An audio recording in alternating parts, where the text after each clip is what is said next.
ನೀನು ಇದನ್ನ ಮಾಡಿ ಹಿಂಗಿರ್ಬೇಕು, ಇದೇ ಫಾರ್ಮಲ್, ಇದೇ ಬದುಕು, ಇದೇ ಸಮಾಜ, ಹಿಂಗೆ ಶಿಸ್ತಾಗಿರ್ಬೇಕು ಅಂತ ಯಾವಾಗ ಹೇಳ್ಕೊಡಕ್ ಬಂದ್ರು ಅದನ್ನೆಲ್ಲ ನಾನು ಹೊಡೆದಾಗ್ತಾ ಬಂದೆ. ಸ್ಟಾರ ನಾನು ಆಗಬಾರ್ದು ಅಂತನೋ ಮೈಂಡ್ ನನಗೆ ಇದ್ದಿದ್ರೆ, ಸ್ಟಾರ್ ಅನ್ನೋದು ನಾನು ವಿರೋಧಿಸ್ತೀನಿ ಅಂತ ನಾನು ಅನ್ಕೊಂಡಿದ್ರೆ ಬಹುಶಃ ನಾನು ಇಷ್ಟು ಸಿನಿಮಾಗಳಲ್ಲಿ ಆ್ಯಕ್ಟ್ ಮಾಡೋಕ್ಕೆ ಸಾಧ್ಯನೇ ಆಗ್ತಿಲ್ಲ. ಒಂದ್ಸಲ ಯೋಚನೆ ಮಾಡಿದ್ರೆ ತುಂಬ ಸರಳವಾದ ಸಬ್ಜೆಕ್ಟ್ ಮಾಡಿ ನಾವು ಯಾಕೆ ಗೆಲ್ಲಕ್ಕೆ ಇಲ್ಲ ಅಂತ ಅದು ನಿಜವಾದ ವಿಷಾದ ಇಂಡಸ್ಟ್ರಿಗೆ. ಯಾಕಂದರೆ ಅದನ್ನ ನೋಡೋಕೆ ಮಾರ್ಕೆಟ್ ಇದೆ, ಜನ ಇದ್ದಾರೆ, ಕೊಡ್ತಾ ಇಲ್ಲ ನಾವು. ಡಾರ್ಕ್ ಸಬ್ಜೆಕ್ಟ್ಗಳು, ಡಾರ್ಕ್ ಸಿನಿಮಾಗಳು, ಅದನ್ನೇ ಅಂದರೆ ಅದು ಮಾರ್ಕೆಟ್ ಆಗ್ತಾ ಇದೆ, ಬಿಸ್ನೆಸ್ ಆಗ್ತಾ ಇದೆ. ಸರಿ, ಎಲ್ಲರೂ ಅದನ್ನ ಇಷ್ಟಪಡ್ತಿದ್ದಾರೆ ಅಂತ ಎಲ್ಲರೂ ಅದನ್ನೇ ಮಾಡೋಕ್ಕೆ ಶುರು ಮಾಡಿದ್ದಾರೆ. ಅದು ಒಂಥರ ನಾವೆಲ್ಲರೂ ತಗ್ಲಾಕೊಂಡಿದ್ವಿ, ಅದಂತೂ ಸತ್ಯ. ಯಾಕೆಂದರೆ ಮುಂದಿನ ಜನ್ರೇಷನ್ಗೆ ರೋಡ್ ನೋಡ್ತಾರೆ, ರೋಡೇ ನೋಡ್ತಾ ಇದ್ದೀವಿ, ಬೀದಿ ನೋಡ್ತಾ ಇರೋದು. ಯಾರೋ ಒಬ್ರು ಸಿಕ್ಕಿದ್ರೆ 1 hour ಮಾತಾಡ್ತಾ ಕೂತ್ಕೊಳ್ಳೋದು, ಇದು ನೀವು ಇಡೀ ದಿವಸ ಮೆಮೊರಿನಲ್ಲಿ ಕೂತ್ಕೊಳ್ಳೋದು ಗಟ್ಟಿಯಾಗಿ. ಈಗ ಹಂಗಿಲ್ವೇ, ರಪ್ ರಪ್ ರಪ್ ರಪ್ ರಪ್ ಅಂತ ರೀಲ್ಸ್ ನೋಡ್ತಾರೆ, ಸಿನಿಮಾ ಸುದ್ದಿ ಹೊಟ್ಟೋಗೋದು. ಈ ವಾರ ರಿಲೀಸ್ ಅಂತ ಕರ್ನಾಟಕ ಪೂರ್ತಿ ಮನೆ ಮನೆಗೆ ಹೊಟ್ಟೋಗೋದು ವಿಷಯ. ಜನ ಬಂದು ಸಿನಿಮಾ ನೋಡ್ಬಿಡೋದು. ಬಟ್ ಇವಾಗ ಸಿನಿಮಾ ಬರ್ತಾ ಇದೆ ಅಂತ ನೀವು ಹೇಳ್ಬೇಕು ಅಂತಂದ್ರೆ ನೀವು ದಾಟಬೇಕಾಗಿರೋದು 7 ಸಮುದ್ರ ಅಲ್ಲ, 80 ಸಮುದ್ರ ದಾಟಬೇಕು. ತಂದೆ ನನಗೆ ಅವರು ಚಿಕ್ಕ ವಯಸ್ಸಿಗೆ ತೀರ್ಕೊಂಡ್ರು, 3ನೇ ವಯಸ್ಸಿಗೆ. ಅವರೇನಂತ ಒಳ್ಳೆ ಫಾದರ್ ಅಲ್ಲ, ಅವ್ರ ಮನೆಗೇನು ಒಳ್ಳೆ ತಂದೆ ಆಗಿರಲಿಲ್ಲ.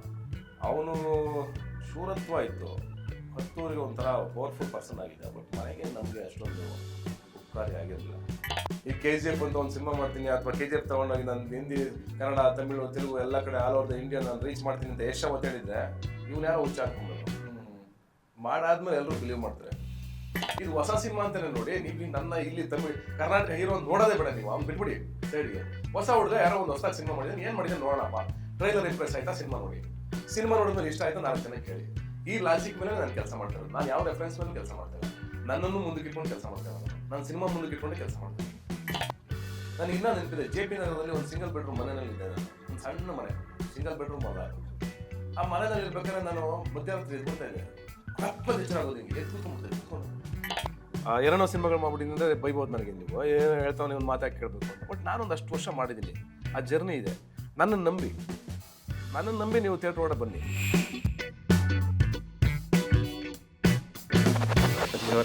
ನಮಸ್ತೆ. ಇದು ನೀವು ನಂಬ್ತಿರೋ ಬಿಡ್ತಿರೋ ಗೊತ್ತಿಲ್ಲ. ಆಕ್ಚುಲಿ ನಾವಿಬ್ರು ಭೇಟಿನೂ ಕೂಡ ಆಗಿಲ್ಲ ಅಂತ ಅನ್ಸುತ್ತೆ, ಅಥವಾ ಆಗಿರ್ಬಹುದೇನೋ ಗೊತ್ತಿಲ್ಲ. ಬಟ್ ಫಸ್ಟ್ ಟೈಮ್ ಇದು ಸಂದರ್ಶನ ಮಾಡ್ತಿರೋದು. ಆದ್ರೆ ಈ ರೋಲಿಂಗು ಗೀಲಿಂಗೆಲ್ಲ ಶುರು ಆಗಕ್ಕಿಂತ ಮುಂಚೆ ಆಲ್ರೆಡಿ 10 ನಿಮಿಷ ಮಾತಾಡ್ತಾ ಇದ್ವಿ. ಅಲ್ಲೇ ಒಂದು ಗೆಳೆಯರ ಹತ್ರ ಮಾತಾಡ್ತಾ ಇದ್ವಿ. ಯಾಕೆ ಹೇಳ್ತಾ ಇದೀನಿ ಅಂದ್ರೆ, ನನಗೆ ನಿಮ್ ಜೊತೆ ಈ ಸಂದರ್ಶನ ಮಾಡೋಕೆ ಅಷ್ಟು ಎಕ್ಸೈಟ್ಮೆಂಟ್ ಇದೆ. ಕಾರಣ ಯಾಕೆ ಅಂದ್ರೆ, ನಿಮ್ಮಂತಹ ಒಬ್ಬ ಮಾತುಗಾರನ ಜೊತೆ ನಮ್ಗೆ ಟೆನ್ಷನ್ ಇಲ್ಲ, ನೀವೇ ಹೋಗ್ಬಿಡ್ತೀರ ಅಂತ. ತುಂಬಾ ಖುಷಿ ಇದೆ ಸರ್ ನಿಮ್ ಜೊತೆ ಈ ಸಂದರ್ಶನ ಮಾಡ್ತಿರೋದು. Thank you so much. ಈ ಮಾತುಗಾರಿಕೆ ಎಲ್ಲಿಂದ ಬಂತು? ಅದೆಲ್ಲ ಬಹುಶಃ ಹುಟ್ಟಾಗಿಂದ ಬಂದಿದೆ. ಅಂದರೆ ನಾವು ಹುಟ್ಟಿದ್ದೆ ಬೇಸಿಕಲಿ ಹಳ್ಳಿ ಆಗಿರೋದ್ರಿಂದ, ಹಳ್ಳಿನಲ್ಲಿ ನಾವು ಆಲ್ರೆಡಿ ಏನಂದರೆ ಮಕ್ಕಳು ನಮಗೊಂದು ಫ್ರೀಡಮ್ ಇರ್ತಾ ಇತ್ತು. ಬೀದಿಗೆ ನಮ್ಮ ಬೀದಿ ಬಿಟ್ಬಿಡ್ತಿದ್ದಾರಲ್ಲ, ಅಂದರೆ ಎಲ್ಲದನ್ನು ಹೊಸ್ದಾಗಿ ಕಲಿತಾ ಇದ್ವಿ. ಅಂದರೆ ಮರ ಹತ್ತೋದು, ಈಜಾಡೋದು ಎಲ್ಲ ನಮ್ಮಷ್ಟಕ್ಕೆ ನಾವೇ ಸ್ವಯಂ ಕಲ್ತಿರೋದು. ಅಂದರೆ ಅಲ್ಲಿಂದನೇ ಒಂದು ಬೇಸಿಕ್ ಫೈಟ್ನ ಕಲ್ಸಕ್ಕೆ ಶುರು ಮಾಡ್ತಾರೆ ಹಳ್ಳಿಗಳಲ್ಲಿ. ಅಂದರೆ ನಮಗೆ ಬೇಸಿಕಲಿ ಅಂದರೆ ಆಚೆಗೆ ಹೋಗಿ ಮಾತಾಡೋದು, ಅಥವಾ ನಾವು ಹೊಲದಲ್ಲಿ ಉಳ್ತಾ ಇರಬೇಕಾದ್ರೆ ನೋಡಿರ್ತೀವಿ, ಅದನ್ನು ಆ ಶ್ರಮ ನೋಡಿರ್ತೀವಿ. ಆ ಶ್ರಮ ಹೆಂಗೆ, ನಮ್ಮ ತಾಯಿ ಬಟ್ಟೆ ಒಗೆಯೋದು ನೋಡಿದ್ದೀನಿ, ಕಲ್ ಮೇಲೆ ಕಾಲುವೆನಲ್ಲಿ ಪಾತ್ರೆ ತೊಳೆಯೋದು ನೋಡಿದ್ದೀನಿ, ಅವರು ಹುಲ್ ಹೊರೆನ ಇಷ್ಟಿಷ್ಟು ಹೊತ್ಕೊಂಡ್ಬರ್ತಾ ಇದ್ದು ನೋಡಿದ್ದೀನಿ. ನಾನು ಒಬ್ಬಳೇ 8 ಜನ ಮಕ್ಕಳನ್ನ ಬೆಳೆಸಿದ್ನ ನೋಡಿದ್ದೀನಿ. ಅಂದರೆ ಆ ಫೈಟರ್ ಮನೋಭಾವ ಒಂಥರ ಬೇಸಿಕಲಿ ಹುಟ್ತಾನೆ ನನಗೆ ಬಂತು. ಅಂದರೆ ಬಿಕಾಸ್ ನಮ್ಮ ಫ್ಯಾಮಿಲಿನೇ ಹಂಗಿತ್ತು. ಅಂದರೆ 8-10 ಜನ ಇದ್ವಿ ನಾವು, ಇಡೀ ಕುಟುಂಬ ಒಳಗಡೆ, ಮನೆ ಒಳಗಡೆ. ಹಂಗಾಗಿ ಮಾತು, ಈ ತರಲೆ ತುಂಟುತನ, ನಮ್ಮ ಮನೆ ಒಳಗಡೆ ಜನ ಜಾಸ್ತಿ ಅಲ್ಲ. ನಮ್ಮ ಅಕ್ಕಂದ್ರ ಜೊತೆ ಆಟ ಆಡ್ತಾ ಬೆಳೆದೆ. ಆಮೇಲೆ ಸುತ್ತ ಬೀದಿಗೆ ಬಂದರೆ ಒಂದು 10 ಜನ ಸ್ನೇಹಿತರು. ಮಾತು ಸಿನಿಮಾ ನೋಡ್ತಾ ಬೆಳೀತಾ ಇದ್ವಿ. ಇದೆಲ್ಲ ಬೇಸಿಕಲಿ ಒಂಥರ ಫೈಟ್ ಮಾಡೋದು, ಮಾತಾಡೋದು ಎಲ್ಲವನ್ನೂ ಸ್ವಯಂ ಅದೇ ಕಲಿಸ್ತಾ ಬಂದು. ಸರಿ ಸರ್. ಆದ್ರೆ ಪ್ರತಿಯೊಂದು ಮಗುವು ವಿಭಿನ್ನವೇ. ಹೌದು. ಅಂಡ್ ನಿಮ್ಮ ಮನೆಯಲ್ಲೇನೆ ನಿಮ್ಮ ಅಣ್ಣ ತಮ್ಮಂದಿರು, ಅಕ್ಕ ತಂಗಿ ಜೊತೆ ಅವರೇ ನಿಮ್ ಹಾಗಿರೋದಿಲ್ಲ. ಇಲ್ಲ, ನನಗನ್ಸತ್ತೆ ಅಂದ್ರೆ ಅವರು ನಿಮ್ಮಷ್ಟು ಚೆನ್ನಾಗಿ ಮಾತಾಡದೇ ಇರ್ಬೋದು, ನಿಮ್ಮಷ್ಟು ಸರಾಗವಾಗಿ ಸರಳವಾಗಿ ಮಾತು ಬರದೇ ಇರ್ಬೋದು. ಆಮೇಲೆ ನಿಮ್ಗೆ ಕನ್ನಡದ ಹಿಡಿತ ಕೂಡ ಚೆನ್ನಾಗಿದೆ. ಅಂದ್ರೆ ಇದು ಕಾಮನ್ ಮ್ಯಾನ್ ಕನ್ನಡ ಅಲ್ಲ, ಅದನ್ನು ಮೀರಿ ಸ್ವಲ್ಪ ನಿಮ್ಗೆ ನಿಮ್ಮ ಶಬ್ದ ಭಂಡಾರ ಚೆನ್ನಾಗಿದೆ. ಎಲ್ಲಿಗೆ ಬರ್ತಾ ಇದೆ ಅಂದ್ರೆ, ನನಗೆ ಮಾತು ಚೆನ್ನಾಗಿ ಬರುತ್ತೆ ಅಂತ ನಿಮಗೆ ಅನ್ಸಿರೋ ಗಳಿಗೆ ಯಾರಾದ್ರೂ ಇದೆಯಾ? ಯಾರು ಹೇಳಿದಾಗ, ಅಂದರೆ ಈ ಥರ ಈಗ ಫಾರ್ ಎಕ್ಸಾಂಪಲ್ ನಾನು ಇದರಲ್ಲಿ ಮಾದೇವ ಸಾಂಗ್ ಬಿಡುಗಡೆ ಮಾಡಿದಾಗ ಅಲ್ಲಿ ಮಾತಾಡಿದ ಮಾತುಗಳು ಅದು ತುಂಬಾ ವೈರಲ್ ಆಯ್ತು. ಅದನ್ನು ತುಂಬಾ ಜನ ಇಷ್ಟಪಟ್ಟು, ತುಂಬಾ ಪ್ರಾಮಾಣಿಕವಾಗಿತ್ತು, ಹಾಗಾಗಿ ಅದು ವೈರಲ್ ಆಯ್ತು ಅಂತ ಅನ್ಸುತ್ತೆ. ನೀವ್ ಹೇಳ್ಬಿಟ್ರಿ ಫಿಲಂ ಬಗ್ಗೆ ನಾವು ಮಾತಾಡಕ್ ಬಂದಿಲ್ಲ. ಹೌದು, ಈ ನಾನು ಫಿಲಂ ಬಗ್ಗೆ ಮಾತಾಡಲ್ಲ ಇಲ್ಲಿ, ಬದುಕಿನ ಬಗ್ಗೆ. ಹಾ, ನಾನು ಹೇಗೆ ಯೋಚನೆ ಮಾಡ್ತಾ ಇದ್ದೀನಿ ಬದುಕಿನ ಬಗ್ಗೆ ಚೆನ್ನಾಗಿ ಮಾತಾಡಿದ್ರಿ ಸರ್. ಆ ಥರ ಎಲ್ಲೋ ಹೋದಾಗ ಯಾರೋ ಹೇಳಿದಾಗ ಈಗ ಈವೆಂಟ್ಗಳಿಗೆ ಹೋಗ್ತಿಲ್ಲ ಸ್ಪೆಷಲಿ ಅಂದ್ರೆ ನಾನು ಅನ್ಸಿದ್ದನ್ನ ಡೈರೆಕ್ಟ್ ಆಗಿ ಹೇಳ್ಬಿಡ್ತೀನಿ ಅಂದ್ರೆ ಮಕ್ಳಿಗೆ ಎಜುಕೇಶನ್ ಸಿಗಬೇಕು ಅಂತನೋ ಅಥವಾ ಹೆಣ್ಮಕ್ಳು ಮುಂದಕ್ಕೆ ಬರಲಿ ಅಂತನೋ ಅಥವಾ ಯಾರು ಏನು ಸಿಗ್ತಿಲ್ಲ ಸಿಗ್ಲಿ ಅಂತನೋ ಆ ಥರದ್ದು ನಾನು ಎಲ್ಲೆಲ್ಲಿ ಓಪನ್ ಆಗಿ ಏನೇನು ನನಗೆ ಅನ್ಸಿದೆ ನನ್ನ ಬದುಕಲ್ಲಿ ನನಗಾಗಿರೋ ಎಕ್ಸ್ಪೀರಿಯನ್ಸ್ ಇದೆಯಲ್ಲ ಅದನ್ನ ನಾನು ಯಾವಾಗ ಮಾತಾಡ್ತೀನಿ ನೈಜವಾಗಿ ಸತ್ಯವಾಗಿ ಮಾತಾಡ್ತೀನಿ ಅವಾಗ ಎಲ್ಲರೂ ಜನ ನನ್ನ ಅಪ್ರಿಷಿಯೇಟ್ ಮಾಡಿದ್ದಾರೆ.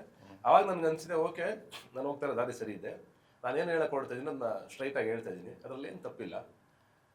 ಅದರಲ್ಲಿ ಮೀನಾಮೇಷ ಅಥವಾ ಏನೋ ಯೋಚನೆ ಮಾಡಿ ತುಂಬ ಬುದ್ಧಿ ಇಟ್ಕೊಂಡೇನು ಮಾತಾಡೋದು ಬೇಕಾಗಿಲ್ಲ ಅಂತ ನನಗನ್ನಿಸ್ತು. ಅದೇ ನನಗೆ ಅಂದರೆ ಇದುವರೆಗೂ ಕರ್ಕೊಂಬಂತು. ಅಂದ್ರೆ ನಾನು ಯಾವುದು ನೀನು ಇದೇ ದಾರಿನಲ್ಲಿ ಹೋಗ್ಬೇಕು ಅಂತ ನನಗೆ ಯಾರು ಹೇಳ್ಕೊಡಕ್ಕೆ ಶುರು ಮಾಡಿದ್ರು ನಾನು ಅದನ್ನು ಬ್ರೇಕ್ ಮಾಡ್ತಾ ಬಂದು ಆವಾಗಲೇ ಹೊಸನ ಕಲಿತಾ ಬಂದೆ. ಅಂದ್ರೆ ನೀನು ಇದನ್ನ ಹಿಂಗಿರ್ಬೇಕು, ಇದೇ ಫಾರ್ಮಲ್, ಇದೇ ಬದುಕು, ಇದೇ ಸಮಾಜ ಹಿಂಗೆ ಶಿಸ್ತಾಗಿರ್ಬೇಕು ಅಂತ ಯಾವಾಗ ಹೇಳ್ಕೊಡಕ್ಕೆ ಬಂದ್ರು ಅದನ್ನೆಲ್ಲ ನಾನು ಹೊಡೆದಾಗ್ತಾ ಬಂದೆ ನನ್ನ ಬದುಕಲ್ಲಿ. ಅಂದ್ರೆ ಹೀರೋ ಅಂದ್ರೆ ಹಿಂಗೆ ಇರಬೇಕು ಅನ್ನೋದು ನಾನೇ ಹೊಡ್ಕೊಂಡೆ. ಫಸ್ಟ್ ಎದ್ದ ತಕ್ಷಣ ನಾನು ಮನೆ ಒಡೆ ಪಾತ್ರೆ ತೊಳೆಯೋದನ್ನ ಹಿಡಿದು ನನ್ನ ಮಗಳನ್ನ ರೆಡಿ ಮಾಡೋದನ್ನ ಹಿಡಿದು ಅವಳನ್ನ ಸ್ಕೂಲ್ಗೆ ಕಳಿಸೋದನ್ನ ಹಿಡಿದು ಅಥವಾ ಮನೆಯಲ್ಲಿ ಅಡುಗೆ ಮಾಡ್ತಿದ್ರೆ ಮನೆಯವರು ನಮ್ಮ ವೈಫ್ ಅವ್ರಿಗೆ ಹೆಲ್ಪ್ ಮಾಡೋದನ್ನ ಹಿಡಿದು ಅಲ್ಲೇ ನನ್ನ ಬ್ರೇಕ್ ಮಾಡ್ತಾ ಬಂದೆ. ಅಂದರೆ ಇವರು ನಾಟ್ ಎ ಹೀರೋ. ಅಂದರೆ ಹೀರೋ ಅಂತ ಯಾರೂ ಇರಲ್ಲ ಈ ಜಗತ್ತಲ್ಲಿ, ಪ್ರತಿಯೊಬ್ಬರು ಮನುಷ್ಯರು ಅಷ್ಟೇ. ಫಸ್ಟ್ ಅದನ್ನು ಬಿಲೀವ್ ಮಾಡೋದು ಕಲಿತೆ.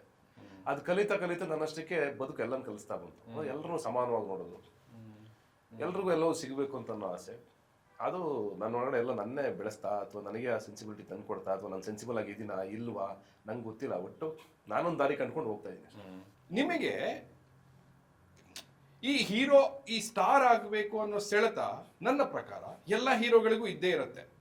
ಬಟ್ ಅದನ್ನ ಪ್ರಾಯಶಃ ಅವರು ಕಾನ್ಶಿಯಸ್ ಆಗಿ ಅದನ್ನ ಬ್ರೇಕ್ ಮಾಡಕ್ ಹೋದಾಗ ಅದನ್ನ ಮೀರಿ ಅವರು ಬದುಕಂದ್ರೆ ಏನು, ನಟನೆ ಅಂದ್ರೆ ಏನು, ಅಥವಾ ನಟನೆ ಅಂದ್ರೆ ಏನು, ನಟನಾಗೋದು ಅಂದ್ರೆ ಏನು, ಬದುಕಂದ್ರೆ ಏನು, ಈ ತರ ಕಂಡ್ಕೊಂಡು ಹೋಗ್ತಾರೆ ಅಂತ. ಆ ಸೆಳೆತ ನಿಮ್ಗೆ ಇದ್ದದೇ ಅಲ್ವಾ ಸ್ಟಾರ್ ಆಗಬೇಕು ಅನ್ನೋದು? ಅಲ್ಲ, ಸ್ಟಾರ್ ಆಗಬೇಕು ಅನ್ನೋ ಸೆಳೆತ ಇದ್ದಕ್ಕೆ ನಾನು ಹೀರೋ ಆಗಿದ್ದು. ಆ ಸೆಳೆತ ಇಲ್ದೇ ಯಾರು ಆಗಕ್ಕಾಗಲ್ಲ. ಆ ಸ್ಟಾರ್ ಆಗಬೇಕು ಅನ್ನೋ ಸೆಳೆತ ಇತ್ತು ಸಿಕ್ಕಾಬಿಟ್ಟೆ ನನಗೆ. ಬಿಕಾಸ್ ಒಂದು ಡಿಪ್ಲೊಮ್ಯಾಟಿಕ್ ಆನ್ಸರ್ ಏನ್ ಕೊಟ್ಬಿಡ್ತಾರೆ ಅಂದ್ರೆ I am here to be a good actor not a star ಅಂದ್ಬಿಡ್ತಾರೆ. ಇಲ್ಲ ನಮಗೆ ಫಸ್ಟ್ ಆಫ್ ಆಲ್ ನಾವು ಸೆಲ್ಫಿ ತಗೊಂಡು ಖುಷಿ ಆಗುತ್ತೆ ನಮಗೆ ಅಂತಂದ್ರೆ ಅಲ್ಲಿಂದನೇ ನಾನು ಸ್ಟಾರ್ ಆಗಬೇಕು ಅನ್ನೋ ಆಸೆ ಶುರು ಆಗುತ್ತೆ. ಪ್ರತಿಯೊಬ್ಬರಿಗೂ ಇರ್ತದೆ. ಯಾರೋ ನಿಮ್ಮ ಹತ್ರ ಸೆಲ್ಫಿ ತಗೊಂಡ ತಕ್ಷಣ ನಿಮ್ಗೆ ಖುಷಿ ಆಗುತ್ತೆ ಅಂತಂದ್ರೆ ಓ ನನ್ನ ಯಾರೋ ಗುರುತಿಸ್ತಾ ಇದ್ದಾರೆ, ನಾನು ನೋಡ್ತಾ ಇದ್ದೆ. ಆಮೇಲೆ ಬೇಸಿಕಲಿ ಸಿನಿಮಾ ಮೀಡಿಯಂ ಇದೆಯಲ್ಲ, ಇದು ಇನ್ನೊಬ್ರು ನೋಡ್ಲಿ ಅಂತಲೇ ಮಾಡೋದು ನಾವು, ಅಂದ್ರೆ ಇನ್ನೊಬ್ರು ಅಪ್ರಿಷಿಯೇಟ್ ಮಾಡ್ಲಿ ಅಂತ ಮಾಡೋದು. ತುಂಬಾ ಡೆಪ್ತ್ಗೆ ಹೋದ್ರೆ ನೀವು ಅದು ಬಿಟ್ಟು ಬರ್ತಾ ನಾವು ಒಂದೊಳ್ಳೆ ಕಂಟೆಂಟ್ನ ಕ್ರಿಯೇಟ್ ಮಾಡಬೇಕು, ಒಂದೊಳ್ಳೆ ಸಿನಿಮಾನ ಕ್ರಿಯೇಟ್ ಮಾಡಬೇಕು ಅಂತ ಮಾಡೋ ಟೈಮ್ ತುಂಬ ತಗೊಳುತ್ತೆ ಅಷ್ಟೊತ್ತಿಗೆ. ಅದಕ್ಕಿಂತ ನಾವು ಶುರು ಮಾಡಿದ ಜರ್ನಿ ಇರುತ್ತಲ್ಲ, ಫಸ್ಟ್ ಬೇಸಿಕಲಿ ಒಂದು ಮಾದೇಶ ಫಿಲ್ಮ್ ಮಾಡಿದಾಗ ನಾನೊಬ್ಬ ಸ್ಟಾರ್ ಆಗಬೇಕು, ಈಗ ಇನ್ನೂ ಬೆಟರ್ ಆಗಿರೋ ಪಾತ್ರ ಮಾಡಬೇಕು. ಈಗ ಒಂದು ಸಣ್ಣ ಪಾತ್ರ ಮಾಡಿದ್ದೀನಿ, ಇನ್ನೊಂದು 4 ಸೀನ್ ಎಕ್ಸ್ಟ್ರಾ ಇದ್ರೆ, ಇನ್ನೊಂದು 4 ಸೀನ್ ಎಕ್ಸ್ಟ್ರಾ ಸಿಕ್ಕಿದ ತಕ್ಷಣ ಇನ್ನೊಂದು ಚೂರು ಇಂಪಾರ್ಟೆನ್ಸ್ ಇದ್ರೆ, ಅದಾದ್ಮೇಲೆ ಲೈಫ್ ಇಷ್ಟನೇ ಮಾಡ್ತೀನಿ, ಅದಾದ್ಮೇಲೆ ಡ್ರಾಮಾ ಮಾಡ್ತೀನಿ. ಡ್ರಾಮಾ ಮಾಡಿದ್ಮೇಲೆ ಫುಲ್ ಫ್ಲೆಡ್ಜ್ ಆಗಿ ನಾನು ಇಬ್ಬರು ಹೀರೋ ಥರನೇ ಇರ್ತೀವಿ. ಅದಾದ್ಮೇಲೆ ಇನ್ನೊಂದು ಆಸೆ ಶುರುವಾಗುತ್ತೆ, ನಾನು ಇಂಡಿಪೆಂಡೆಂಟ್ ಆಗಿ ಒಂದು ಸಿನಿಮಾ ಮಾಡಬೇಕು, ನಾನು ಅದರಲ್ಲಿ ಸೋಲೋ ಹೀರೋ ಆಗಿರ್ಬೇಕು, ಅಲ್ಲಿ ನಾನು ಗೆಲ್ಲಬೇಕು ಅಂತ. ಅದು ಲೂಸಿ ಆಗುತ್ತೆ. ಅದಾದ್ಮೇಲೆ ಮತ್ತೆ ಸರಿ ಲೂಸಿಯ ಪವನ್ ಕುಮಾರ್ ಹೆಸರಿದೆ ಇಲ್ಲಿ, ಅವನ ಬ್ರಿಲಿಯನ್ಸ್ ಇದೆ, ನನ್ನ ಪರ್ಫಾರ್ಮೆನ್ಸ್ ಇದೆ, ಎಲ್ಲವೂ ಇದೆ. ಆದರೆ ಯೋಗರಾಜ್ ಭಟ್ರು ಇದ್ರು ಅದುವರೆಗೂ ನಾನು ಮಾಡಿ ಸಿನಿಮಾಗಳು 4-5 ಸಿನಿಮಾ ಅವ್ರ ಜೊತೆ ಮಾಡ್ತಾ ಬಂದೆ. ಅಲ್ಲೊಂದು ಸೇಫ್ಟಿ ಇತ್ತು ನನಗೆ. ಅಂದರೆ ಅವ್ರ ಸಿನಿಮಾ ಮಾಡಿದ್ರೆ ಗೆಲ್ಲುತ್ತೆ ಅನ್ನೋದೊಂದು ಜಾಗ ಇತ್ತು ನನಗೆ. ಸರಿ ಅದನ್ನು ಹೊಡೆದಾಕದ ಹೆಂಗೆ, ಅದನ್ನು ಹೊಡೆದು ಆಚೆಗೆ ಬರೋದು ಹೆಂಗೆ, ಸರಿ ಅಲ್ಲಿಂದ ಆಚೆಗೆ ಬರ್ಬೇಕು ನಾನು. ಸರಿ ಅಲ್ಲಿಂದ ಆಚೆಗೆ ಬಂದೆ, ಲವ್ ಇನ್ ಮಂಡ್ಯ ಅಂತ ಸಿನಿಮಾ ಹಿಟ್ ಕೊಟ್ಟೆ. ಹಾಗೆ ಒಂದೊಂದನ್ನೇ ಬ್ರೇಕ್ ಮಾಡ್ತಾ ಬಂದೆ ನಾನು. ಆದರೆ ಸ್ಟಾರ್ ಆಗಬಾರ್ದು, ಅಲ್ಲ ಸ್ಟಾರ್ ನಾನು ಆಗಬಾರ್ದು ಅಂತ ಅನ್ನೋ ಮೈಂಡ್ ನನಗೆ ಇದ್ದಿದ್ರೆ, ಸ್ಟಾರ್ ಅನ್ನೋದನ್ನ ನಾನು ವಿರೋಧಿಸ್ತೀನಿ ಅಂತ ನಾನು ಅನ್ಕೊಂಡಿದ್ರೆ ಬಹುಶಃ ನಾನು ಇಷ್ಟು ಸಿನಿಮಾಗಳಲ್ಲಿ ಆಕ್ಟ್ ಮಾಡಕ್ಕೆ ಸಾಧ್ಯನೇ ಆಗ್ತಿಲ್ಲ. ಆಮೇಲೆ ನೀವು 100% ನೀವು ಸ್ಕ್ರೀನ್ ಮೇಲೆ ಬಂದಾಗ ನಿಮಗೆ ನೀವು ಹೀರೋ ಅಂತ ಅನ್ಕೊಳ್ಳಿಲ್ಲ ಅಂತಂದ್ರೆ, ಅಂದ್ರೆ ಓವರ್ ಆಲ್ ನೀವು ಹೀರೋ ಅಂತ ಫೀಲ್ ಮಾಡಲಿಲ್ಲ ಅಂತಂದ್ರೆ ಅದು ವರ್ಕ್ ಆಗಲ್ಲ. ಸ್ಕ್ರೀನ್ ಮೇಲೆ ಸ್ಕ್ರೀನ್ ಹೊರಗಡೆ ಬೇರೆ. ಅಂದ್ರೆ ಕೆಲವ್ರು ಮೇಂಟೈನ್ ಮಾಡ್ತಾರೆ. ಯಾವ ತರ ಮೇಂಟೈನ್ ಮಾಡ್ತಾರೆ ಅಂದ್ರೆ, ಈಗ ಕೆಲವರು ಸ್ಕ್ರೀನಿಂದ ಆಚೆಗೆ ಬಂದ್ಮೇಲೂ ಹೀರೋ ಥರನೇ ಇರ್ತಾರೆ, ಅದನ್ನ ಮೇಂಟೈನ್ ಮಾಡ್ತಿರ್ತಾರೆ. ಅದು ರಾಂಗ್ ಅಂತ ನಾನು ಹೇಳೋಕ್ಕಾಗಲ್ಲ. ಬಿಕಾಸ್ ಅವರೊಂದು ಇದನ್ನೇ ಕ್ರಿಯೇಟ್ ಮಾಡ್ಕೋತಿರ್ತಾರೆ ಸುತ್ತ. ಅದು ಓಕೆ, ಬಟ್ ನನಗೆ ಅದರೊಳಗಡೆ ಬದುಕಕ್ಕೆ ಇಷ್ಟ ಇಲ್ಲ. ನನಗೆ ಆಚೆಗೆ ಬಂದ ತಕ್ಷಣ ನಾನೊಬ್ಬ ನಾರ್ಮಲ್, ಒಳಗಡೆ ಬಂದ ನಾನು ಹೀರೋ, ಸಿನಿಮಾ ಸ್ಕ್ರೀನ್ ಮೇಲೆ ಬಂದ ಹೀರೋ, ಆಚೆಗೆ ಬಂದ ನಾ ಹೀರೋ. ಸೊ ಮಾದೇಶ ಮಾಡುವಾಗ್ಲೇನೆ ನಾನು ಸ್ಟಾರೇ ಆಗಬೇಕು ಅನ್ನೋದಿತ್ತು ಆಗ್ಲೇ ಆಯಿತು. ನಾ ಹೀರೋ ಆಗಬೇಕು ಅನ್ನೋದಿತ್ತು. ಅಂದರೆ ಹೀರೋ ಆಗಬೇಕು ಅಂತ ಸುಳ್ಳು ಹೇಳ್ದಂಗೆ ಆಗುತ್ತಿಲ್ಲ. ಅಂದರೆ ನಾನು ಹೀರೋ ಆಗಬೇಕು ಅಂತ ಕನ್ಸ್ಕೊಂಡಿದ್ದೆ. ಅಂದರೆ ಒಂದೊಂದೇ ಸ್ಟೆಪ್ ಹೋಗ್ಬೇಕು ಅಂತ ನಾನು ಡಿಸೈಡ್ ಮಾಡಿದ್ದೆ. ಅಂದರೆ ನನಗೆ ಯಾರು ಹೀರೋ ಪಾತ್ರ ಕೊಡಲ್ಲ ಅಷ್ಟೇ. ನಾನು ಯಾರು ಹೀರೋ ಥರ ನೋಡಲ್ಲ, ನಂಗೆ ಗೊತ್ತದು. ಅಂದರೆ ನಾನೇ ಹೀರೋ ಮಾಡ್ಕೋಬೇಕು. ಅದಕ್ಕೆ ನಾನು ಬಿಲೀವ್ ಮಾಡಬೇಕು. ಬಿಲೀವ್ ಮಾಡಿ ಒಂದೊಂದೇ ಪಾತ್ರ ಗಿಟ್ಸ್ಕೊಂಡು ಜನ ನೋಡಿ ಅದನ್ನು ಖುಷಿ ಪಟ್ಟು ಇಂಡಸ್ಟ್ರಿಯವ್ರು ನೋಡಿ ಯಾರೋ 4 ಜನ ಕರೆದು ಸಿನಿಮಾದವರು ಈ ಪಾತ್ರ ಚೆನ್ನಾಗಿ ಮಾಡಿದೆ ಬಾಯಿಲಿ ಇನ್ನೊಂದು ಪಾತ್ರ ಕೊಡ್ತೀನಿ ಅಂತ ಅದರಿಂದ ಒಂದು 4 ಪಾತ್ರ ಕೊಟ್ಟು ಅದು ಮಾದೇಶದಲ್ಲ ಆಯಿತು. ಅದಾದ್ಮೇಲೆ ಯೋಗರಾಜ್ ಸರ್ ಕರೀತಾರೆ, ಮನಸಾರಲ್ಲಿ ಪಾತ್ರ ಮಾಡಿಸ್ತಾರೆ. ಅಲ್ಲಿಂದ ನಾನು ಕೆಳಗಡೆ ಬರಲೇ ಇಲ್ಲ, ಅಂದರೆ ಒಂದೊಂದೇ ಸ್ಟೆಪ್ಪು ಮಾಡ್ಕೊಂಡು ಹಂಗೆ ಬಂದ್ಬಿಟ್ಟೆ. ಎಷ್ಟೋ ಜನರ ಈ ಕಥೆಯನ್ನು ಕೇಳಿದೀವಿ, ನಿಮ್ಮ ಕಥೆನೂ ಹಾಗೆ ಶುರುವಾಗಿತ್ತು. ಊರ್ ಬಿಟ್ಟು ಬಂದ್ಬಿಟ್ರಿ, ಬಂದು ಇಲ್ಲಿ ಗೋಪಾಲ್ ಥಿಯೇಟ್ರು ಅದೆಲ್ಲ ಆಯ್ತು, ಮತ್ತೆ ವಾಪಸ್ ಊರಿಗೆ ಹೋದ್ರಿ, ಆಮೇಲೆ ನೀನಾಸಮ್ಗೆ ಹೋದ್ರಿ, ಆಯ್ತಾ? ಆದ್ರೆ ಆ ನೀನಾಸಮ್ಗೆ ವಾಪಸ್ ಊರಿಗೆ ಹೋಗಿ ನೀನಾಸಮ್ ಹೋಗಿರೋ ಜರ್ನಿಯನ್ನ ಬಿಟ್ರೆ ತುಂಬಾ ಜನರ ಜರ್ನಿ ಹಾಗೇನೆ ಬೆಂಗಳೂರಿಗೆ ಬಂದ್ಬಿಟ್ಟಿದ್ದಾರೆ, ಇಲ್ಲಿ ಇಂಡಸ್ಟ್ರಿಯಲ್ಲಿ ಬೆಳ್ಕೊಳ್ತಾ ಹೋಗ್ತಾರೆ ಅಂತ. ನಾನು ಏನ್ ಕೇಳ್ತಾ ಇದ್ದೀನಿ, ಈಗ ಒಬ್ಬ SLLC ಪಾಸ್ ಆಗಿರೋ ಹುಡುಗ ಮಹಾದೇಶ ಟೈಮಲ್ಲೇನೆ, ಫಸ್ಟ್ ಚಿತ್ರದ ಟೈಮಲ್ಲೇನೆ ನಾನು ಸ್ಟಾರೇ ಆಗಬೇಕು, ಸ್ಟಾರ್ ಆಗೋದಕ್ಕೆ ನನಗೆ ಇವತ್ತೇ ಯಾರು ಕರೆದು ನನ್ನ ಹೀರೋ ಮಾಡಿಸಲ್ಲ, ಸೊ ಈ ರೀತಿಯ ಹಂತ ಹಂತವಾಗಿ ಹೋಗಬೇಕು ಅನ್ನೋ ಒಂದು ಅರಿವಾದ್ರೂ ಇರುತ್ತಲ್ಲ, ಅದು ಹೆಂಗೆ ಬೆಳೆಯುತ್ತೆ ಅಂತ. ಅಲ್ಲ, ಅದು ವರ್ಕ್ ಆಗುತ್ತೆ ಅಂತ ಹೇಳಕ್ಕಾಗಲ್ಲ. ನನ್ನ ಲೈಫಲ್ಲಿ ವರ್ಕ್ ಆಗ್ಬಿಟ್ಟಿದೆ, ಎಲ್ಲರ ಲೈಫಲ್ಲಿ ಹಂಗೆ ವರ್ಕ್ ಆಗುತ್ತೆ ಅಂತ ಹೇಳಕ್ಕಾಗಲ್ಲ. ಅವತ್ತಿನ ಸಮಯ, ಅವತ್ತಿನ ಅವಕಾಶ, ಅವತ್ತು ಸಿಕ್ಕಂಥ ನಿರ್ದೇಶಕರು, ಅವತ್ತು ಸಿಕ್ಕಂಥ ನನಗಿದ್ದಂಥ ಡೆಡಿಕೇಶನ್ ಇರ್ಬೋದು, ನಾನು ಆ ಜಾಗದಲ್ಲಿದ್ದೆ, ಪ್ಲೇಸ್ಮೆಂಟಲ್ಲಿದ್ದೆ, ಅದಾಗ್ತಾ ಬಂತು. ಹಂಗಂತ ನಾನು ಹಿಂಗೆ ಪ್ಲಾನ್ ಮಾಡಿ ಈಗ ನೋಡಿ ಅಶೋಕ ಅನ್ಕೊಂಡಿದ್ದೀನಿ, ನಂದು ಕನ್ನಡ ತಮಿಳು ತೆಲುಗು 3 ಕಡೆ ಹಿಟ್ ಆಗಬೇಕು ಅಂತ ಒಂದು ಪ್ಲಾನಿಂಗ್ ಅಲ್ಲಿ ಇದ್ದೀನಿ. ಬಟ್ ಅದು ನಾನು ಅನ್ಕೊಂಡಿರೋದು ಪ್ಲಾನಿಂಗು. ನಾಳೆ ಅದು ಆಗ್ಬೋದು, ಅಲ್ಲಿ ವರ್ಕ್ ಆಗ್ಬೋದು, ವರ್ಕ್ ಆಗದೇ ಇರ್ಬೋದು. ನನ್ನ ಪ್ರಯತ್ನ ನಾನು ಮಾಡ್ತಾ ಇದ್ದೀನಿ. ಹಂಗೆ ನಾನೆಲ್ಲವನ್ನು ಪ್ರಯತ್ನ ಮಾಡ್ತಾ ಬಂದಿದ್ದು. ಅಂದ್ರೆ ನಾನು 50 ರೂಪಾಯಿದಾಗಲೂ ಖುಷಿಯಾಗಿದ್ದೆ, ತುಂಬ 500 ರೂಪಾಯಿದಾಗ ಖುಷಿಯಾಗಿದ್ದೆ. ಇವತ್ತಿಗಿರೋ ಖುಷಿಗಿಂತ ಜಾಸ್ತಿ ನಾನು ಅವಾಗ ಖುಷಿಯಾಗಿದ್ದೆ. ಹೌದು, ಕಳೆದ ವೀಕೆಂಡ್ ಅನ್ಸುತ್ತೆ ಯಾರೋ ಒಬ್ರು ಟ್ವೀಟ್ ಹಾಕಿದ್ರು, ಅಮೆರಿಕಾದ ಯಾರೋ ಒಂದು ಫ್ಲೈಟ್ ಅಲ್ಲಿ ಇದ್ದ ಒಂದು ಸೀನ್ ಅನ್ನು ಹಾಕಿದ್ರು, ರಮೇಶ್ ಅವರ ಆಕ್ಟಿಂಗ್ ಬಗ್ಗೆ ಮಾತಾಡ್ತಾ ಇದ್ರು. ಅದಕ್ಕೆ ನಮ್ಮ ಕಾರ್ತಿಕ್ ಗೌಡ ಅವರು ರೀಟ್ವೀಟ್ ಮಾಡಿ one of my favourite films ಹಾಗೆ ಹೀಗೆ ಅಂತ ಹಾಕ್ತಾರೆ. ನಾನು ಕಳೆದ ವರ್ಷ ಏನೋ ಒಂದು 2-3 ದಿನ ಯಾವುದೋ ಒಂದು ಸಣ್ಣ ಪ್ರಾಬ್ಲಮ್ ಆಗಿ ಹಾಸ್ಪಿಟಲ್ ಇದ್ದೆ. ಏನು ಕೆಲಸ ಮಾಡೋಕ್ಕೆ ಏನು ಕೆಲಸ ಇರಲಿಲ್ಲ. ಸೊ ವಾರ್ಡಲ್ಲೇ ಇದಿತ್ತು, ಟಿವಿ ಇತ್ತು. ಈ ಆಪರೇಷನ್ ಡೈಮಂಡ್ ರಾಕೆಟ್, ಆಮೇಲೆ ಯಾರಿಗೂ ಹೇಳ್ಬೇಡಿ, ಅದು ನನ್ನ ಫೇವ್ರೆಟ್ ಫಿಲಮ್, ಗಣೇಶನ್ ಮದುವೆ, ಇದೆಲ್ಲ ಸರ್ ಯಾರಿಗೂ ಹೇಳ್ಬೇಡಿ, ಗಣೇಶನ್ ಮದುವೆ, ಗೌರಿ ಗಣೇಶ, ಈ ತರ ಫಿಲ್ಮ್ಸ್ ಯಾಕೆ ಮಾಡೋಕ್ಕಾಗಲ್ಲ? ಈಗ ಯಾಕೆ ಆಗಲ್ಲ ಅಂತಂದ್ರೆ ಆಗುತ್ತೆ, ಆಗೋ ಮನಸ್ಥಿತಿ ಎಲ್ರಿಗೂ ಹೊರಟೋಗಿದೆ. ಎಲ್ಲರೂ ಒಂದು ಝೋನಲ್ಲಿ ಬಿದ್ದುಬಿಟ್ಟಿದ್ದಾರೆ. ಅಂದ್ರೆ ನನ್ನ ಸಮೇತ ಸೇರಿಸ್ಕೊಂಡ್ರೆ ಎಲ್ಲರೂ ಒಂದು ಝೋನಲ್ಲಿ ಬಿದ್ದು ಇದೇ ವರ್ಕ್ ಆಗೋದು, ಇದೇ ಸಿನಿಮಾ ಅಂತ ಜನರಿಗೆ ತುಂಬಿಸ್ತಾ ಇದ್ದೀವಿ ತಲೆಯೊಡೆ.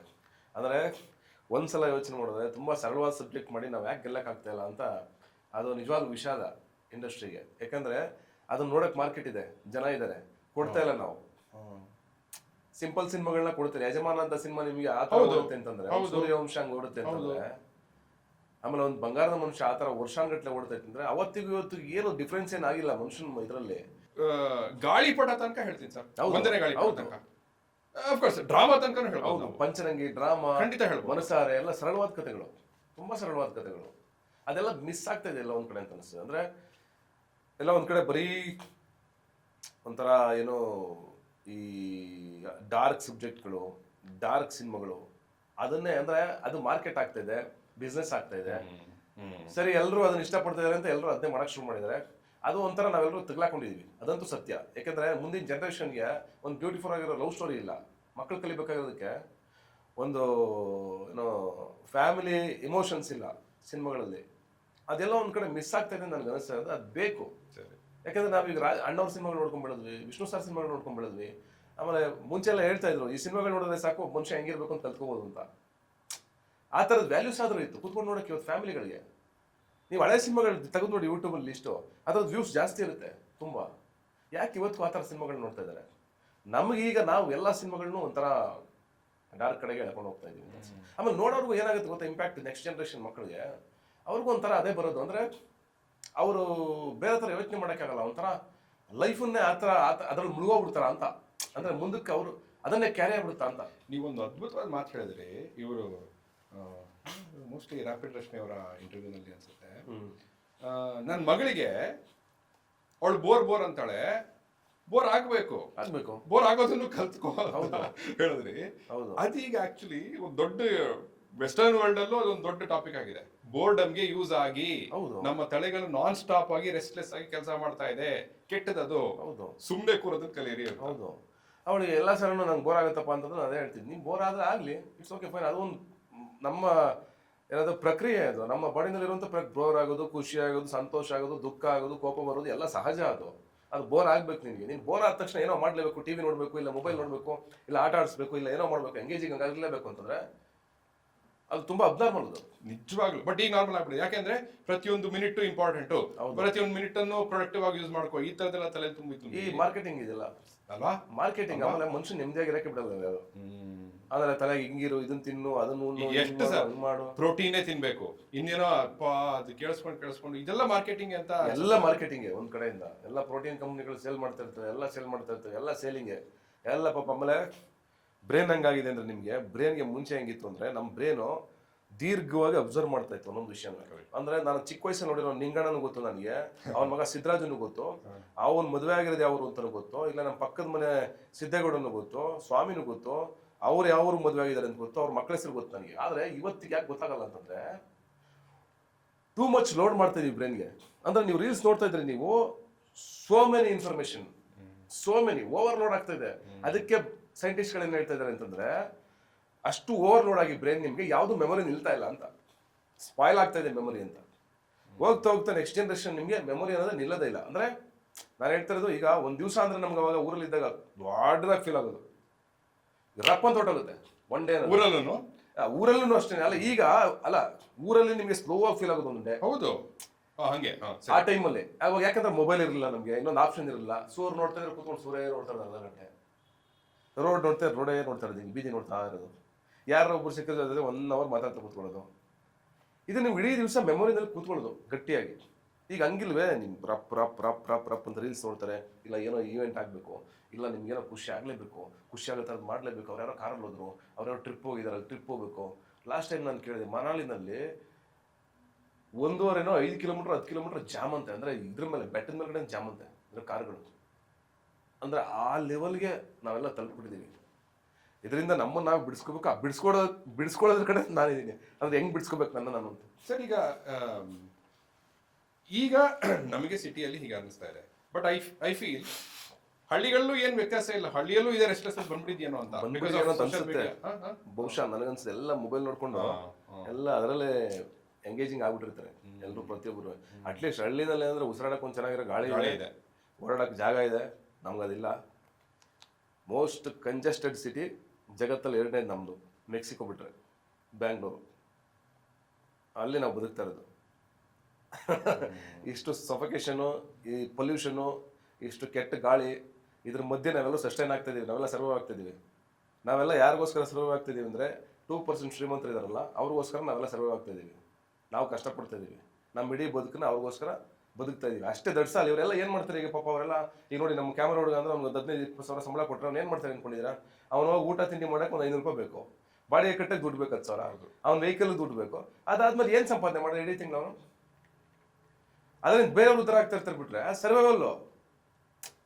ಈಗ ನಾನು ಒಂಥರ ಆ ಥರ ಎಲ್ಲ ಮಾತಾಡಿದಾಗ ಹಿಪೋಕ್ರಿಟ್ ಅಂತ ಅನ್ಸ್ಬೋದು. ಆಯ್ತು, ನಿನಗಿಲ್ವ ಸವಲತ್ತು? ಹೌದು, ಆ ಸವಲತ್ತು ಪಡ್ಕೊಳ್ಳೋಕ್ಕೆ ನಾನು ಫೈಟ್ ಮಾಡಿದ್ದು, ಅದಕ್ಕೋಸ್ಕರನೇ ಓದಾಡಿದ್ದು. ಅದು ಬೇರೆಯವ್ರಿಗೂ ಸಿಗೋ ಥರ ಆಗಬೇಕು ಅಂತ ನನ್ನ ಉದ್ದೇಶ. ಮೆಡಿಟೇಷನ್ ಮಾಡ್ತೀರಾ? ಇಲ್ಲ, ಕೆಲಸನೇ ಮೆಡಿಟೇಷನ್. ನನಗೆ 2-3 ಅವರ್ ಮನೆಯಲ್ಲಿ ಏನಾದ್ರು ಕೆಲಸ ಮಾಡಿದ್ರೆ ನನಗೆ ಕಂಪ್ಲೀಟ್ಲಿ ಒಂಥರ ಒಳಗಡೆ ಇರೋದೆಲ್ಲ ಆಚೆ ತೆಗೆದು ಮತ್ತೆ ರಿಫ್ರೆಶ್ ಆಗಿ ಅಗೇನ್ ಅಡೇನ ಮತ್ತೆ ಶುರು ಮಾಡ್ತೀನಿ. ಅಂದರೆ ಬೆಳಿಗ್ಗೆ ಎದ್ದ ತಕ್ಷಣ ಕೆಲಸ ಮಾಡ್ತೀನಿ. ಸರ್, ಶೂಟ್ ಇರೋ ದಿನ ಬೇಡ ನನಗೆ. ಈ ರೀತಿ ಈಗ ಪ್ರಮೋಷನ್ಸ್ ಅಲ್ಲಿ ಇದ್ದೀರಿ, ರೈಸ್ ಆಫ್ ಅಶೋಕ, 2-3 ಇಂಟರ್ವ್ಯೂ ಮಾಡ್ತೀರೇನೋ ಇವತ್ತು, ಕೆಲವು ದಿನ ಕಂಟಿನ್ಯೂಸ್ ಆಗಿ 7-8 ಇಂಟರ್ವ್ಯೂಗಳು ಮಾಡ್ತೀರಾ. ಸೊ ಇವತ್ತಿನ ದಿನ ಹೇಗಿರುತ್ತೆ ನಿಮ್ದು? ಇವತ್ತು ಬೆಳಿಗ್ಗೆ ಹೊರಡ್ಬೇಕಾದ್ರೆ ಪ್ರಿಪೇರ್ ಆಗ್ತೀನಿ ನಾನು ಮೆಂಟಲಿ. ಏನಂದ್ರೆ, ಓಕೆ, ಫಸ್ಟ್ ಏಟ್ ಆಗ್ಬೇಡ, ಆರಾಮಾಗಿರೋ, ಕಾಮಾಗಿ ಉತ್ತರ ಕೊಡು, ಅಂಡ್ ಅಗೇನ್ ಒಂದು ಮುಗಿದ್ಮೇಲೆ ಇನ್ನೊಂದ್ಸಲ ಪ್ರಿಪೇರ್ ಆಗು, ನಿನ್ನ ಬ್ರೀದಿಂಗು ಮತ್ತೆ ನಿನ್ನ ಟೆಂಪೋ ಎಲ್ಲ ನಾರ್ಮಲ್ ಮಾಡ್ಕೊ, ವಾಪಸ್ಸು 0 ಆಗು, ಮತ್ತೆ ಹೊಸ್ದಾಗಿ ಫ್ರೆಶ್ ಆಗಿ ಸ್ಟೋರಿ ಹೇಳಕ್ಕೆ ಶುರು ಮಾಡು ಅಂತ. ಅಂದರೆ ಹೊಸ್ದಾಗಿ ಕತೆ ಹೇಳಕ್ಕೆ ಶುರು ಮಾಡುವಂತ. ಈಗ ನಿಮ್ಮ ಥರ ಯಾರೋ ಪ್ರಿಪೇರ್ ಆಗಿ ಬಂದು ಹೊಸ ಕ್ವಶನ್ಗಳು ಕೇಳಿದಾಗ ಅದು ರೆಗ್ಯುಲರ್ ಅನ್ಸಲ್ಲ. ಇಲ್ಲ, ರೆಗ್ಯುಲರ್ ಕ್ವಶನ್ಗಳು ಅದೇ ಕ್ವಶನ್ಗಳು ರಿಪೀಟ್ ಬಂದಾಗ ನಮಗೂ ಬೋರ್ ಆಗಕ್ಕೆ ಶುರು ಆಗುತ್ತೆ. ಅಂದರೆ ಊಟಲ್ಲ ಮಾತೇನು. ಏನು ಹೇಳೋದು, ಅಗೇನ್ ಸೇಮ್. ಈಗ ನಾನು 100 ಸಲ ಹೇಳ್ಬಿಟ್ಟಿರ್ತೀನಿ, ಅಶೋಕ ಏನಾಗಿದೆ, ಹೆಂಗಾಗಿದೆ, ಸಿನಿಮಾ ಯಾವ ಥರ ಮಾಡಿದ್ದೀನೋ, ದ ರೈಸ್ ಆಫ್ ಅಶೋಕ, ಇಷ್ಟು ಜನ ಹಾಕಿದ್ದೀವಿ, ಹಿಂಗೆ ಮಾಡಿದ್ದೀವಿ, ಹಿಂಗೆ ಬಿಲ್ಡ್ ಮಾಡಿದ್ದೀವಿ ಅಂತ. ನಿಮಗೆ ಸಿನಿಮಾ ಮಾಡೋದಕ್ಕಿಂತ ಮಾರ್ಕೆಟ್ ಮಾಡೋದೇ ತುಂಬ ಕಷ್ಟದ ವಿಚಾರ. ಅಂದರೆ ಅದನ್ನು ತಲುಪಿಸೋದೇ ತುಂಬ ಕಷ್ಟದ ವಿಚಾರ. ಹೇಳ್ಬೇಕಲ್ಲ ಬಾಯಲ್ಲಿ ಪ್ರತಿ ಸಲ. ಅಂದರೆ ಯಾರು ಕನ್ವಿನ್ಸ್ ಆಗಲ್ಲ ಈಗೇನು ಗೊತ್ತಾ, ಅಂದರೆ ಆ ಕಾಲ ಹೊರಟೋಗಿದೆ. ಮುಂಚೆ ಪೇಪರಲ್ಲಿ ಒಂದು ಆ್ಯಡ್ ಬಂದರೆ ಸಿನಿಮಾ ಬಂದ್ಬಿಡೋರು ಜನ. 80s ಅಲ್ಲೆಲ್ಲ ಅಷ್ಟೇ ಇದ್ದಿದ್ದು ಅವ್ರಿಗೆ, ಇನ್ನೇನು ಬೇರೆ ಆಪ್ಷನ್ ಇರಲಿಲ್ಲ. ಸಿನಿಮಾ ಸುದ್ದಿ ಹೊರಟೋಗೋದು, ಈ ವಾರ ರಿಲೀಸ್ ಅಂತೆ ಅಂತ ಕರ್ನಾಟಕ ಪೂರ್ತಿ ಮನೆಗೂ ಹೊರಟೋಗೋದು ವಿಷಯ. ಜನ ಬಂದು ಸಿನಿಮಾ ನೋಡ್ಬಿಡೋದು. ಬಟ್ ಇವಾಗ ಸಿನಿಮಾ ಬರ್ತಾ ಇದೆ ಅಂತ ನೀವು ಹೇಳ್ಬೇಕು ಅಂತಂದ್ರೆ ನೀವು ದಾಟಬೇಕಾಗಿರೋದು 7 ಸಮುದ್ರ ಅಲ್ಲ 80 ಸಮುದ್ರ ದಾಟಬೇಕು. ಅವ್ನ ವಿಷಯ ಗೊತ್ತಾಗಬೇಕು. ಇಲ್ಲೇ ಕೂತವ್ನ ಅವ್ನಿಗೆ ಸಿನಿಮಾ ಹೆಸರೇ ಗೊತ್ತಿರಲ್ಲ, ಇದು ಯಾವ ಸಿನಿಮಾ ಇಂಟ್ರು ಅಂತಲೂ ಗೊತ್ತಿರಲ್ಲ ಅವನಿಗೆ. ಯಾಕೆ ಗೊತ್ತಿರಲ್ಲ ಅಂತಂದ್ರೆ ಅಷ್ಟು ಏನೋ ಆಪ್ಷನ್ ಅವ್ರಿಗಿದೆ. ಸೋಷಿಯಲ್ ಮೀಡಿಯಾ ಇದೆ, ಇನ್ನೊಂದಿದೆ, ಮತ್ತೊಂದಿದೆ, ಯೂಟ್ಯೂಬ್ ಇದೆ, ಸಿನಿಮಾ ನೋಡೋಕ್ಕಿದೆ, ಇನ್ನೊಂದಿದೆ, ಪೇಪರ್ ಇದೆ, ಅದು ಇದು ಆಳು ಮೂಳು ಫ್ರೆಂಡ್ಸ್ ಸಿಗ್ತಾರೆ, ಊಟ ಅದು ಇದು ಮಣ್ಣು ಮುಸಿ 1000 ತುಂಬಿರ್ಬೇಕಾದ್ರೆ ನೀವು ತಗೊಂಡೋಗಿ ದ ರೈಸ್ ಆಫ್ ಅಶೋಕ್ ಅನ್ನೋದು ಹೆಂಗ್ ತೋರಿಸ್ತೀರಾ? ಹೆಂಗ್ ಹೊಡೆದ್ ಬಿಡ್ತೀರಾ ಬಾಣನ? ಅಷ್ಟು ಸಮುದ್ರಗಳನ್ನ ದಾಟಿ ಅವ್ನ ತಲೆ ಹೊಡೆ ಹೋಗ್ಬೇಕು ಅಂದ್ರೆ ಹೆಂಗ್ ಹೊಡಿತೀರಾ ನೀವು? ನಿಜವಾದ ಕಾಂಪಿಟೇಷನ್ ಇರೋದು ಇವಾಗ, ನಿಜವಾದ ಏನೋ ಫೈಟ್ ಇರೋದು ಇವಾಗ, ನಿಜವಾಗ್ಲೂ ಚಾಲೆಂಜಿಂಗ್ ಆಗಿರೋದು ಇವಾಗ ಸಿನಿಮಾ, ಮುಂಚೆ ಅಲ್ಲ. ಬಟ್ ಬಿಸ್ನೆಸ್ ವೈಸ್ ಕ್ರಿಯೇಟಿವ್ಲಿ ಅಲ್ಲ. ಅದು ನಂಗೆ ಒಂದು ಸ್ವಲ್ಪ ಬೇಸರ ಇದೆ. ಬಟ್ ಏನ್ ಮಾಡಕ್ಕಲ್ಲ ನಾವಿರೋದು ಹಾಗೆ. ಫಾರ್ ಎಕ್ಸಾಂಪಲ್, ನೀನಾಸಂ ಸತೀಶ್ ಅವರು ಒಬ್ಬ ನಟ, ಆದ್ರೆ ಆತ ಒಬ್ಬ ಹೀರೋ. ಹಾಗಾಗಿ ಇಡೀ ಚಿತ್ರವನ್ನ, ಅದರ ಪ್ರಮೋಷನ್ ಅನ್ನ, ಮಾರ್ಕೆಟಿಂಗ್ ಅನ್ನ, ಮಾರ್ಕೆಟ್ ಅಲ್ಲಿ ಹೇಗೆ ಹೋಗಿ ನಿಲ್ಲಿಸ್ತಾರೆ ಅನ್ನೋ ಎಲ್ಲವೂ ಹೀರೋ ಮಾಡಬೇಕು. ದುರಂತ ಅದು ಆಕ್ಚುಲಿ. ಯಾಕಂದ್ರೆ ನನ್ನ ಕೆಲಸ ಏನು ಆಕ್ಟ್ ಮಾಡೋದು, ನನ್ನ ಸಂಭಾವನೆ ತಗೊಳ್ಳೋದು, ನನ್ನ ಕೆಲಸ ಅಷ್ಟೇ ಇರೋದು. ಕರೆದಾಗ ಪ್ರೆಸ್ ಮೀಟ್ ಬರಬೇಕು, ಒಂದು ಪ್ರಚಾರ ಏನಿದೆ ರೆಗ್ಯುಲರ್ ಮಾಡ್ಬೇಕು ಹೋಗ್ಬೇಕು. ಬಟ್ ಕೆಲವೊಂದ್ಸಲ ಲೈಫೇ ದುರಂತ ಆಗ್ಬಿಡುತ್ತೆ. ಏನಂದ್ರೆ ಪ್ರತಿಯೊಂದು ನಾವೇ ಹೊರಬೇಕು ಅನ್ನೋದಿದೆ ಗೊತ್ತಾ. ನನಗೆ ಎಷ್ಟೋ ಸಲ ಅನಿಸಿದೆ, ನಾನು ಪ್ರೊಡ್ಯೂಸರ್ಗೆ ಹೇಳಿದ್ದೀನಿ, ಡೈರೆಕ್ಟಾಗಿ ನನ್ನ ಟೀಮ್ಗೆ ಹೇಳಿದ್ದೀನಿ. ನಾನು ತುಂಬ ಸಲ ನನಗೆ ಫಸ್ಟ್ರೇಟ್ ಆಗುತ್ತೆ, ನೀವೆಲ್ಲ ಡಿವೈಡ್ ಮಾಡ್ಕೊಳ್ಳಿ ಕೆಲಸನ. ನಾನು ಒಬ್ಬನೇ 360 ಡಿಗ್ರಿ ನೋಡೋಕೆ ತುಂಬ ಕಷ್ಟ ಆಗುತ್ತೆ ನನಗೆ.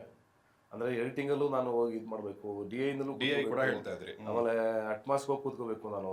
ಈ ಕಡೆ ತಮಿಳು ತೆಲುಗು ಅಲ್ಲಿ ಮೀಟಿಂಗ್ ಮಾಡಬೇಕು, ಅವ್ರನ್ಯಾರನ್ನೂ ಹಿಡಿಬೇಕು, ಅವ್ರಿಗೆ ಸಿನಿಮಾ ತೋರಿಸ್ಬೇಕು. ನಾಳೆ ಒಂದು ಟೀಮ್ ಬರ್ತಾ ಇದೆ ತಮಿಳ್ನವ್ರು ನೋಡೋಕ್ಕೆ, ಅವ್ರಿಗೆ ತೋರಿಸ್ಬೇಕು. ಇದ್ರ ಮಧ್ಯೆ ನಿಮ್ಗೆ ಮುಗಿಸ್ದೆ ಯೂಟ್ಯೂಬ್ ಮುಗಿಸ್ಬೇಕು. ಇದಾಗ್ತಿದ್ದಂಗೆ ಇನ್ನೊಂದು ಯಾವುದೋ ಮೀಟಿಂಗ್ ಸಂಜೆ ಆಲ್ರೆಡಿ ರೆಡಿ ಆಗಿದೆ, ಅದಕ್ಕೆ ಹೋಗ್ಬೇಕು. ಅದಾದ್ಮೇಲೆ ಬೆಳಿಗ್ಗೆ ಇದು ಮತ್ತೆ ಬೇರೆ ಬೇರೆದು ಒಂದು ಪೋಸ್ಟ್ ಡಿಸೈನ್ ಕರೆಕ್ಟ್ ಆಗಿದೆಯಾ, ಅಲ್ಲಿ ಹೋಗಿದೆಯಾ, ಡೇಟ್ ಏನಾರ ಸಮಸ್ಯೆ ಆಗಿದೆ, ಯಾರ್ದಾರ ನೇಮ್ ಮಿಸ್ ಆಗಿದೆಯಾ. ಈಗ ಅದು ಹೇಳ್ತಾ ಈಗ ಫಾಂಟ್ ಬಗ್ಗೆ ಮಾತಾಡ್ತಾ ಇದ್ದೀವಿ, ಟೈಟಲ್ ಹಿಂಗ್ ಬರ್ಲಿ ಇದಿದೆ ಗೊತ್ತಾ ನಿಮ್ಗೆ. ಅದು ಅಂದ್ರೆ ಅದು ಗೊತ್ತಿಲ್ಲ ನನಗೆ, ಯಾಕೆ ಅಶೋಕ ಇಷ್ಟೊಂದು ನನಗೆ ಹೊರೆ ಕೊಡ್ತು ಅಂತಂದ್ರೆ. ಆದ್ರೆ ಸರ್, ಈಗ ಅಷ್ಟೇ ನಾವು ಹೇಳ್ತಾ ಇದ್ವಿ 7 ಸಮುದ್ರವನ್ನ 80 ಸಮುದ್ರವನ್ನ ಹೋಗಿ ದಾಟಿ ನಿಲ್ಲಿಸ್ಬೇಕು ಅಂತ. ಆದ್ರೆ ಕೆಲವು ಚಿತ್ರಗಳು ಅದಕ್ಕೂ ಮಾಡ್ಬೇಕಾಗತ್ತೆ. ಬಟ್ ಪ್ರೇಕ್ಷಕರಲ್ಲಿ ಅದು ಹೇಗೋ ಒಂದು ನಂಬಿಕೆಯನ್ನು ಹುಟ್ಟಿಸ್ಬಿಡುತ್ತೆ. ಆ ರೀತಿಯ ಒಂದು ಚಿತ್ರ the rise of Ashoka. With due respect, ಇಲ್ಲ ವಿತ್ ಡ್ಯೂ ರೆಸ್ಪೆಕ್ಟ್ ಹೇಳ್ತಾ ಇದ್ದೀನಿ. ನಿಮ್ಮ ಹೆಸರುಗಳ ಆಫೀಸ್ನ ಹೇಳೋದಿಲ್ಲ, ಬಟ್ ನಿಮ್ಮ ಕಳೆದ ಕೆಲವು ಚಿತ್ರಗಳಿಗಿಂತ ನೀವು ಮೊದಲೇ ಸಲ ಈಗ ಮಾತಾಡ್ತಿರೋದು ಈ ಚಿತ್ರದ ಬಗ್ಗೆ. ನಾನು ನೋಡಿದ್ದೀನಿ, ಚಿತ್ರದ ಕಾಂಟೆಂಟ್ ಅನ್ನು ನೋಡಿದ್ದೀನಿ. ಬಟ್ ಅದಕ್ಕೆ ಮುಂಚೆನೆ ನೀವು ಆ ಸ್ಟೇಜ್ ಮೇಲೆ ಮಾತಾಡಿದ್ರಿಂದಲೇ ನನಗೆ ಕಾನ್ಫಿಡೆನ್ಸ್ ಬಂದಿದೆ. So some films have that magic.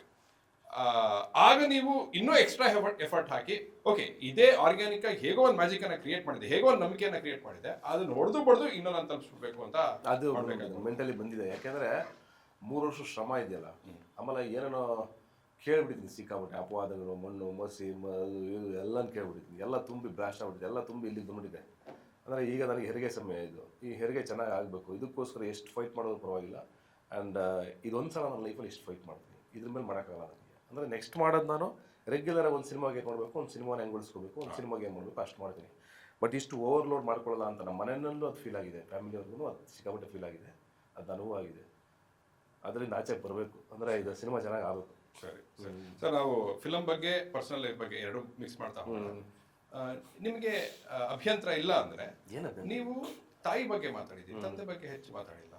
ತಂದೆ ನನಗೆ ಅವರು ಚಿಕ್ಕ ವಯಸ್ಸಿಗೆ ತೀರ್ಕೊಂಡ್ರು, 3ನೇ ವಯಸ್ಸಿಗೆ. ಅವ್ರೇನು ಅಂತ ಒಳ್ಳೆ ಫಾದರ್ ಅಲ್ಲ, ಓಕೆ, ಅವ್ರ ಮನೆಗೇನು ಒಳ್ಳೆ ತಂದೆ ಆಗಿರಲಿಲ್ಲ. ಒಂದೇ ಅವ್ರು ಮಾಡಿದ್ದೆ ಅಂದರೆ ಎಜುಕೇಷನ್ ಕೊಟ್ಟಿದ್ದೆ ಎಲ್ರಿಗೂ. 8 ಜನ ಮಕ್ಕಳಿಗೂ ಹಳ್ಳಿನಲ್ಲಿ ಎಜುಕೇಷನ್ ಕೊಡೋದು ಒಂದು ದೊಡ್ಡ ವಿಷಯ. ಬಟ್ ಎಲ್ಲರೂ ಓದಲೇಬೇಕು ಅಂತ ಅದೊಂದು ಎಜುಕೇಷನ್ ಕೊಟ್ಟುಬಿಟ್ರೆ.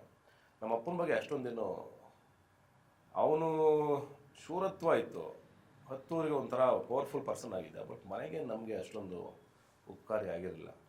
ನಮ್ಮ ತಾಯಿಗೂ ನಾನು ಏನಂತಾರೆ ತುಂಬ ಚೆನ್ನಾಗಿ ನೋಡ್ಕೊಳ್ಳೇಬೇಕು. ಅದೇ ಚಾಲೆಂಜಿಗೆ ತೊಗೊಂಡು ನಮ್ಮ ತಾಯಿ ನಾವು ಚೆನ್ನಾಗಿ ನೋಡ್ಕೊಳ್ಳೇಬೇಕು ಅಂತ ನಾನೊಂದು 10 ವರ್ಷ ನನ್ನ ಜೊತೆ ಇದ್ರು ಲಾಸ್ಟ್ ಲೈಫು, ಅಂದರೆ ಬೆಂಗಳೂರಲ್ಲಿದ್ದಾಗ.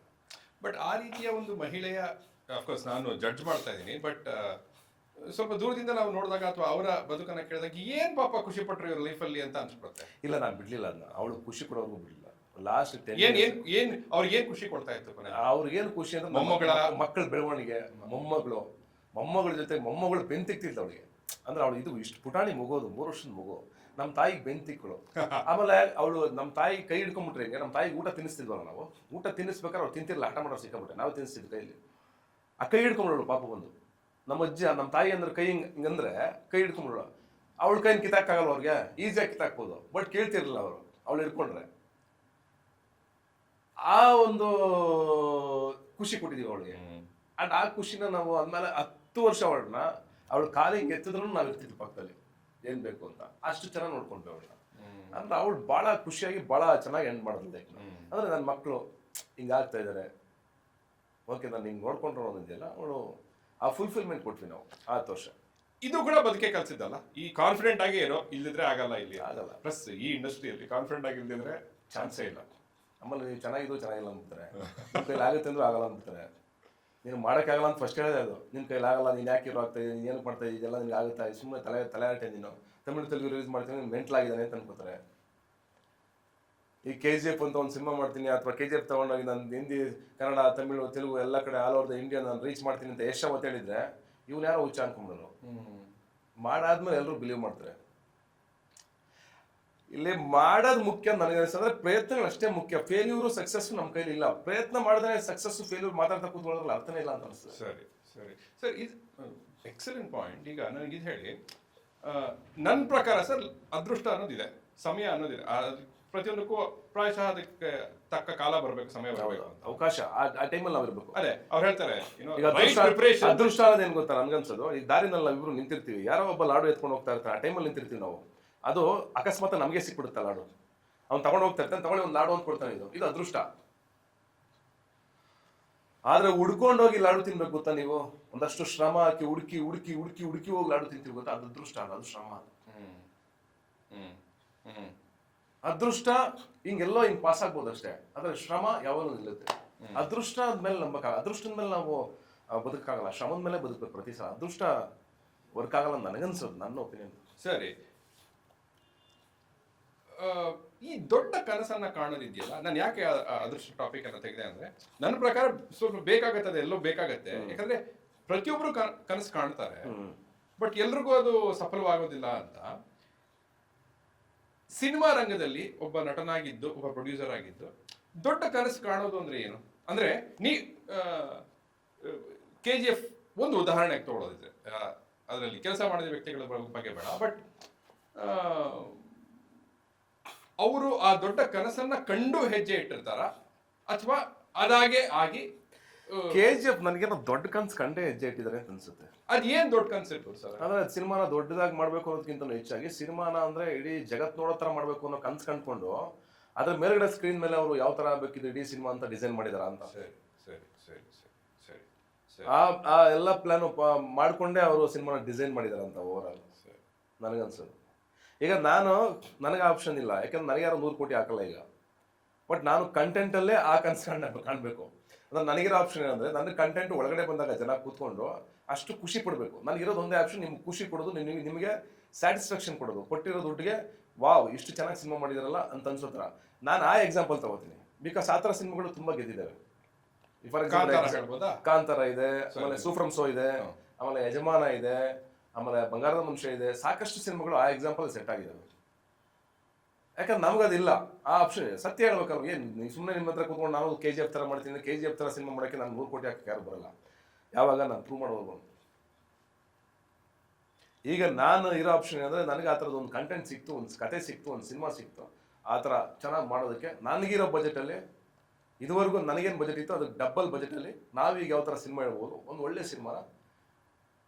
ಸರಿ, ತೆಲುಗು ತಮಿಳು ರಿಲೀಸ್ ಮಾಡಬೇಕು ಅಂತ ನಾನು ಮನಸ್ಸಲ್ಲಿ ಅನ್ಕೊಂಡ್ಬಿಟ್ವಿ, ನಾನು ಪ್ರೊಡ್ಯೂಸರ್ ನಮ್ಮ ಟೀಮ್ ಅನ್ಕೊಂಡ್ಬಿಟ್ವಿ ಫಸ್ಟು. ಈಗ ಹೆಂಗೆ ಮಾಡೋದು? ತಮಿಳು ತೆಲುಗುನ ಯಾರು ನಮ್ಮ ಜೊತೆ ನಿಂತ್ಕೋತಾರೆ? ಯಾರನ್ನು ಕೇಳಿದ್ರು ಯಾರೂ ಇಲ್ಲ. ಸುತ್ತ ಕನ್ನಡ ಇಂಡಸ್ಟ್ರಿನಲ್ಲೇ ಓಡಾಡಿದಾಗ ನಾವು ಎಲ್ಲೂ ನಮ್ಗೆ ಆಪ್ಷನ್ ಓಪನ್ ಆಗ್ತಾ ಇಲ್ಲ ತೆಲುಗು ತಮಿಳು ರಿಲೀಸ್ ಮಾಡೋಕ್ಕೆ. ಒಂಥರ ಬ್ಲ್ಯಾಂಕ್ ಆಗ್ಬಿಟ್ಟೆ ನಾನು. ಅಂದರೆ ಮಾತು ಕೊಟ್ಬಿಟ್ಟಿದ್ದೀನಿ, ಈ ತೆಲುಗು ತಮಿಳಲ್ಲಿ ಮಾಡಬೇಕು, ಈ ಸಿನಿಮಾನ ಅಲ್ಲೂ ನೋಡಬೇಕು ಜನ, ಮಾಡ್ಬಿಡೋಣ ಇದನ್ನ ಅಂತ. ಯಾವುದೋ ಒಂದು ನೇಚರ್ ನಮ್ಗೆ ಸಪೋರ್ಟ್ ಮಾಡುತ್ತೆ ಅನ್ನೋಕ್ಕೆ. ನನಗೆ ತಮಿಳಿಗೆ ಒಂದು ಸಿನಿಮಾ ಮಾಡಕ್ಕೆ ಬಂದಿದ್ರು ಡೈರೆಕ್ಟರ್. ಹೌದು, ಅವ್ರು ಏನು ಮಾಡಿದ್ರು, ನನ್ನ ಶೋರಿಲ್ಲಿ ನೋಡ್ಬಿಟ್ಟು ಏನು ರಂಗಸ್ಥಳಂ ರೆವಲ್ ಮಾಡಿದ್ದಾರೆ, ಇಷ್ಟು ಚೆನ್ನಾಗಿದೆ ಈ ಸಿನಿಮಾ, ಈಗ ನೀವು ರೀಚ್ ಮಾಡಲೇಬೇಕು, ತಮಿಳು ರಿಲೀಸ್ ಮಾಡ್ಬೇಕು, ಬನ್ನಿ ನನ್ನ ಜೊತೆ ನಿಂತ್ಕೋತೀನಿ ಅಂದ್ಬಿಟ್ಟು ಅವ್ರೇನು ಮಾಡಿದ್ರು, ಅಲ್ಲಿ ಕರ್ಕೊಂಡು ಒಂದು ದಾರಿ ತೋರಿಸಿದ್ರು. ಅಲ್ಲೆಲ್ಲೋ ಟಚ್ ಆಯಿತು ಸಿನಿಮಾ. ನಾನು ಲೂಸಿಯಾ ಹೀರೋ ಅನ್ನೋದೊಂದು ಟ್ರಂಪ್ ಕಾರ್ಡ್ ಇತ್ತು ನನ್ನ ಹತ್ರ, ಆ ಕಾರ್ಡ್ ಬಳಸ್ದೆ ಎಲ್ಲ ಕಡೆ. ಅಲ್ಲಿ ಪ್ರೆಸ್ ಮೀಟ್ ಹೋದಾಗ ನನಗೆ ಸಿಕ್ಕಿದ ರಿಯಾಕ್ಷನ್ ನೋಡ್ಬಿಟ್ಟು ನನಗೆ ಶಾಕ್ ಆಗೋಯ್ತು. ನನಗೆ ನಾನು ಅದನ್ನೇ ಕೇಳೋನಿದ್ದೆ. ಸರಿ, ಅಲ್ಲಿ ಸಿದ್ಧಾರ್ಥ್ ಅವರು ರೀಮೇಕ್ ಮಾಡಿದ್ರು, ಅದೆಲ್ಲ ಸರಿ, ಬಟ್ ನಾವು ಆಕ್ಚುಲ್ ಆಗಿ ಆನೆಸ್ಟ್ ಆಗಿ ಮಾತಾಡ್ಬೇಕಾದ್ರೆ ಎಷ್ಟು ಜನರಿಗೆ ತಮಿಳುನಾಡಿನಲ್ಲಿ ಸತೀಶ್ ಅವ್ರಿಗೆ ಗೊತ್ತು ಅಂದ್ರೆ ಕಡಿಮೆ ಜನಕ್ಕೆ ಗೊತ್ತಿರುತ್ತೆ. ಸೊ ಅದು ನಿಮಗೂ ಗೊತ್ತಿರುತ್ತೆ. ಸೊ ಒಂದು ಬೇರೆ ಜಾಗಕ್ಕೆ, ಒಂದು ಬೇರೆ ರಾಜ್ಯಕ್ಕೆ ಆಸ್ ಎ ನ್ಯೂ ಕಮರ್ ಹೋಗಿ ನಾನಿದು ನನ್ನ ಚಿತ್ರ ಇದು ಅಂತ ಹೇಳ್ಕೊಳ್ಳೋದ್ರಲ್ಲಿ ನಿಮಗೆ ಮುಜುಗರ ಇಲ್ಲ, ಯಾವ್ದು ಅಡ್ಡಿ ಬರಲ್ಲ. ಏನಕ್ಕೆ ಸರ್, ಈಗ ಒಂದು ಮಾತು ಪ್ರಾಕ್ಟಿಕಲ್ ಆಗಿರಬೇಕು. ತಮಿಳ್ನಾಡಿನ ನಾನು ಯಾರು ಅಲ್ಲ. ನಾನು ಹೇಳೋದೇನು ಗೊತ್ತಾ, ಈಗ ಹೊಸ ಹುಡುಗರು ಬಂದು ಇಲ್ಲಿ ಗೆದ್ದಿಲ್ವಾ ಸಿನಿಮಾಗಳು ಮಾಡಿ, ಒಂದೇ ಲಾಜಿಕ್ ಯೋಚನೆ ಮಾಡಿ. ಫಸ್ಟ್ ಟೈಮ್ ನಾನು ಬಂದಾಗಲೂ ಹೊಸಬನೇ ಲೂಸಿಯಾ ಮಾಡಿದಾಗ ಜನ ರಿಸೀವ್ ಮಾಡಿಲ್ವಾ. ನಾನು ಹೇಳೋದು ಒಳ್ಳೆ ಟ್ರೈಲರು, ಒಳ್ಳೆ ಕಂಟೆಂಟ್, ಒಳ್ಳೆ ಹಾಡುಗಳು, ಒಳ್ಳೆ ಸಿನಿಮಾ ಪ್ರಮೋಟ್ ಮಾಡಿದಾಗ ಅಲ್ಲಿ ಹೋಗಿ ನಿಂತ್ಕೊಂಡು ಮಾತಾಡಿದಾಗ ಇದು ಹೊಸ ಸಿನಿಮಾ ಅಂತಾನೆ ನೋಡಿ. ನೀವು ನನ್ನ ಇಲ್ಲಿ ಕರ್ನಾಟಕ ಹೀರೋ ನೋಡೋದೇ ಬೇಡ, ನೀವು ಅವ್ನು ಬಿಟ್ಬಿಡಿ ಸೈಡ್ಗೆ. ಹೊಸ ಹುಡುಗ ಯಾರೋ ಒಂದು ಹೊಸದಾಗಿ ಸಿನಿಮಾ ಮಾಡಿದ್ದಾನೆ, ಏನು ಮಾಡಿದ್ದಾನೆ ನೋಡೋಣಪ್ಪ, ಟ್ರೈಲರ್ ಇಂಪ್ರೆಸ್ ಆಯ್ತಾ, ಸಿನಿಮಾ ನೋಡಿ, ಸಿನಿಮಾ ನೋಡಿದ್ಮೇಲೆ ಇಷ್ಟ ಆಯ್ತಾ 4 ಜನ ಕೇಳಿ. ಈ ಲಾಜಿಕ್ ಮೇಲೆ ನಾನು ಕೆಲಸ ಮಾಡ್ತಾ ಇರೋದು. ನಾನು ಯಾವ ರೆಫರೆನ್ಸ್ ಮೇಲೂ ಕೆಲಸ ಮಾಡ್ತಿಲ್ಲ, ನನ್ನನ್ನು ಮುಂದಕ್ಕೆ ಇಟ್ಕೊಂಡು ಕೆಲಸ ಮಾಡ್ತಾ ಇಲ್ಲ. ನಾನು ಸಿನಿಮಾ ಮುಂದಕ್ಕೆ ಇಟ್ಕೊಂಡೆ ಕೆಲಸ ಮಾಡ್ತಾ ಇದ್ದೀನಿ. ಅಲ್ಲಿ ಫಾರ್ ಎಕ್ಸಾಂಪಲ್ ಆ ಪ್ರೆಸ್ ಮೀಟ್ ಅಲ್ಲಿ ಹಂಗೆ ನಡೀತು ಅಂತ ಹೇಳ್ತಾ ಇಲ್ಲ, ಬಟ್ ಅಲ್ಲಿ ರೆಗ್ಯುಲರ್ ಅಲ್ಲಿ ತಮಿಳ್ನಾಡು ಪ್ರೆಸ್ನವ್ರು ಬಂದಿರ್ತಾರೆ ಅಲ್ವಾ, ಅವರನ್ನು ಏನೋ ಕರ್ದಿಯಾರು ಬಂದಿದೀವಿ ಯಾರೀತ ಅಂತ ಕೆಲವ್ರ ಮನ್ಸಲ್ಲಿ ಇರಬಹುದು, ಇತ್ತು, ಅದಿರತ್ತೆ ಅಂತ ನಿಮ್ಗೂ ಗೊತ್ತು. ಹೌದು. ಅದನ್ನ ಹೇಗ್ ನೋಡ್ತೀರಿ ನೀವು? ಇರೋ ತೋರಿಸ್ತೀನಿ ನಾನು ಯಾರು ಅಂತಾನ, ಇಲ್ಲ ಅಥವಾ ಸಹಜ ಅದು ಗುಣ ಅದು ಅಂತ? ನಾನು ಕಂಟೆಂಟ್ ಮಾತಾಡುತ್ತೆ ಅಂತ ಹೇಳ್ತೀನಿ. ನಾನು ಕಂಟೆಂಟ್ ತೋರಿಸ್ತೀನಿ ಫಸ್ಟ್, ಇದನ್ನ ನೋಡಿ ನಿಮ್ಗೆ ಏನು ಅನಿಸ್ತದೆ ಅಂತ. ಫಸ್ಟ್ ನಾನು ಮಾತಾಡೋಕ್ಕಿಂತ ಮುಂಚೆ ಫಸ್ಟ್ ಸಾಂಗ್ ತೋರಿಸ್ತೀನಿ, ಶೋರೀಲ್ ತೋರಿಸ್ತೀನಿ, ಆ್ಯಂಡ್ ನಂದು ಮೋಷನ್ ಪೋಸ್ಟು ತೋರಿಸ್ತೀನಿ. ಎಲ್ಲ ತೋರಿಸಾದ್ಮೇಲೆ ನಾನು ಮಾತು ಹೇಳಿದ್ದೀನಿ ನಾನು ಯಾರು ಅಂತ ಆಮೇಲೆ ಹೇಳ್ತೀನಿ. ನಾನು ಕರ್ನಾಟಕದಿಂದ ಬಂದಿರೋ ಒಂದು ಹೊಸ ಹುಡುಗ, ನಾನೊಂದು ಸಿನಿಮಾ ಹಿಂಗೆ ಮಾಡಿದ್ದೀನಿ, ನನ್ನ ಜೊತೆ ನೀವು ನಿಲ್ಲಬೇಕು, ಈ ಥರ ಕಂಟೆಂಟು ಹಿಂಗಿದೆ ಅಂತ. ಆಮೇಲೆ ಅವ್ರು ಕ್ವಶನ್ ಕೇಳಿದಾಗ ಅದಕ್ಕೆ ಎಷ್ಟು ಕಾನ್ಫಿಡೆಂಟಾಗಿ ನಾನು ಉತ್ತರ ಕೊಡ್ತೀನಿ ಅನ್ನೋದು ಭಾಳ ಮುಖ್ಯ ಆಗುತ್ತೆ. ಆ ಧೈರ್ಯ ಬೇಸಿಕಲಿ ನನಗೆ ಅದೇನೋ ಹುಟ್ಟದಾಗಿಂದನೇ ಬಂದಿದೆ. ಅದು ನನ್ನ ನೀನಾಸಂ ಕಲಿಸಿದೆ ಅದನ್ನು. ಅಂದರೆ ಎಲ್ಲರೂ ಈಕ್ವಲ್ ಅಂತಲೇ ಕಲಿಸಿರೋದು ನನಗೆ. ಎಲ್ಲರೂ ಮನುಷ್ಯರು, ನೀನು ಅಷ್ಟೇ ನೋಡು. ನಿಮ್ಮ ಎದುರುಗಡೆ ಅಮಿತಾಬ್ ಬಚ್ಚನ್ ಕೂತಿರ್ಲಿ, ಯಾರೇ ಕೂತಿರ್ಲಿ, ಗೌರವ ಕೊಡೋದು ಬೇರೆ, ನೀನು ಅವ್ರನ್ನ ಆರಾಮಾಗಿ ನೋಡೋದು ಬೇರೆ. ನೀನು ಭಯ ಪಡಬೇಕಾಗಿಲ್ಲ ಯಾರಿಗೂ. ನೀನು ಗೌರವ ಕೊಡು, ರೆಸ್ಪೆಕ್ಟ್ ಮಾಡು, ಭಯ ಪಡೋ ಅವಶ್ಯಕತೆ ನಿನಗಿಲ್ಲ. That's all. ಅದೇ ಕಾನ್ಫಿಡೆನ್ಸು ತೆಲುಗುಗೆ ಹೋದೆ, ಅಲ್ಲೊಂದು ಕಂಪನಿ ರವಿಶಂಕರ್ ಅಂತ ಡಿಸ್ಟ್ರಿಬ್ಯೂಟರ್ ಅವರು, ಅವ್ರಿಗೆ ಶೋರೀಲ್ ಅಷ್ಟೇ ತೋರಿಸಿದ್ದು. ಶೋರೀಲ್ ನೋಡಿದ್ಮೇಲೆ ಅವ್ರು ನಾವು ಸಿನಿಮಾ ನೋಡ್ತೀನಿ ಸರ್ ಅಂದರು. ಸಿನಿಮಾ ನೋಡ್ಬಿಟ್ಟು ಒಂದೇ ಮಾತಾಡಿದ್ರು, 150 ಥಿಯೇಟರ್ ಮಾಡ್ಕೊಡ್ತೀನಿ ಮಿನಿಮಮ್, ನಾನು ಈ ಸಿನಿಮಾನ ರಿಲೀಸ್ ಮಾಡ್ತೀನಿ, ₹1 ನೀವು ಖರ್ಚು ಮಾಡ್ಬಿಡಿ, ಖರ್ಚೆಲ್ಲ ನಂದೆ ಅಂತಂದ್ರು. ಅದು ಯಾರೋ ಹಿಂಗೆ ಫ್ರೆಂಡು ಅವ್ರಿಗೆ ಶೋರೀಲ್ ಕಳಿಸಿ ಅವ್ರು ನೋಡಿ ಅವ್ರು ಎಕ್ಸೈಟ್ ಆಗಿ ಈ ಥರ ಸಿನಿಮಾನೇ ಎಳ್ಕೊಂಡು ಹೋಗ್ತಾ ಇದೆ. ಅಂದ್ರೆ ನಾನು ಸುಮ್ಮನೆ ಹೇಳ್ತಾ ಇದ್ದೆ ತಮಿಳಲ್ಲಿ ಆಗಬೇಕು, ತೆಲುಗುನಲ್ಲಾಗಬೇಕು, ತೆಲುಗುನಲ್ಲಾಗಬೇಕು ಅಂತ ಮೆಂಟಲ್ ಥರ ಹೇಳ್ತಾ ಇದ್ದೆ. ಬಟ್ ಹಿಂಗಾಗುತ್ತೆ ಅಂತ ನಾನು ಎಕ್ಸ್ಪೆಕ್ಟ್ ಮಾಡಿಲ್ಲ. ಮ್ಯಾನಿಫೆಸ್ಟೇಷನ್ ಅಂತಾರಲ್ಲ, ಈಗ ಮ್ಯಾನಿಫೆಸ್ಟ್ ಮಾಡೋದು ಆ ಥರ ಆಗೋಯ್ತೇನೋ ಅಂತ. ಆದರೆ ನನ್ನ ಈಗ ಬಂದಿರೋ ಇನ್ವೆಸ್ಟರ್ ನನ್ನ ಜೊತೆಗೆ ತುಂಬಾ ಸ್ಟ್ರಾಂಗ್ ಆಗಿ ನಿಂತಿದ್ರು. ಅಂದ್ರೆ ನೀವೇನು ಬೇಕಾದ್ರೆ ಮಾಡಿ, ತೆಲುಗುನಲ್ಲಿ ಮಾಡಿ, ತಮಿಳಲ್ಲಿ ಮಾಡಿ, ನೀವು ರಿಲೀಸ್ ಮಾಡಿ, ನೀವು ಅಂದ್ಕೊಂಡಿದ್ದೀರಾ, ಇಷ್ಟು ಕಷ್ಟಪಟ್ಟಿದ್ದೀರಾ, ಈ ಸಿನಿಮಾ ಆಗಲೇಬೇಕು, ಮಾಡಿ ಮಾಡಿ ಮಾಡಿ ಅಂತ ಜೊತೆ ನಿಂತಿದ್ರು. ಇವತ್ತೆಲ್ಲದಕ್ಕೂ ಬೆಂಬಲವಾಗಿ ಅವ್ರು ನಿಂತಿದ್ದಾರೆ. ಎಲ್ಲ ಕೂಡ್ಕೋತಾ ಇದೆ ಬಿಟ್ಟೊಟ್ಟಿಗೆ. ನೀವು ಮಾದೇಶ ಟೈಮಲ್ಲಿ ಬಂದಾಗಲೇ ನಾನು ಹೀರೋ ಆಗಬೇಕು ಅಂತ ಅನ್ಕೊಂಡಿದ್ರಿ ಅಂತ. ಈಗ ನೀವು ಬ್ರಾಂಚ್ ಔಟ್ ಅಲ್ಲ, ಈಗ ಚಿತ್ರವನ್ನ ತಮಿಳ್ಗೂ ತಗೊಂಡು ಹೋಗ್ತಾ ಇದ್ದೀರಿ, ತೆಲುಗುಗೂ ತಗೊಂಡು ಹೋಗ್ತಾ ಇದ್ದೀರಿ. ಫಸ್ಟ್ ಆಫ್ ಆಲ್ 27ನೇ ತಾರೀಕೆ ಎಲ್ಲ ಕಡೆ, 27 ಫೆಬ್ರವರಿ ತಮಿಳ್, ತೆಲುಗು, ಕನ್ನಡ ಮೂರಲ್ಲೂ 4 ಸ್ಟೇಟ್, ಆಂಧ್ರ, ತೆಲಂಗಾಣ, ತಮಿಳ್ನಾಡು, ಕರ್ನಾಟಕ. ಸೊ ಏನ್ ಹೇಳ್ತಾ ಇದೆ ಅಂದ್ರೆ, ಈಗ ನೀವು ಈ ಒಂದು ಬಾಗಿಲನ್ನ ತೆಗೆದಿದ್ದೀರಿ. ಈಗ ನೋಡ್ತಾ ಇದೆ, ಮಾದೇಶ ಟೈಮಲ್ಲಿ ಬಂದಾಗ ನನಗೆ ಏನೇ ಪತ್ರ ಕೊಡಿ ನಾನು ಹೀರೋ ಆಗಬೇಕು ಕೊನೆಗೆ. ಈಗ ನಾನು ಸೌತ್ ಇಂಡಿಯಾ ಪೂರ್ತಿ ಗುರುತಿಸ್ಕೊಳ್ಳುವ ನಟ ಆಗಬೇಕು ಅನ್ನೋದಿದೆಯಾ? ಅದಕ್ಕಿಂತ ಹೆಚ್ಚೇನಂದ್ರೆ ಸೌತ್ ಇಂಡಿಯಾ ಪೂರ್ತಿ ಗುರುತಿಸ್ಕೊಳ್ಳೋದು ಅಂತಂದ್ರೆ ಒಂದ್ ಕಡೆ ಎಲ್ಲ ನನಗೆ ಅದ್ರ ಬಗ್ಗೆ ಜಾಸ್ತಿ ಆಸಕ್ತಿ ಇಲ್ಲ. ನಾನು ಎಲ್ಲ ಕಡೆ ಗುರುತಿಸ್ಕೋಬೇಕು, ನಾನು ಎಲ್ಲ ಕಡೆ ಫೇಮಸ್ ಆಗಬೇಕು ಅನ್ನೋ ಆಸಕ್ತಿ ನನಗಿಲ್ಲ. ಆದ್ರೆ ನನ್ನ ಸಿನಿಮಾಗಳನ್ನ ಜನ ನೋಡ್ಬೇಕು ಅನ್ನೋ ಆಸಕ್ತಿ ನನಗಿದೆ. ಅಂದ್ರೆ ನನ್ನ ಸಿನಿಮಾನೂ ನೋಡ್ಬೇಕು. ಯಾಕೆ ನಾನು ಅವ್ರ ಸಿನಿಮಾಗಳನ್ನ ನೋಡಿದ್ದೀನಿ, ನಾನು ಅವ್ರ ಕಥೆಗಳನ್ನ ಕೇಳಿದ್ದೀನಿ. ತಮಿಳಿನ ಎಷ್ಟೋ ಸಿನಿಮಾಗಳು ನೋಡಿದ್ದೀನಿ, ತೆಲುಗುನ ಎಷ್ಟೋ ಸಿನಿಮಾಗಳು ನೋಡಿದ್ದೀನಿ, ಮಲಯಾಳಂ ಸಿನಿಮಾಗಳನ್ನ ನಾನು ನೋಡಿದ್ದೀನಿ. ಅಷ್ಟು ಕಥೆನ ನಾನು ಕೇಳಿದ್ದೀನಿ. ನಂದು ಒಂದು ಕತೆ ಇದೆ, ನೀವು ಕೇಳಿ. ನಮ್ಮೂರಲ್ಲಿ ಒಂದು ಕತೆ ಇದೆ, ನಮ್ದು ಒಂದು ಕತೆ ಇದೆ, ಅದನ್ನ ನೀವು ಕೇಳಿ. ಯಾಕೆ ಮುಖ್ಯ ಆಗುತ್ತೆ ಅದು ಸತೀಶ್ ಅವ್ರಿಗೆ? ಯಾಕೆ ಮುಖ್ಯ ಆಗುತ್ತೆ ಅಂದ್ರೆ, ನಾನು ಅನ್ಕೊಂಡಿರೋ ವಿಚಾರಗಳು, ನಾನು ಅನ್ಕೊಂಡಿರೋ ಥಾಟ್ಸ್ಗಳು ಅದು ಸ್ಕ್ರೀನ್ ಮೇಲೆ ಬಂದಾಗ ಅದು ಎಷ್ಟೋ ಜನರಿಗೆ ಬಹಳ ಮುಖ್ಯ ಆಗಿರುತ್ತೆ. ನೆಕ್ಸ್ಟ್ ಜನರೇಷನ್ ಮುಖ್ಯ ಆಗಿರುತ್ತೆ. ಈಗ ಪೆರಿಯಾರ್ ಅವ್ರ ಕಾದಂಬರಿನ ನಾನು ಇಲ್ಲಿ ಕೂತ್ಕೊಂಡು ಯಾಕೆ ಓದ್ತೀನಿ, ಯಾಕೆ ಮುಖ್ಯ ಆಗುತ್ತೆ? ಚೆಗೋರ್ ನಾನು ಯಾಕೆ ಓದ್ತೀನಿ, ಅಥವಾ ಗಾಂಧಿ ನಾನು ಯಾಕೆ ಓದ್ತೀನಿ, ಅಂಬೇಡ್ಕರ್ ನಾನು ಯಾಕೆ ಓದ್ತೀನಿ ಅಂತ ಕೇಳಿದ್ರೆ ಯಾಕೆ ಮುಖ್ಯ ಆಗುತ್ತೆ ಅಂತ ಕೇಳಿದ್ರೆ, ಅಫ್ಕೋರ್ಸ್ ನಾವೆಲ್ಲ ಸಮಾಜದಲ್ಲಿ ಬದುಕ್ತಾ ಇದೀವಿ, ನಮ್ಗೆಲ್ಲರೂ ಮುಖ್ಯ ಅದು. ಅಂದ್ರೆ ಜ್ಞಾನ ಇರೋದು, ಪ್ರಪಂಚ ಜ್ಞಾನ ಬೇಕಾಗಿರೋದು ನಮ್ಗೆಲ್ರಿಗೂ ಮುಖ್ಯ. ಅದಕ್ಕೋಸ್ಕರ ಆ ನೀಡಿದೆ, ಆ ತುರುತಿದೆ. ಆಮೇಲೆ ನಾನು ಎಲ್ಲಾ ಸಿನಿಮಾನು ನಾನು ತಗೊಂಡೋಗಿ ರೀಚ್ ಮಾಡ್ತೀನಿ ಅನ್ನೋದಲ್ಲ. ಈ ಸಬ್ಜೆಕ್ಟ್ ಸ್ಪೆಷಲಿ ಯಾಕೆ ಅಂತ ಬಹುಶಃ ನಾನು ನಿಮ್ಮ ಫ್ರೆಂಡ್ ಆಗಿ ಹೇಳ್ಬೋದು ಅಂತಂದ್ರೆ, ನೀವು ಸಿನಿಮಾ ನೋಡಿದ್ಮೇಲೆ ಅದನ್ನ ನೀವೇ ಹೇಳ್ತೀರ, ನೀವು ಮಾಡಿದ ರೈಟ್ ಆ ರಾಂಗ, ನೀವು ಯಾಕೆ ಇದು ಕೊಟ್ಟಿದ್ದೀರಾ, ನೀವು ಏನು ಹೇಳಕ್ ಕೊಟ್ಟಿದ್ದೀರಾ ಅಂತ ಬಹುಶಃ ನಿಮ್ಗೆ ಸಿನಿಮಾ ನೋಡಿದ್ಮೇಲೆ ಆ ಸಿನಿಮಾದಲ್ಲೇ ಜನರಿಗೆ ಉತ್ತರ ಸಿಗುತ್ತೆ. ಆ ನಂಬಿಕೆ ನನಗೆ ಇದೆ. ಅಂದ್ರೆ ತುಂಬಾ ಡಿಗ್ನಿಫೈಡ್ ಆಗಿ ಸಿನಿಮಾ ಮಾಡಿದೀವಿ. ಎಲ್ಲೂ ಒಂಥರ ಸಿಲ್ಲಿಯಾಗಿ ಯಾವ ಸಿನಿಮೆ ಇದ್ಯಾಕೆ ಈ ಥರ ಎಲ್ಲ ಮಾಡಿದ್ದಾರೆ ಅನ್ನೋ ಥರದ್ದು ಯಾವುದು ನಾವು ಸಿನಿಮಾದಲ್ಲಿ ತಂದಿಲ್ಲ. ತುಂಬಾ ತಲೆ ಕೆಡಿಸ್ಕೊಂಡು ಮಾಡಿದ್ವಿ. ಇನ್ನೊಂದು ಅದೇ ಸಂದರ್ಶನದಲ್ಲಿ ಹೇಳ್ತಾ ಇದ್ರಿ, ಈ ರಾಕೆಟ್ ಅದೆಲ್ಲ ಮಾಡಿದಾಗ ಸ್ವಲ್ಪ ನನ್ನ ಟೈಮ್ ಖರಾಬ್ ಆಗಿತ್ತು ಅಂತ ಹೇಳಿದ್ರೆ, ಅದೃಷ್ಟದ ಬಗ್ಗೆ ಮಾತಾಡ್ತಿದ್ವಿ. ಸಮಯ ಕಾಲ ಅದರಲ್ಲಿ ನಂಬಿಕೆ ಇದೆಯಾ ನಿಮ್ಗೆ? ಕಾಲ ಕೂಡಿ ಬರಬೇಕು ಅನ್ನೋದ್ರಲ್ಲಿ? ಹೌದು, ತಾಳ್ಮೆ ಬೇಕು, ತಾಳ್ಮೆ ಕಳ್ಕೋಬಾರ್ದು. ಸೈನಿಕನ ಥರ ಇರಬೇಕು ಮನುಷ್ಯ. ಯಾಕಂದರೆ ಸೈನಿಕ 365 ದಿವಸ ಆರಾಮಾಗಿದ್ದು 366ನೇ ದಿವಸ ರೆಡಿ ಆಗಕ್ಕಾಗಲ್ಲ ಯುದ್ಧಕ್ಕೆ. ಆಲ್ವೇಸ್ ಅವ್ನು ಗನ್ ಹಿಡ್ಕೊಂಡು ಅಲರ್ಟ್ ಆಗಿರಲೇಬೇಕು ಲೈಫಲ್ಲಿ. ದಿನ ವ್ಯಾಯಾಮ ಮಾಡಬೇಕು, ದಿನ ನಮ್ಮ ಹೆಲ್ತ್ ಕಾಪಾಡ್ಕೋಬೇಕು, ಮೆಂಟಲ್ ಸ್ಟೇಟಸ್ ಚೆನ್ನಾಗಿರಬೇಕು. ಎಷ್ಟೇ ಯಾರೇ ನಮ್ಮನ್ನು ಕೆಳಗಡೆ ಆಗ್ತಾ ಇದ್ರು ನಾವು ಸಾಮಾನ್ಯ ಕಾಮಾಗಿರೋ ಮನಸ್ಥಿತಿನಲ್ಲಿ ಇರ್ಬೇಕು ನಾವು. ಅದೆಲ್ಲ ಭಾಳ ಮುಖ್ಯ ಆಗುತ್ತೆ. ಇಲ್ಲ ಅಂತಂದರೆ ನಾವು ಇಲ್ಲಿ ಉಳಿಯೋಕ್ಕೆ ಆಗಲ್ಲ ಈ ಸಮಾಜದೊಳಗೆ. ನೀವು ಆಮೇಲೆ ಇಡೀ ಸಮಾಜಕ್ಕೆ ಬದುಕ್ತಾ ಇದ್ದಾರೆ ನೀವು ಬೆಳಗ್ಗೆ ಸಂಜೆವರೆಗೂ. ನೀವು ನಾವು ಬದುಕೋಕ್ಕೆ ಆಗಲ್ಲ. ಅಂದರೆ ನಾವು ಸುಮ್ಮನೆ ಸತ್ತಂತೆ ಬದುಕ್ತಾ ಇರ್ತೀವಿ ಗೊತ್ತಾ, ಹಂಗೆ ಬದುಕ್ತಾ ಇರ್ತೀವಿ. ಬಿಟ್ಟರೆ ಅದೆಲ್ಲನೂ ಬಿಟ್ಟು ನನ್ನ ವೈಫ್ಗೂ ಹೇಳೋದನ್ನೇ, ಮಗಳಿಗೂ ಹೇಳೋದನ್ನೇ, ನಮ್ಮ ಫ್ಯಾಮಿಲಿಯವ್ರಿಗೂ ಹೇಳೋದನ್ನೇ, ಎಲ್ಲರಿಗೂ ಹೇಳೋದನ್ನೇ, ನೀವು ಸಮಾಜಕ್ಕೆ ಬದುಕಬೇಡಿ. ಸಮಾಜ ಹೇಳುತ್ತೆ ನೀನು ಈ ಬಟ್ಟೆ ಹಾಕೋ, ಇದನ್ನು ತಿನ್ನು, ಇದನ್ನು ಉಣ್ಣು. ನೀನು ಚೂಡಿದಾರ ಹಾಕೊಂಡ್ರೆ ನೋಡೋ ಚೂಡಿದಾರ ಬಿಟ್ಟು ಇನ್ನೇನು ಹಾಕಲ್ಲ ಅಂತಾರೆ. ಸೀರೆ ಹಾಕೊಂಡ್ರೆ ಇವಳು ಸೀರೆ ಬಿಟ್ಟು ಇನ್ನೇನು ಹಾಕೊಳಕ್ಕೆ ಬರಲ್ಲ ಅಂತಾರೆ. ಅವಳೇನಾದರೂ ಒಂದು ಮಾಡರ್ನ್ ಆಗಿರೋ ಡ್ರೆಸ್ ಹಾಕೊಂಡ್ರೆ ನೋಡಿ ಎಂಥ ಡ್ರೆಸ್ ಹಾಕೊಂಡು ಹೋಗ್ತಾಳೆ ಅಂತಾರೆ. ನೀವು ಅದಕ್ಕೆ ತಲೆ ಕೆಡಿಸ್ಕೊಬಿಡಿ. ನಿಮ್ಗೇನು ಇಷ್ಟ ಹಂಗೆ ಬದುಕಿ, ನಿಮಗೆ ಖುಷಿಯಾಗಿ ನೀವು ಬದುಕಿ. ಅದು ನಾನು ಹೇಳೋದು, ನನ್ನ ಬದುಕು ನಾನು ಆ ಥರ ಬದುಕೋದು. ನಾನು ಈಗ ಯಾರೋ ಹೋಗ್ತಾ ಇರ್ತಾರೆ ರೋಡಲ್ಲಿ, ನಾನು ಕಸ ಗುಡಿಸ್ತಾ ಇರ್ತೀನಿ, ಯಾರೋ ಬರ್ತಾರೆ ಸೆಲ್ಫಿ ತಗೊಳಕ್ಕೆ ಬಂದಿರ್ತಾನೆ, ನಾನು ಕಸ ಗುಡಿಸ್ತಾ ಇರ್ತೀನಿ ಮನೆ ಮುಂದೆ. ಅಣ್ಣ ಅಂತಾರೆ, ಏನಪ್ಪ, ಬಾ ಆಯ್ತು ತಗೋ ಕಳಿಸ್ತೀನಿ ಹಿಂಗೆ. ನನಗೆ ಕೆಲವೆಲ್ಲ ಖುಷಿ ಕೊಡುತ್ತೆ ನನ್ನ ಲೈಫಲ್ಲಿ. ಅಂದರೆ ನನ್ನ ಫ್ರಸ್ಟ್ರೇಷನ್ನು, ನನ್ನ ಇದು ಸ್ಟ್ರೆಸ್ ಎಲ್ಲ ರಿಮೂವ್ ಆಗೋದೇ ನನಗೆ ಕೆಲಸ ಮಾಡೋದ್ರಿಂದ. ನನಗೇನಾದ್ರು ಕೆಲಸ ಮಾಡ್ತಾರೆ. ನಿಜ. ಈ ಜಿಮ್ ಮಾಡೋದು ಯಾವಾಗ ಶುರು ಮಾಡಿದ್ರಿ? ಜಿಮ್ಮು ನಾನು ಲೂಸಿಯಾ ಟೈಮಿಂದಾನೆ, ಅಂದರೆ ಮುಂಚೆನೇ ಮಾಡ್ತಿದ್ದೆ. ನನ್ನ ಮಂಡ್ಯದಲ್ಲಿ ಬಲ್ಕ್ ಆದ್ರಿ ಅಟ್ ಒನ್ ಪಾಯಿಂಟ್. ಹೌದು, ಲೀನ್ ಫಿಗರ್ ಇಂದ ಸ್ವಲ್ಪ ಅಯೋಗ್ಯ ಟೈಮಲ್ಲಿ ಮಾಡಿದ್ದು ನಾನು. ಅಯೋಗ್ಯ ಕ್ಯಾರೆಕ್ಟರ್ಗೋಸ್ಕರ ಮಾಡಿದ್ದು, ಸ್ವಲ್ಪ ಮಾಸ್ ಕ್ಯಾರೆಕ್ಟರ್ ಅದು. ಆಮೇಲೆ ಆ ಕ್ಯಾರೆಕ್ಟರ್ ಹಂಗೆ ಕಾಣಿಸಿದ್ರೆ, ಆ ಬಿಲ್ಡ್ ಕಾಣಿಸಿದ್ರೆ ಚೆನ್ನಾಗಿರುತ್ತೆ ಅಂತ ಆ ಯೋಗ್ಯಗೋಸ್ಕರ ಆ ಪ್ರಿಪ್ರೇಷನ್ ಮಾಡಿದ್ದು. ಬಟ್ ನಾನು ರೆಗ್ಯುಲರ್ ಆಗಿ ವರ್ಕೌಟ್ ಅಂತೂ ರೆಗ್ಯುಲರ್ ಇರುತ್ತೆ ನಂದು. ಬಲ್ಕ್ ಆಗೋ ಪ್ರಾಸೆಸ್ ಈಸಿ ಆಗಿತ್ತೆ ನಿಮಗೆ? ಅಂದ್ರೆ ನಿಮ್ಮ ಬಾಡಿ, ನನ್ನ ಬಾಡಿ ತುಂಬಾ ಈಸಿಯಾಗಿ ರಿಯಾಕ್ಟ್ ಮಾಡ್ಬಿಡುತ್ತೆ. ಅಂದ್ರೆ ನಾನು 15 ದಿವಸ ಜಿಮ್ ಮಾಡ್ತಿದ್ದಂಗೆ ಹಿಂಗಾಗುತ್ತೆ. 1-2 ತಿಂಗಳು ಮಾಡಲಿಲ್ಲ ಅಂದ್ರೆ ಮತ್ತೆ ಹಿಂಗೆ ಆಗ್ಬಿಡುತ್ತೆ. ನಮ್ಮ ಮಾಸ್ಟರ್ ಅದೇ ಹೇಳ್ತಾ ಇರ್ತಾರೆ, ಶ್ರೀನಿವಾಸ್ ಮಾಸ್ಟರ್ ಅಂತ, ಮಜಲ್ 360 ಅಂತ ಜಿಮ್ಗೆ ಹೋಗ್ತಾ ಇದ್ದೀನಿ ಈಗ ಆರಾಮನಗರಲ್ಲಿ. ಅವ್ರು ಯಾವಾಗಲೂ ಅದೇ ಹೇಳ್ತಿರ್ತಾರೆ, ನಿಮಗೆ ಧನಂಜಯ್ಗೆ ಕೆಲವರಿಗೆಲ್ಲ ನಿಮ್ಗೆ ತುಂಬಾ ನೀವು ಲಕ್ಕಿ, ನಿಮ್ದು ದೇಹ ನಿಮ್ದು. ನೀವು ಮಾಡ್ತಿದ್ದಂಗೆ 15 ದಿವಸ ಮಾಡಿದ್ರೆ ರೆಡಿ ಆಗ್ಬಿಡ್ತೀರಾ ಸರ್, ಮತ್ತೆ 1 ತಿಂಗಳು ಬಿಟ್ಟರೆ ಮತ್ತೆ ಸಣ್ಣ ಹೋಗ್ತೀರಾ. ಲಕ್ಕಿ ನಿಮ್ಮ ಬಾಡಿ, ನೀವು ರೆಗ್ಯುಲರ್ ಆಗಿ ಮಾಡ್ಬೇಕು ಸರ್ ನೀವು ಅಂತ. ನಮಗೆ ಈಗೇನಾಗುತ್ತೆ, ಈ ಪ್ರಮೋಷನ್ ಓಡಾಟಗಳ ಮಧ್ಯೆ ವಾಕ್ ಮಾಡ್ತೀನಿ ತುಂಬ. ಅಂದರೆ 1.5 hour 2 hours ವರೆಗೂ ವಾಕ್ ಮಾಡ್ತೀನಿ ಫೋನಲ್ಲಿ ಮಾತಾಡ್ಕೊಂಡು. ಫೋನಲ್ಲಿ ಮಾತಾಡೋ 10,000 ಸ್ಟೆಪ್ಸು ಇಲ್ಲ 12,000 ಸ್ಟೆಪ್ಸು, ಹೈಯೆಸ್ಟ್ ಮಾಡಿರೋ 13,000 ಸ್ಟೆಪ್ಸ್ವರೆಗೂ ಮಾಡ್ತೀನಿ. ನನ್ನ ರೆಕಾರ್ಡ್ಸಲ್ಲಿ ಇರುತ್ತೆ. ಅಂದರೆ ಇಡೀ ವಾರದ್ದು ಆಲ್ಮೋಸ್ಟ್ ಆಲ್ ಅವರೇಜ್ 8,000 ಸ್ಟೆಪ್ಸ್ ಇದ್ದೇ ಇರುತ್ತೆ. ಈಗ ಸಕ್ಕರೆ ಇರೋ ಕಾಫಿ ಕುಡಿದ್ರೆ ಪರವಾಗಿಲ್ವಾ? ಕುಡಿತೀನಿ, ಆರಾಮಾಗಿ ಕುಡಿತೀನಿ.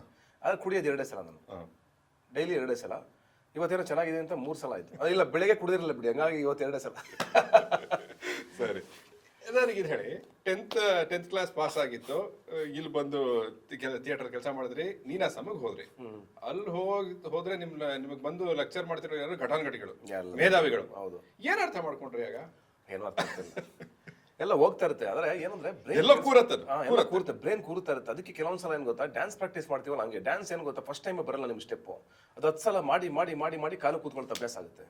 ಹಂಗೆ ನಿಮಗೆ ಅದು ಹಿಂಗ್ ಆರ್ತಾ ಇದೆ ಅಂತ ನಾವು ಅನ್ಕೋತಿದ್ವಿ. ಇಲ್ಲ, ಬಟ್ ಕೇಳಿಸ್ಕೊಳ್ಳೋ ಗುಣ ಇರಬೇಕು. ಕೇಳಿಸ್ಕೊಳ್ಳೋ ಗುಣ ಇದ್ರೆ ನಿಮ್ಗೆ ಏನಾಗ್ತಾ ಇರುತ್ತೆ, ಸ್ಟೋರೇಜ್ ಆಗ್ತಾ ಇರುತ್ತೆ. ಅದೊಂದು ದಿವಸ ಓಪನ್ ಆಗುತ್ತೆ. ಇವತ್ತೇನಾದ್ರೂ ಓಪನ್ ಆಗ್ತಿದೆ, ನಾನು ಮಾತಾಡ್ತಾ ಇದ್ದೀನಿ ಅಂದ್ರೆ ಅಲ್ಲಿ ಸಿಕ್ಕಿರೋ ಬೇಸ್ಮೆಂಟು ಮತ್ತು ಅಲ್ಲಿ ನಾನು ಹಾಕಿದ 1-2 ವರ್ಷಗಳ ಧ್ಯಾನ ಇದೆಯಲ್ಲ, ನೀವು ಮೆಡಿಟೇಷನ್ ಮಾಡಿದ್ರೆ ಅದೇ ನನ್ನ ಮೆಡಿಟೇಷನ್ 2 ವರ್ಷ. ಅದೇ ಇಲ್ಲಿವರೆಗೂ ಕಾಪಾಡ್ತಾ ಇರೋದು. ಇಲ್ಲಿ ಪರ್ಫೆಕ್ಟ್ ಆಗಿ ಆನ್ಸರ್ ಕೊಟ್ರಿ. ಯಾಕೆ ಗೊತ್ತಾ, ನಾನು ನೀವು ಸೈನಿಕಂತನ ಬದುಕಬೇಕು ಅಂತ ಹೇಳಿದ್ರಲ್ಲ, ಇವ್ರು ಹೆಂಗ್ ಟಕ್ ಅಂತ ನಾನು ಕೇಳಿದ ಪ್ರಶ್ನೆಗೆ ಸೈನಿಕಂತನ ಬದುಕಬೇಕು ಅನ್ನೋ ಉತ್ತರ ಬಂದ್ಬಿಡ್ತಿ ಇವ್ರಿಗೆ ಅಂತ ನೀವು ಉತ್ತರ ಕೊಡ್ಬೇಕಾದ್ರೆ ಯೋಚನೆ ಮಾಡ್ತಾ ಇದ್ದೆ. ಅಂದ್ರೆ ಇವರು ಐದರ್ ಬದುಕಿನ ಬಗ್ಗೆ, ಬದುಕಿನಲ್ಲ ಹೇಗೆ ಬದುಕಬೇಕು ಅಂತ ಯೋಚನೆ ಮಾಡಿರ್ಬೇಕು. ಈ ಯೋಚನೆ ಮಾಡಿರ್ಬೇಕು ಅಂದ್ರೆ ಈ ನೀನಾಸಮ್ಮು, ನಾಟಕ, ಸಬ್ಟೆಕ್ಸ್ಟ್ ಅನಾಲಿಸಿಸ್ ಇದೆಲ್ಲ ಬಂದಿರಬೇಕು ಅಂತ. ಹೌದು. ನಾನು ಅಶೋಕ ಪಾತ್ರ ಮಾಡ್ಬೇಕಾದ್ರೆ ಕರೆಕ್ಟ್ ನೆನಪಾಯ್ತೀವಿ, ಕ್ಲೈಮ್ಯಾಕ್ಸ್ ಮಾಡ್ತಾ ಇದ್ದೆ. ಈಗ ವಾಟ್ ನೆಕ್ಸ್ಟ್, ನಮ್ದು ಏನೇನಿದೆ ನನ್ನ ಕೆರಿಯರ್ ಸಿನಿಮಾಗಳು ಅಂತ ಯೋಚನೆ ಮಾಡ್ತಿದ್ದೆ. ಓಕೆ, ಇನ್ನೊಂದು 4-5 ಸಿನಿಮಾ ಮಾಡ್ಬೋದು ಬಿಡಿ, ಅದೇನೋ ಮಾಡ್ತೀನಿ, ಸಿನಿಮಾಗಳು ಬರುತ್ತೆ, ಏನು ತೊಂದರೆ ಇಲ್ಲ. ಸಿನಿಮಾಗಳು ಯಾವಾಗ ಬರ್ತಾ ಇರ್ತವೆ, ನಮ್ಗೆ ರೆಗ್ಯುಲರ್ ಕೆಲಸ ಇರುತ್ತೆ. ಬಟ್ ಅಶೋಕನ ನೀನು ಪ್ರೂವ್ ಮಾಡಬೇಕು, ನೀನು ಹೊಡಿಬೇಕು, ನೀನು ಚೆನ್ನಾಗಬೇಕು, ಈ ಸಿನಿಮಾ ಗೆಲ್ಲಬೇಕು, ನೀನು ಹಠ ಮಾಡು ಅಂತ 15 ದಿವಸ ಫೈಟ್ ಮಾಡಬೇಕಾದ್ರೆ ಅದು ರಗಡ್ ಫೈಟ್ ಇದು. ಅಂದರೆ ಒಂಥರ ರಸ್ಟಿಕ್, ಅದು ಒಂಥರ ರಿಯಲಿಸ್ಟಿಕ್ ಫೈಟ್. ಅದು ತುಂಬ ಸ್ಟ್ರೈನ್ ಆಗುತ್ತೆ ನಿಮಗೆ, ತುಂಬ ಡಸ್ಟು, ಹೋಗಿ ಅದರೊಳಗಡೆ ಕೆಲಸ ಮಾಡಬೇಕು. ಆ 15 ದಿವಸ ಹೇಳ್ಕೊತಾ ಇದ್ದೊಂದೇ, ಸುಮ್ಮನಿರ್ಬೇಡ, ಕಮಾನ್ ಮಾಡಿ ಕಮಾನ್, ಸುಮ್ಮನೆ ಆಗಬೇಡ, ನೀನು ಇಷ್ಟು ರಿಯಾಕ್ಷನ್ ಸಾಲಲ್ಲ, ನೀನು ರಿಲ್ಯಾಕ್ಸ್ ಆಗ್ತಾ ಇದೆಯಾ, ನೋ ರಿಲ್ಯಾಕ್ಸ್ ಆಗಬೇಡ, ಎದಳು ಕಮಾನ್. ಪ್ರತಿ ಸಲ ಇದನ್ನ ಹೇಳ್ಕೊತಾ ಇದ್ದೆ ನಾನು. Very nice. ಬರಲೇಬೇಕು, ನೀನು ಆಗಲೇಬೇಕು, ನೀನು ಮಾಡಲೇಬೇಕು, ಮಾಡು ಇದಿಷ್ಟೇ ಹೇಳ್ಕೊತಿದ್ದು ನಾನು. ಮಾಡು ಇದು ನಿನ್ನ ಲಾಸ್ಟ್ ಸಿನಿಮಾ ಅನ್ಕೋ, ಇನ್ನು ನಿನ್ಗೆ ಅವಕಾಶನೇ ಸಿಗಲ್ಲ ಅನ್ಕೋ, ಹಂಗೆ ಅನ್ಕೊಂಡು ಮಾಡು. ಹಿಂದ್ಗಡೆ ನಿನ್ನ ನಮ್ದವ್ರು 100 ಜನ ಇದ್ದಾರೆ, ನಿನಗೋಸ್ಕರ ದುಡಿತವ್ರು ಇಷ್ಟು ಜನ ಇದ್ದಾರೆ, ನಿನ್ನ ನಂಬ್ಕೊಂಡವ್ರು ಇಷ್ಟು ಜನ ಇದ್ದಾರೆ, ಅವ್ರಿಗೆಲ್ರಿಗೋಸ್ಕರ ಮಾಡು ಕಮಾನ್. ಇಲ್ಲ ನಿನ್ನ ಇಷ್ಟಪಡೋ ಜನ ಇದ್ದಾರೆ, ಅವ್ರಿಗೋಸ್ಕರ ಒಂದು ಒಳ್ಳೆ ಸಿನಿಮಾ ಮಾಡು ಅಂತ. ಅಂದ್ರೆ ಆ ಸಬ್ಟೆಕ್ಸ್ಟು, ಆ ಮೋಟಿವೇಶನ್ ಇಲ್ಲ ಅಂದರೆ ನೀವು ಅಂದರೆ ಜರ್ನಿ ಮೂವ್ ಆಗಲ್ಲ. ನನಗೆ ಇನ್ನೂ ನೆನಪಿದೆ, JP ನಗರದಲ್ಲಿ ಒಂದು ಸಿಂಗಲ್ ಬೆಡ್ರೂಮ್ ಮನೆಯಲ್ಲಿದ್ದೆ ನಾನು. ಒಂದು ಸಣ್ಣ ಮನೆ, ಸಿಂಗಲ್ ಬೆಡ್ರೂಮ್ ಅಲ್ಲ ಅದು. ಆ ಮನೆಯಲ್ಲಿ ಇರ್ಬೇಕಾದ್ರೆ ನಾನು ಮಧ್ಯರಾತ್ರಿ ಎದ್ಬಿಡ್ತಾ ಇದ್ದೆ, ರಪ್ಪಂತ ಎಚ್ಚರಾಗೋದು, ಹಿಂಗೆ ಎದ್ದು ಕೂತ್ಕೊಂಡು ಏಯ್ ನೀನು ಆಗಬೇಕು ಹಿಂಗೆ, ನೀನು ಆಗ್ಬೇಕು ಏನು ಹಿಂಗಿದೆಯಾ, ಆಗ್ಬೇಕು ನೀನು ನೋಡ್ಕೊ ಒಂದ್ಸಲ, ಹೋಗು ವ್ಯಾಯಾಮ ಮಾಡು, ರೆಡಿ ಆಗು, ನೀನು ಆಗಬೇಕು, ಕಮಾನ್. ಅಂದರೆ ಇದು ಎಷ್ಟೋ ರಾತ್ರಿಗಳು ನನ್ನಷ್ಟು ನಾನು ಹೇಳ್ಕೊಂಡಿದ್ದೀನಿ. ಅಶೋಕ ಮಾಡಬೇಕಾದ್ರೂ ಬೆಡ್ ಮೇಲೆ ಮಲ್ಕೊಂಡಾಗ ನಾನು ಎಷ್ಟೋ ಸಲ ಸೀನ್ಗಳು ಕನ್ಸು ಕಾಣಬೇಕಾದ್ರೆ, ಅಂದರೆ ಮತ್ತೆ ರೀವರ್ಕ್ ಮಾಡಿದ್ವಿ ಸಬ್ಜೆಕ್ಟ್ ಮೇಲೆ. ನಾನು ಡೈರೆಕ್ಟರ್ ಅಲ್ಲ, ಆ ರೀವರ್ಕ್ ಬರಿಬೇಕಾದ್ರೆ ನಾನು ಡೈಲಾಗ್ಸ್ ಎಲ್ಲ ನಾನೇ ಬರೆದಿದ್ದೀನಿ, 70% ನಾನೇ ಬರೆದಿದ್ದೀನಿ. ಆ ಬರಿಬೇಕಾದ್ರೆ ನಾನು ಯೋಚನೆ ಮಾಡ್ತಿದ್ದೆ, ಮಧ್ಯರಾತ್ರಿ 1:30-2 ಗಂಟೆವರೆಗೂ ಥಾಟ್ಸ್ ರನ್ ಆಗ್ತಾನೆ ಇರೋದು. ಓಕೆ, ಇದಾದ್ಮೇಲೆ ಇದು ಬರುತ್ತೆ, ಹಿಂಗೆ ಅವ್ನಿಗೆ ಅವಮಾನ ಆಯಿತು, ಅವ್ನಿಗೆ ಅವಮಾನ ಆದ್ಮೇಲೆ ಅವ್ನು ಹಿಂಗೆ ಇದ್ದ, ಅದಕ್ಕೆ ಏನು ರಿಯಾಕ್ಟ್ ಮಾಡ್ತಾನೆ, ರಿಯಲಿಸ್ಟಿಕ್ ಆಗಿ ಹೆಂಗೆ ಬರುತ್ತೆ, ಈಗ ಒಬ್ಬರು ಹೊಡೆದಾಗ ಕಪಾಲ್ ಕೊಡೋದ್ರೆ ಏನು ರಿಯಾಕ್ಷನ್ ಬರುತ್ತೆ, ಆ ರಿಯಾಕ್ಷನ್ಗಳು ಹೆಂಗೆ ಅದು ಡೈಲಾಗ್ ಆಗಬೇಕು, ಅದು ಹೆಂಗೆ ಸೀನ್ ಆಗಿ ಕನ್ವರ್ಟ್ ಆಗಬೇಕು, ಅದು ಹೆಂಗೆ ಸ್ಕ್ರೀನ್ ಪ್ಲೇ ಒಳಗೆ ಕೂರಬೇಕು. ಇದು ನಿಮಗೆ ವರ್ಷಾನುಗಟ್ಟಲೆ ಟೈಮ್ ತೊಗೊಂಡಿದ್ದೀನಿ ಈ ಸ್ಕ್ರಿಪ್ಟು ಕರೆಕ್ಟ್ ಮಾಡೋದಕ್ಕೆ. ಆ ಕರೆಕ್ಟ್ ಮಾಡಿ ನಾನು ಮತ್ತೆ ಮನುಷ್ಯ ಹಿಡಿದಾರೆ ಅಂತ ನಾವಿಬ್ಬರು ಸೇರಿಕೊಂಡು ಸ್ಕ್ರೀನ್ ಪ್ಲೇ ಮಾಡ್ಬೇಕಾದ್ರೆ ಮಾಡಿ ಆಮೇಲೆ ಡೈರೆಕ್ಟರ್ ಹತ್ರ ಕೊಟ್ಟು ತಗೊಂಡ್ವಿ. ನೋಡಿ ಸರ್ ಹಿಂಗೆ ಮಾಡಿದ್ದೀವಿ ಇದು ಅಂತ. ಅಂದರೆ ಅವರು ತುಂಬ ಕಳೆದೋದ್ರು, ಎಕ್ಸಲೆಂಟಾಗಿ ಮಾಡಿದರೆ sir, thank you so much, ನನಗಿದು ಮಾಡೋಕ್ಕಾಗಲ್ಲ ಈ ಥರ ಸ್ಕ್ರೀನ್ ಪ್ಲೇನ ಅಂತ. ಅವಾಗ ಮಾಡಿಕೊಟ್ಟು ಮತ್ತೆ ನಾವು ಅದಕ್ಕೆ ಬಂದ್ಬಿಡೋಣ ಸರ್. ಈಗ ದ ರೈಸ್ ಆಫ್ ಅಶೋಕ ಬಂದ್ಬಿಡೋಣ. First of all fantastic title.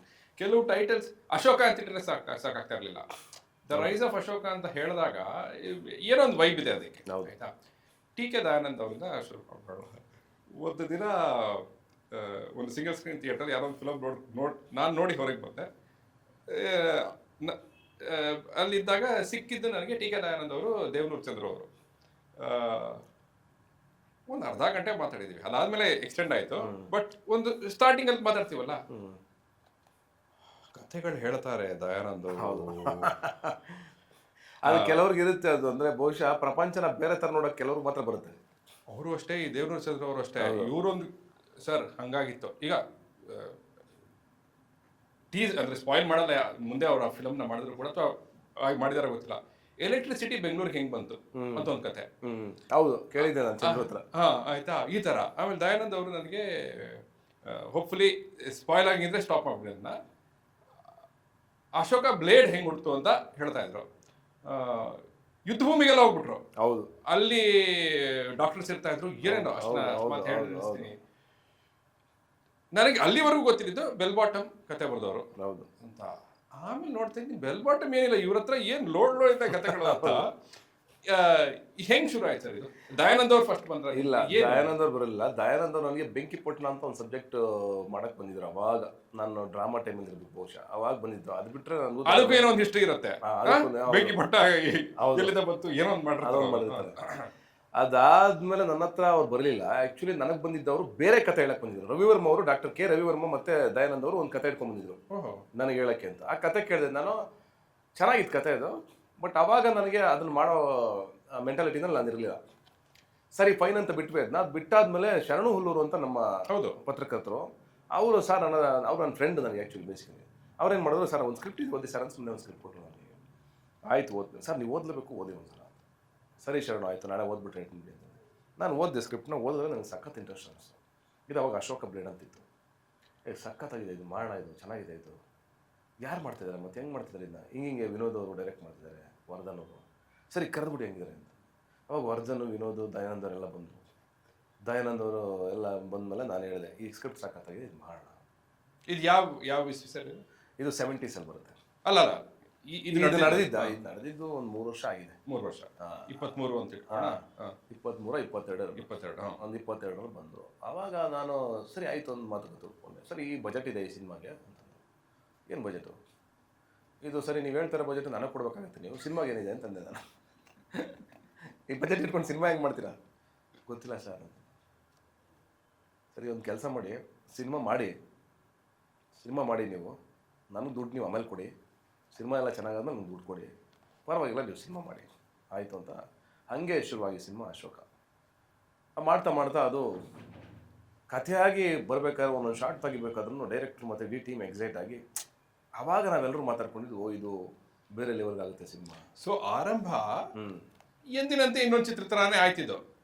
ಆಯಿತು, ಬಟ್ ನಾನು ಅಲ್ಲಿ ರಿಸ್ಕ್ ತಗೊಂಡಿದ್ದೆ. ನಾನು ಫೈನಾನ್ಷಿಯಲ್ ರಿಸ್ಕ್, ನಾನು ಏನು ಇಲ್ಲದೆ ಕಮಿಟ್ಮೆಂಟಲ್ಲಿ ಒಂದು ಸಿನಿಮಾ ಮಾಡೋದಾಯ್ತಲ್ಲ. ನಿಜ. ಈ ಕಮರ್ಷಿಯಲ್ ಆಗಿ ಚೆನ್ನಾಗಿದ್ದಾಗ ನಾವು ಇನ್ನೊಂದು 4 ಸಿನಿಮಾ ಮಾಡೋದು ದುಡ್ಡು ಬರೋ ಟೈಮಲ್ಲಿ ಒಂದು ಕಮಿಟ್ಮೆಂಟ್ ತಗೊಳ್ಳೋದಾಯ್ತಲ್ಲ. ಆ ಕಮಿಟ್ಮೆಂಟ್ ಇಲ್ಲಿವರೆಗೂ ಕರ್ಕೊಂಡ್ಬಿಡ್ತು. ಅಂದರೆ 3 ವರ್ಷ ಏನಾಗ್ತಾ ಇತ್ತು ಅಂತಂದ್ರೆ, ಪ್ರತಿ ಸಲ ಏನಾಗುತ್ತೆ ಅಂದರೆ, ಈಗ ಪ್ರೊಡ್ಯೂಸರ್ ಡೈರೆಕ್ಟರ್ ಅವರು ಸರ್ ಇನ್ನೊಂದು ತಿಂಗಳು ಸ್ಟಾರ್ಟ್ ಮಾಡ್ಬಿಡ್ತೀವಿ, ಒಂದು ತಿಂಗಳು ಸ್ಟಾರ್ಟ್ ಮಾಡ್ಬಿಡ್ತೀವಿ ಅಂತ ನಾವು. ಅದು ಪ್ರತಿ ಸಲ ಅವ್ರ ಫೈನಾನ್ಷಿಯಲ್ ಕ್ರೈಸಿಸ್ ಇಂದ ಏನಾಗೋದು, ಮತ್ತೆ ಡಿಲೇ ಆಗೋದು. ಹಂಗಾಗಿ ಅದೇನಾಯಿತು, ಅದೇನೋ ಆಗಿ ಕಡೆಗೆ ಅದು ನನ್ನೇಗಲಿ ಬಂದ್ಬಿಡ್ತಿಲ್ಲ. ಅಂದರೆ ನಾನೇ ಹೊರಬೇಕಾದ ಸಿಚುವೇಶನ್ ಬಂದ್ಬಿಟ್ಟು ಸಿನಿಮಾ. ನೀವು ಫಸ್ಟ್ ಆಫ್ ಆಲ್ ರೆಮ್ಯುನರೇಷನ್ ತಗೊಳ್ತಾ ಇಲ್ಲ, ಪ್ಲಸ್ ಪ್ರೊಡಕ್ಷನ್ಗೂ ಬಂತು. ಪ್ರೊಡಕ್ಷನ್ನು ಬಂತು. ಆಮೇಲೆ ಯಾರನ್ನೋ ಕನ್ವಿನ್ಸ್ ಮಾಡ್ಬೇಕಾಯ್ತು ನಾನು, ಪಾಪ ವ್ಯಕ್ತಿನ, ಇನ್ವೆಸ್ಟರ್ನ. ನಾನು ಅಲ್ಲಿಗೆ ಹೋಗಿ ಕನ್ವಿನ್ಸ್ ಮಾಡಿ ಅವ್ರನ್ನ, ಅದು 100 ಸಲ ಮೀಟಿಂಗ್ಲಾಗಿ ಅವ್ರು ಕನ್ವಿನ್ಸ್. ಹೊಸ ಸಿನಿಮಾಗಳಿಗೆ ಪ್ರೊಡ್ಯೂಸರ್ ಸಿಗ್ತಾರೆ, ನಿಮಗೆ ಎಗೇನ್ ಆಲ್ರೆಡಿ ಆಗಿರೋ ಸಿನಿಮಾಗೆ ಇನ್ನೊಬ್ರು ದುಡ್ಡು ಹಾಕಿ ಬರೋದು. ಸರ್ ನಂಗೆ ಅದನ್ನು ಸ್ವಲ್ಪ ಹೇಳಿ, ಅಂದರೆ ತೊಂದರೆ ಇಲ್ಲ, ನಾನು ಸ್ವಲ್ಪ ಕನ್ಫ್ಯೂಸ್ ಆಯ್ತು ಸರ್. ಯಾಕಂದರೆ ವಿನೋದ್ ಅವರು ಮಾಡಿದ್ರು ಇದನ್ನ, ಆಮೇಲೆ ಕೊನೆ ಭಾಗವನ್ನು ಮನು ಅವರು ಮಾಡಿದ್ರು ಅಂತ ಬಂತು. ಹೌದು ಮನು. ಆಮೇಲೆ ನನಗೆ ಅದನ್ನ ಕೇಳಿಸ್ಕೊಂಡಾಗ ಆಮೇಲೆ ಇವ್ರು ವರ್ಧನ್ ಅವ್ರದ್ದು ಕೂಡ ಏನೋ ಬದಲ. ಸೊ ಇದು ಪ್ರೊಡ್ಯೂಸರ್ ಬದಲಾದ್ರ ಡೈರೆಕ್ಟರ್ ಬದಲ? ಇಲ್ಲಿ director one of the shareholder. Okay. Producer Vardhan ಅವರು ಎಲ್ಲ ಫೈನಾನ್ಷಿಯಲಿ ತಂದು ಹಾಕಿರೋದು ವರ್ಧನ್ ಅವರು. ಸರಿ. ಓಕೆ. ಆದ್ರೆ ಇನ್ನು ಅವ್ರದ್ದು ಕಂಪನಿ ಇದೆ ರುದ್ದಿ ಕ್ರಿಯೇಷನ್ಸ್ ಅಂತ. ಅವ್ರು ಏನೇ ಮಾಡಿದ್ರು ವಿನೋದ್ ಮತ್ತೆ ವರ್ಧನ್ ಪಾರ್ಟ್ನರ್ಸ್. ಸರಿ. ಅದರಲ್ಲಿ ಇನ್ವೆಸ್ಟ್ಮೆಂಟ್ ಮಾಡಿದ್ದಾರೆ ಸಿನಿಮಾಗೆ. ಬಟ್ ಅವ್ರ ಇನ್ವೆಸ್ಟ್ಮೆಂಟ್ ಖಾಲಿ ಆಯಿತು ಸಿನಿಮಾ ಮಾಡ್ಬೇಕಾದ್ರೆ. ಅದಾದ್ಮೇಲೆ ಇನ್ನೊಬ್ರು ಇನ್ವೆಸ್ಟರ್ ಬಂದರು. ಆ ಇನ್ವೆಸ್ಟ್ರು ಸೇರಿಕೊಂಡು ಮತ್ತೆ ನಾವು ಎಲ್ಲರೂ ಸೇರಿಕೊಂಡು ಶೇರ್ ಹೋಲ್ಡರ್ ಆಗಿ ಓವರ್ ಆಲ್ ಸಿನಿಮಾನ ಮುಗಿಸಿದೀವಿ. ಈಗ 3 ಜನ ಅಷ್ಟೇ ಇನ್ವೆಸ್ಟರ್ಸ್, ರುದ್ದಿ ಕ್ರಿಯೇಷನ್ಸ್, ಸತೀಶ್ ಪಿಕ್ಚರ್ಸ್ ಮತ್ತೆ ಇನ್ನೊಬ್ರು ಅಷ್ಟೇ. ಸರಿ ಸರ್, ನನಗೆ ಈ ಡೆವಲಪ್ಮೆಂಟ್ ಪ್ರಾಸೆಸ್ ಬಗ್ಗೆ ಹೇಳಿ. ಅಂದರೆ ಕಥೆ ಬಂತು ನಿಮಗೆ, ನೋಡಿದ್ರಿ, ದಯಾನಂದ್ ವಿನೋದ್ ವರ್ಧನ್ ಅವ್ರ ಜೊತೆ ಮಾತಾಡಿದ್ರಿ, ಸರಿ ಶುರು ಮಾಡ, ನನಗೆ ಸಂಬಳ ಬೇಡ ಅಂತ ಶುರು ಮಾಡಿದ್ರಿ. ಶೂಟ್ ನಡೀತಾ ನಿಮ್ಗೆ ಎಕ್ಸೈಟ್ಮೆಂಟ್ ಜಾಸ್ತಿ ಆಯ್ತಾ? ಯಾಕೆ ಎಲ್ಲಿ ಕೇಳ್ತಾ ಇದೀನಿ ಅಂದರೆ, Satish Ninasam started thinking about developing the script, started thinking about dialogues. ಇದು ಯಾವಾಗ ಶುರು ಆಯ್ತು? ಇದು ಏನಾಯ್ತು ಅಂತಂದ್ರೆ, ಫಸ್ಟ್ ಎಲ್ಲ ಸಿನಿಮಾ ಮುಗಿದ ಮೇಲೆ, ಅಂದ್ರೆ ಇನ್ನು ಶೂಟಿಂಗ್ ಇತ್ತಲ್ಲ, ಅವಾಗ ನಾವು ಒಂದ್ಸಲ ಸಿನಿಮಾನ ಹಾಕೊಂಡು ನೋಡಿದ್ವಿ. ಒಂದು ದೊಡ್ಡ ಬ್ರೇಕ್ ಬಿತ್ತ ಸರ್? ಬ್ರೇಕ್ ಬಿದ್ದಾಗ ಸಿನಿಮಾ ನೋಡಿದ್ವಿ. ನಾನು, ನಿರ್ದೇಶಕರು ಮತ್ತೆ ಪ್ರೊಡ್ಯೂಸರ್ ಎಲ್ಲ ಸಿನಿಮಾ ನೋಡಿ. ಆಗ ನಿರ್ದೇಶಕರು, ಸಿನಿಮಾ ಪ್ರೊಡ್ಯೂಸರ್ ಎಲ್ಲರೂ, ಸರ್ ಈಗ ನೀವು ಇದನ್ನು ತೊಗೊಂಡೋಗ್ಬೇಕು ಮುಂದಕ್ಕೆ, ಈಗ ಏನು ಮಾಡ್ತೀರಾ ನೋಡಿ, ಇದನ್ನು ಯಾವ ಥರ ಮಾಡ್ಬೋದು, ಯಾಕಂದ್ರೆ ನಿಮ್ಗೆ ಸಿನಿಮಾ ಎಕ್ಸ್ಪೀರಿಯನ್ಸ್ ಇದೆ, ನಮಗಿಲ್ಲ ಸಿನಿಮಾ ಎಕ್ಸ್ಪೀರಿಯನ್ಸ್, ನಮ್ಮ ಫಸ್ಟ್ ಫಿಲ್ಮು, ನೀವು ಇಷ್ಟು ವರ್ಷ ಸಿನಿಮಾ ಮಾಡಿದ್ದೀರಾ, ಇದಕ್ಕೊಂದು ದಾರಿ ನೀವು ತೊಗೊಂಡೋಗ್ಬೇಕು ಸರ್ ಅಂತ ನನಗೆ ಹೇಳಿದಾಗ, ಆಗ ನಾವೆಲ್ಲ ಕೂತ್ಕೊಂಡು ಡಿಸ್ಕಷನ್ ಮಾಡಿ ಒಂದು ಫೈನಲ್ ಡಿಸಿಷನ್ ಬಂದು, ಆಗ ಸ್ಕ್ರಿಪ್ಟಲ್ಲಿ ಏನೇನು ಪ್ರಾಬ್ಲಮ್ ಇದೆ, ಮಾಡಿರೋ ಶೂಟಿಂಗಲ್ಲಿ ಏನೇನು ಪ್ರಾಬ್ಲಮ್ ಇದೆ, ಅದನ್ನೆಲ್ಲ ನೀಟ್ ಮಾಡಿ ಮತ್ತೆ ಅದನ್ನು ಬಾಕಿದನ್ನು ಕಂಪ್ಲೀಟ್ ಮಾಡುವಂಥ ಕೆಲಸನ. ಹಿಂಗಿರ್ಬೇಕು ಮೈಂಡ್ ಸೆಟ್ಟು.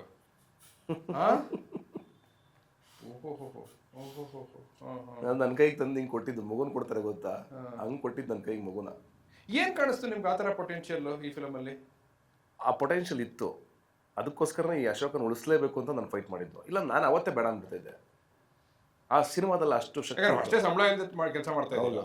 ಇನ್ನು ನಿಮ್ಮ ಕೈಗೆ ತಂದು ತಗೊಂಡು ಕೊಟ್ಬಿಟ್ರೆ ಬೇಡ ಸರ್ ನಮಗೆ ಸಾಕು, ನಾನು ಇಲ್ಲೇ ಬ್ಯಾಕ್ ಆ ಪೊಸಿಷನ್ಗೆ ಹೋಗ್ಬಿಡ್ಬೋದಾಯ್ತು ನಾನು. ಬಟ್ ಆದರೆ ಅಶೋಕನ ಅಷ್ಟು ಎಲಿಮೆಂಟ್ಸ್ಗಳು ಏನು ಮಾಡಿದ್ವಿ ನಾವು, ತುಂಬ ಸ್ಟ್ರಾಂಗ್ ಆಗಿತ್ತು. ಆ ವಿಜುವಲಿ, ಆ ಸ್ಕ್ರೀನ್ ಪ್ರೆಸೆನ್ಸು, ಆ ಮಾಡಿರೋ ಲೆವೆಲ್ಲು, ಒಂದೊಂದು ದೊಡ್ಡ ಸಿನಿಮಾ ನೀವು ಸ್ಕ್ರೀನಲ್ಲಿ ನೋಡ್ತಾ ಇದ್ದೀರಿ ಇವತ್ತು, ನಿಮಗೆ ಒಂಥರ ಮೈ ರೋಮಾಂಚನ ಆಗೋ ಥರ, ನವಿರಳಿಸೋ ಥರ ಕೆಲಸ, ಮ್ಯೂಸಿಕ್ ಆಗ್ಬೋದು, ಆ್ಯಂಡ್ ಸಿನಿಮಾಟೋಗ್ರಫಿ ಕೆಲಸ ಆಗ್ಬೋದು, ಆ್ಯಂಡ್ ಸ್ಟಂಟ್ಸ್ ಆಗ್ಬೋದು. 15 ದಿವಸ ಸ್ಟಂಟ್ ಶೂಟ್ ಮಾಡಿದ್ವಿ. ರವಿ ವರ್ಮ ಅವ್ರು ಇನ್ನೊಂದು ಫೈಟ್ 5 ದಿವಸ ಶೂಟ್ ಮಾಡಿದ್ರು. ಆಮೇಲೆ ಅದ್ಭುತವಾದ ಸೀನ್ಗಳಿದೆ, ಎಲ್ಲ ಹೆಂಗೆ ತೆಗೆದು ಬಿಸಾಕ್ತೀರಾ ಅಂದರೆ ಮತ್ತೆ ಹೇಗೆ ನನ್ನ ಲೈಫಲ್ಲಂತೂ ಈ ಥರ ಸಿನಿಮಾ ಮಾಡೋಕ್ಕಾಗಲ್ಲ. ಸಾರಿ ಜಸ್ಟ್ ಬಿಕಾಸ್ ನನಗೆ ಇದು ಕೇಳಬೇಕಿತ್ತು. ನಾನು ಆಗಲೇ ಹೇಳಿದ ಹಾಗೆ ಒಂದು ವೈಬ್ ಬಂದ್ಬಿಟ್ಟಿದೆ already. The rise of Ashoka ಅನ್ನೋ ಹೆಸರಿಗೂ ಇದೆ, ಪ್ಲಸ್ ಇಲ್ಲಿವರೆಗೂ ನಾವೇನು ನೋಡಿದೀವೋ, ಓಕೆ ಇದು ಸತೀಶ್ ನೀನಾಸಂ ಅವರ ಒಂದು ಕೆರಿಯರ್ನಲ್ಲಿ ಇದು ಸ್ವಲ್ಪ ಚೆನ್ನಾಗೇ ಇದೆ, ಫಿಲ್ಮ್ ವಿಭಿನ್ನವಾಗೇ ಇದೆ ಅಂತ ಗೊತ್ತಾಗ್ತಾ ಇದೆ. ಈ ಹಾಡುಗಳು ನೋಡಿದಾಗ, ಟೈಟಲ್ ಟೀಸರ್ ನೋಡಿದಾಗ ಅಲ್ಲಿಂದಲೇ ನಮಗೆ ಗೊತ್ತಾಗ್ತಾ ಬರ್ತಾರ ಇದೇನೋ ವಿಭಿನ್ನ. What is telling us subconsciously that this is different? ಏನ್ ಹೇಳ್ತಾ ಇದ್ದಾರೆ? ನನಗೆ ರೆಗ್ಯುಲರ್ ಸಿನಿಮಾನ ನನಗೆ ಹೇಳಕ್ ಇಷ್ಟ ಇರಲಿಲ್ಲ. ಅಂದ್ರೆ ಇದು ರೆಗ್ಯುಲರ್ ಕಥೆ ಅಲ್ಲ, ಇದು ಅಂದ್ರೆ ನಿಮ್ಗೆ ಹೊಸ ಪ್ರಪಂಚನ ಕ್ರಿಯೇಟ್ ಮಾಡುತ್ತೆ, ಅಂದ್ರೆ ಒಂದು ಹೊಸ ಜಗತ್ತಿಗೆ ಕರ್ಕೊಂಡು ಹೋಗುತ್ತೆ, ಒಂದು ಅವತಾರ ಸಿನಿಮಾ ನೋಡಿದಂಗೆ ನಿಮಗೆ. ಒಂದು ಅವತಾರ ಒಂದು ಫ್ಯಾಂಟಸಿನ ಕ್ರಿಯೇಟ್ ಮಾಡುತ್ತೆ, ಒಂದು ಹೊಸ ವರ್ಲ್ಡ್ನ ಕ್ರಿಯೇಟ್ ಮಾಡುತ್ತಲ್ಲ, ಆ ಥರ ನಿಮಗೆ ಒಂದು ರಿಯಲಿಸ್ಟಿಕಲಿ ಒಂದು ಊರೊಳಗಡೆ ಕರ್ಕೊಂಡು ಬಿಡುತ್ತೆ ನಿಮ್ಮನ್ನ. ಎಲ್ಲರನ್ನೂ ಕರ್ಕೊಂಡು ಥಿಯೇಟ್ರಲ್ಲಿ ಆ ಊರೊಳಗಡೆ ಹಾಕುತ್ತೆ.